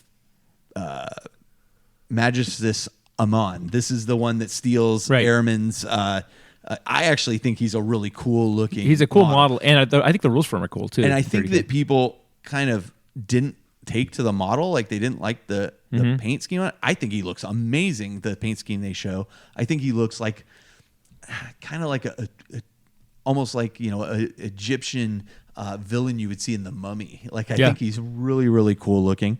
The Mark IV upgrade set, the Legion Demos pattern Rhino doors, the round ones, right? Contemptor Dreadnought, we talked about that. The Legion Praetor, which I bought because he's awesome. What I really like about this one is the head on him. Oh yeah, yeah, it's badass, and his pose is just. It seems basic. That's interesting.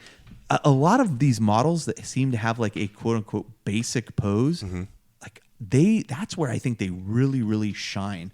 Typhus, his original model, where he's just holding the scythe in front of him, I just think it's threatening looking. This guy, I love his basic pose. It's threatening looking. Yep. You know, some of the new Primaris lieutenants. I mean, as much as people hate hearing about them, I know I see you laughing, Don.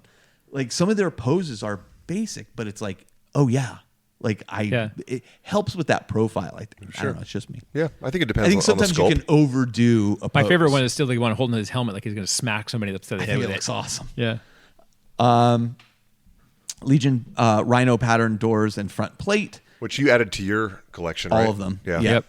Beautiful. And you know what's crazy is the pictures that you see of my army. Like that just looks like a yellow blob. But when you see the work Colin did on that in person, there's oranges and yellows and stuff, and they look amazing. And then the Mark III shoulder pads. So, I mean, there is a lot of support. Unfortunately, going back to the supporting supplements, at one point, Alan was telling me he was playing around with this idea of like a Zechian cult, like uprising on a prison planet that was going to be an Imperial armor book. And he said it wasn't going to be Thousand Suns specific, but it was going to be Zechian and all this stuff. I was super looking forward to that. Obviously, we won't see that now. I don't even know what they're doing with Imperial armor books these days. So, okay, we're getting to the end here. I'm going to start with you guys. What makes this army fun? What makes it unique? Why would you want to play this army? Justin, let's start with you. Kind of going back to what I said earlier, I think they're really the kind of the Eldari of Marine armies. Lots of psychic powers, lots of psychic support and kind of trickery that you can do when you're playing with them. Rewards very cunning kind of play, If you're an orc. Yeah. It does. And this is the first army I've owned like that. Right? Like, well, we owned the Eldar, but by the time we owned the Eldar, I felt like they were more like just blast you off the table Eldar at that time that we were really playing, my wife and I.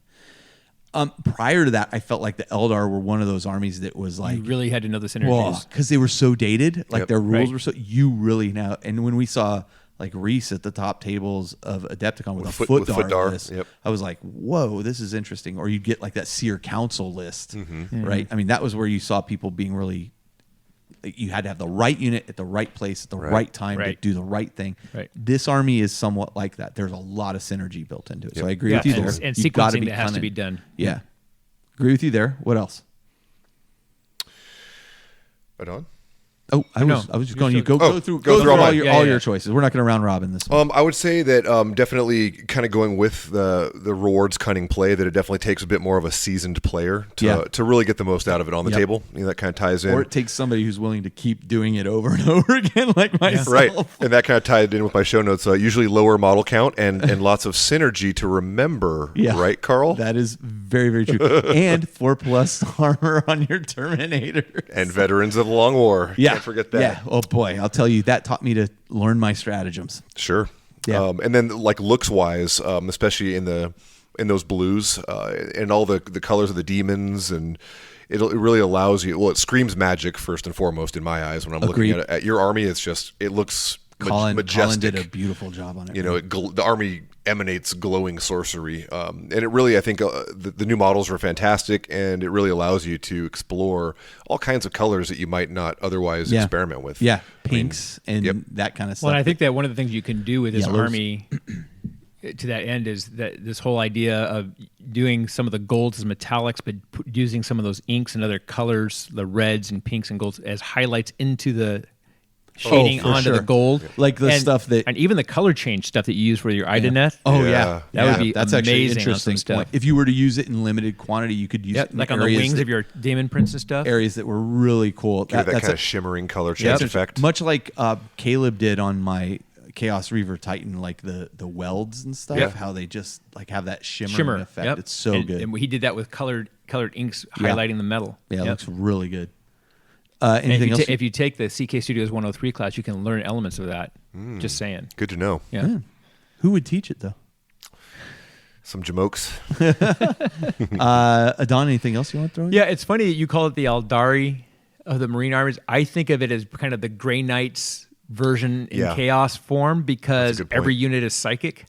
And it has all the smite that you can throw around, and it has access to a lot of different psychic abilities. That's actually a really better way to put it. Yeah, they are very much the Grey Knights. I kind of see them as the Grey Knights version in chaos, and it didn't really strike me until like the second game I was playing against Carl with them, and I was thinking, man, he's doing a lot of the same stuff I would do with my Grey Knights. This is why a lot of the players before this codex came out, they were like, I'll just run my Thousand Sons as Grey Knights. They literally would do that. Yeah. Yeah.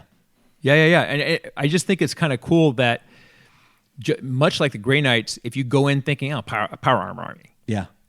Don't do that. Yeah. Because you're going to get caught flat-footed. Getting your head exploded with magic, right? For sure. So you really have to pay attention to all the different synergies. And so we in the past, you've talked about this know your enemy kind of thing. Yeah. If you don't know your enemy, when you're playing against this army, you're going to get your lunch handed to you. You're getting confused too, because a lot of psychic powers go. The psychic phase, the psychic phase for me takes as long as my shooting phase. Yeah. I'm getting faster at it, but an army has a lot of shooting. I have a lot of psychic. Yeah. And I just think that an army like this, and like the Grey Knights, and like the old Eldar and the old Dark Eldar, specifically the Dark Eldar of way back again, the well-tooled generals who know their army well and know the ins and the outs of it well and can drive it well. It's almost, to me, that's part of the fun of playing against it, is watching somebody basically unlock all the secrets of that army. And if you think about an army like the Thousand Sons and the lore that we've been talking about for 2 hours, unlocking the secrets of the army just matches kind of that idea of the army. The other thing I really like about this army is, to me, there's like a Shakespearean level of tragedy with the characters in this army. I mean, the tragedy of Magnus, where he was really trying to do the right thing. Mm-hmm. He was really trying to do what was right for his father. He was really trying, and for his sons. Mm-hmm. Yeah, and for his sons, and just the tragedy that befell him because of that good intention. Right, the path to hell is paved with good intention. Right, it's that whole idea. And Ahriman, I mean, he's doing these hellacious things across the galaxy, but he's doing it to save that which he rendered. And the tragedy of that, like I said, it's a Shakespeare. I think there's also a complete arrogance on Ahriman's part, right? Absolutely, yeah, sure. Nothing else matters but me and my guys, right? Right, but again, but I know exactly what you're saying. To me, it's just I have this sense of tragedy with them, and you get that I don't really see them as being necessarily evil. I mean, think about the destruction that the Imperium brings to worlds in the Great Crusade and the exterminatus that they would do. And I think it comes closest to, especially during the Heresy era, of, there's no good guys in this thing. And they're like they're the quote unquote bad guys, the Thousand Sons, but they're really close to the good guys. They're really not, which tells you there's not much of a. And to me, it's not like I never really get a sense that they want to bring down the empire of the false emperor. That's not really their shtick. I don't know that that's their thing now. It's not. I really don't. And Magnus, the tragedy of Magnus and the tragedy of the Thousand Sons is that they were trying to do right. Right. And so to me, they're one of the most compelling of the Chaos armies to me. And when I look at Chaos and there's nothing to me that really speaks to me from Nurgle or from Khorne or Slaanesh and that kind of stuff.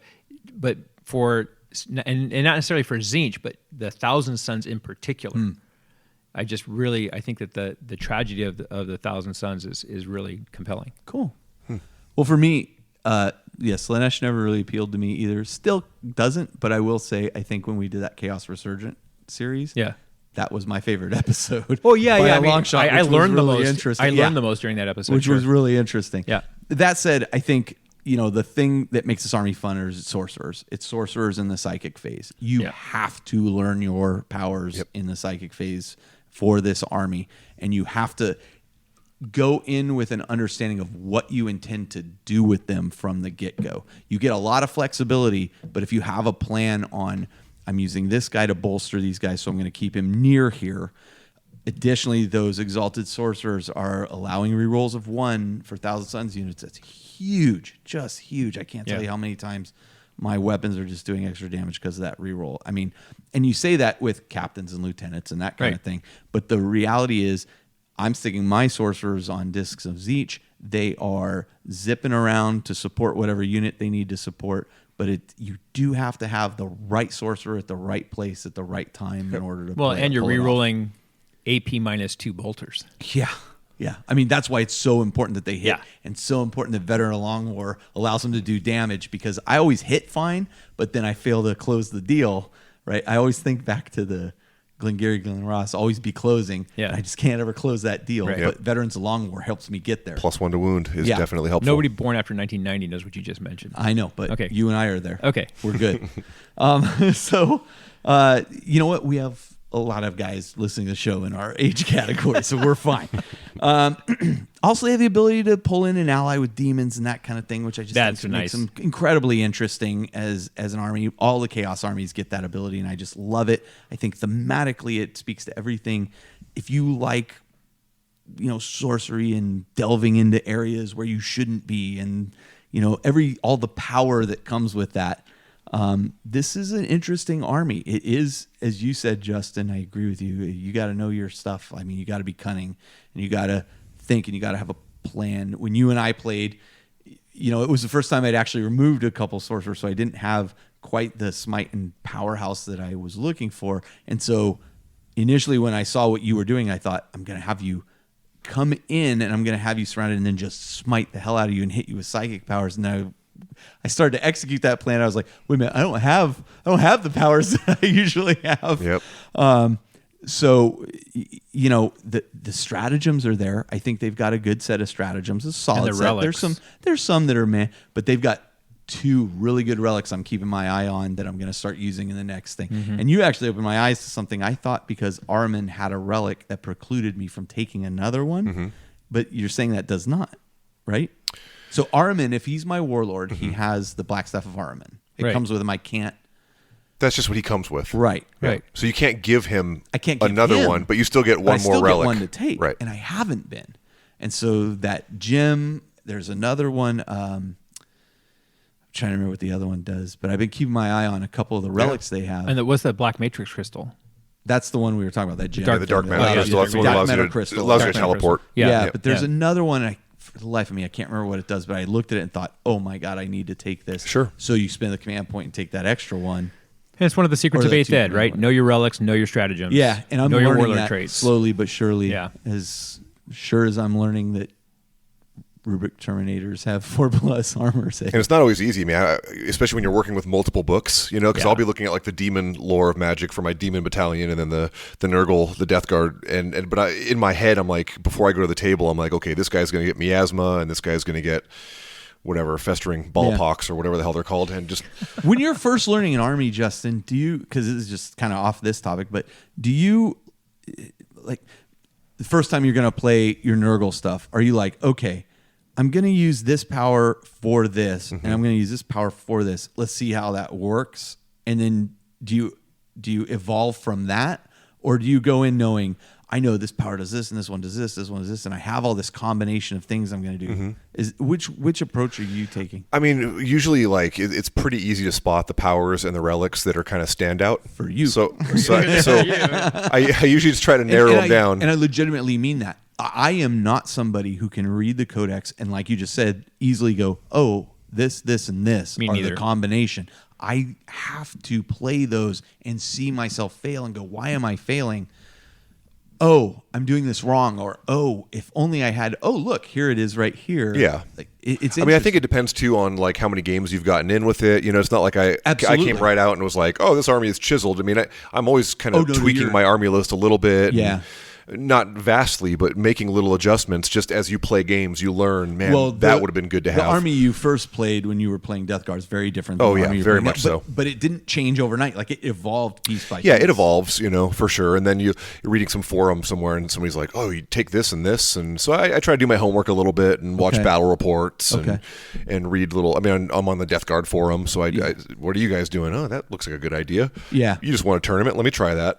There's nothing wrong with like leveraging our community, Right. I mean, you don't No, have to- I you mean, don't have that's to- the power The of you it. whole don't have- point of it. Yeah, you don't have to steal somebody's army list per se, although it is fun sometimes to get into somebody's head, like I've done with Scary from I think- Scardcast and played I his think Dark the- Eldar list. But I think the important thing about looking at an army list, and we said this before too, is you have to understand how that army list is played. Like, you can't just say, I'm just going to take this army list, win. Like, a lot of times these guys have, well, I have this, and then I have this Calixtus Assassin in it.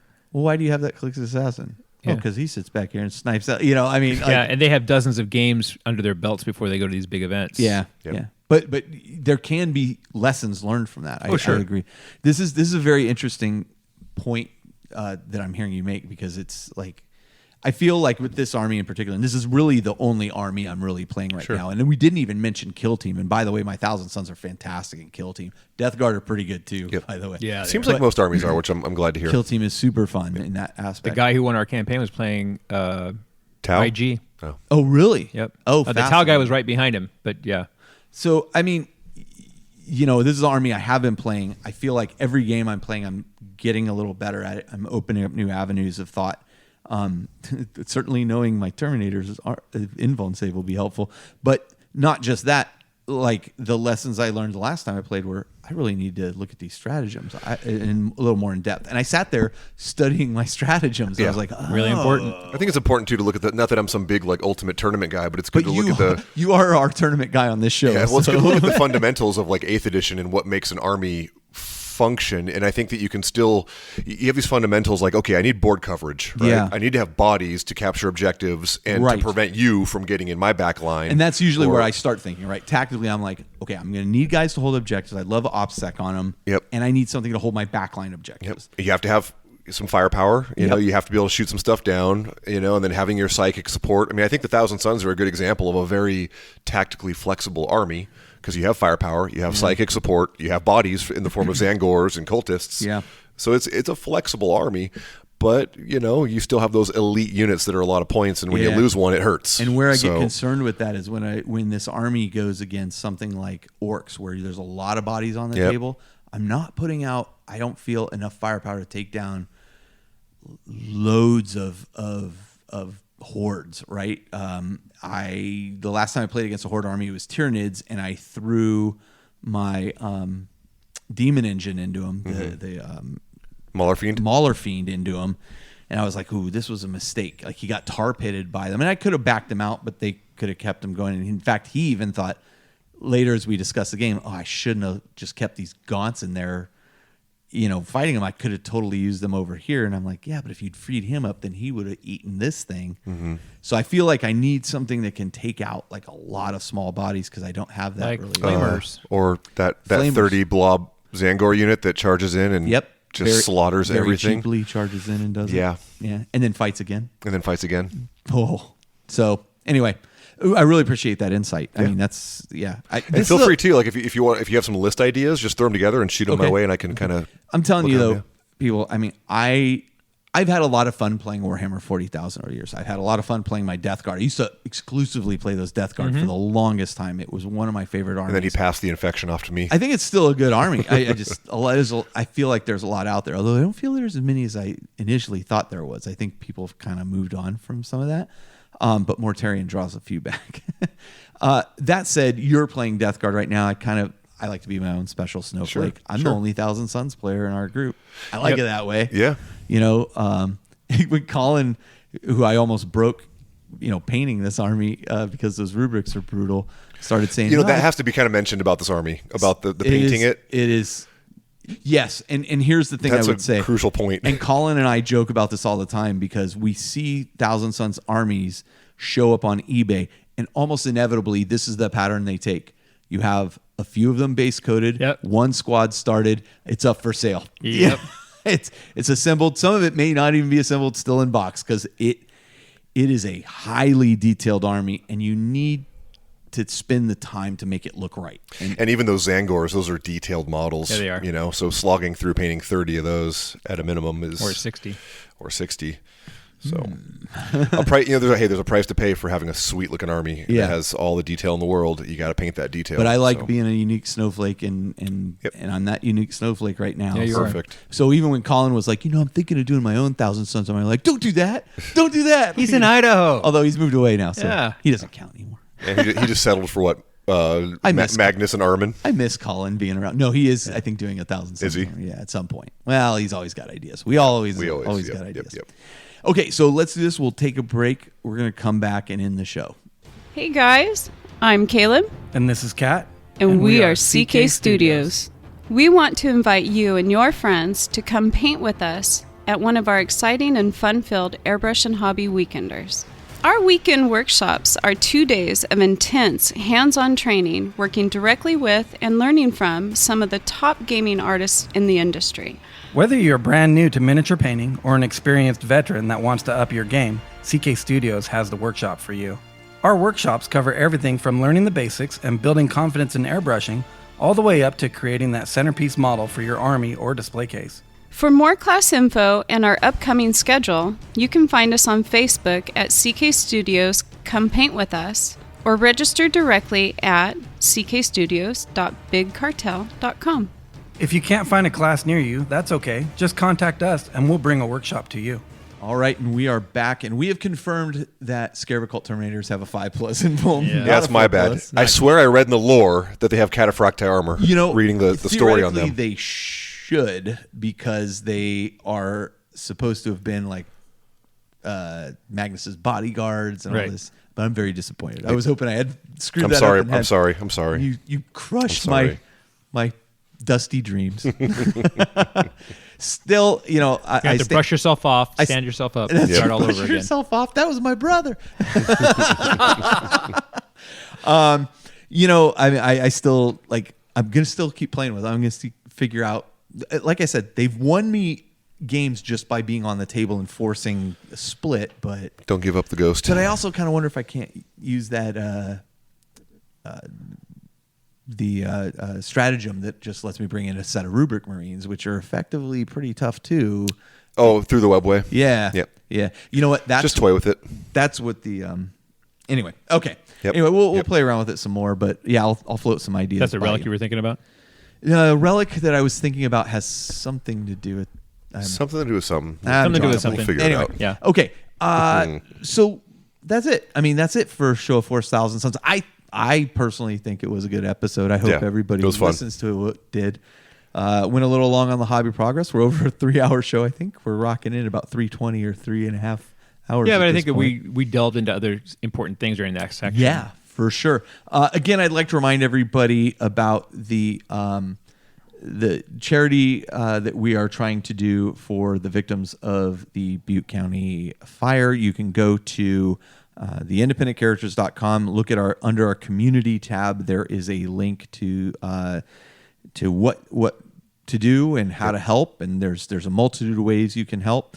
If you have any questions, you can send me an email to carl@theindependentcharacters.com and ask me. I would prefer that as opposed to you reaching out to me via Facebook. I just get a lot of messages per day, but I can always get back to your email. So for the people who have donated already, thank you so much for your generosity. We have a big pile of packages here with another couple that just arrived today at work. I got a notification that there were more there, and according to some tracking information sent to me, there's even more arriving. It's really helping these folks out. And there's info there if you don't want to do the hobby thing. There's also the broader community support you can do from there too. Yeah, absolutely. Or if you feel like, I can't trust Carl to get the stuff there. But there are enough people going up there with me that we're going to hand this stuff out. We're going to take pictures and video and all that to share all that information with you. And thank you so much, Table War, for your incredible support, and Games Workshop for your incredible support too. Bringing a little bit of happiness to people who've kind of lost everything is all we can do. But that's one thing I love about the 40K community and the hobby community here is that we do band together often to do this kind of stuff. So it's great. If you liked what you heard, leave us a review on Facebook. Leave us a review on iTunes or whatever your choice. Podcast of choice. Podcast, yeah. Yep. We love to hear that. And if you haven't joined our Facebook group, what are you waiting for? There is a lot of great conversation going on in there. And just answer the questions. Yeah, just please answer. Please answer the questions when you try to join. You guys got anything you want to add about this before we kind of log out and come back? It was a really fun army to delve into, and I learned a lot doing the research on it. And I need to not buy any more chaos for a little bit, but one day I will get to them. Oh, really? Oh, yeah. Okay. At least like a little battalion. Okay, maybe a kill team. I love the models, and reading the lore just definitely got me a little that much more excited about them. Start with a kill team at least, yeah. Or Magnus. Yeah, no, it was fun. Yeah, I like Again, for me, it's the Shakespearean level Yeah. tragedy is Greek tragedy of it. Well, okay. The great thing is this comes quickly on the heels of episode 179. Yeah, really quickly. And I'll tell you, episode 181, we've already got all the notes done for our 2018 Do you think year this in one review. was long? Expect that one to be just about as long as this one. So, but man, there was a lot of stuff and a great year. So we will cover all that in our next episode, probably in about 2 weeks or so. I'd like to do it before I go out to Europe, which is second week of January. So, All right. but we'll see how For schedules. the holidays, yeah.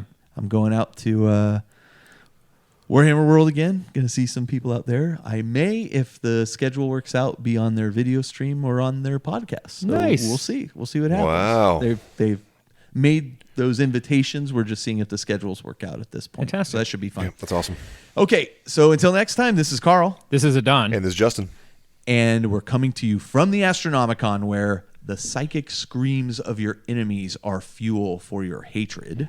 And where the Space Wolves just want a dustbuster for Christmas. Oh, jeez. Too soon. And Thousand Suns, all the trim a man can handle. Oh my God. No?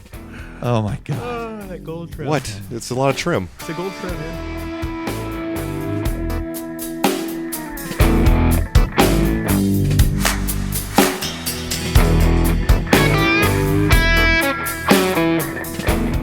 This episode of The Independent Characters is protected by the Creative Commons license. If you have further questions as to its use, you can find information on the front page at theindependentcharacters.com.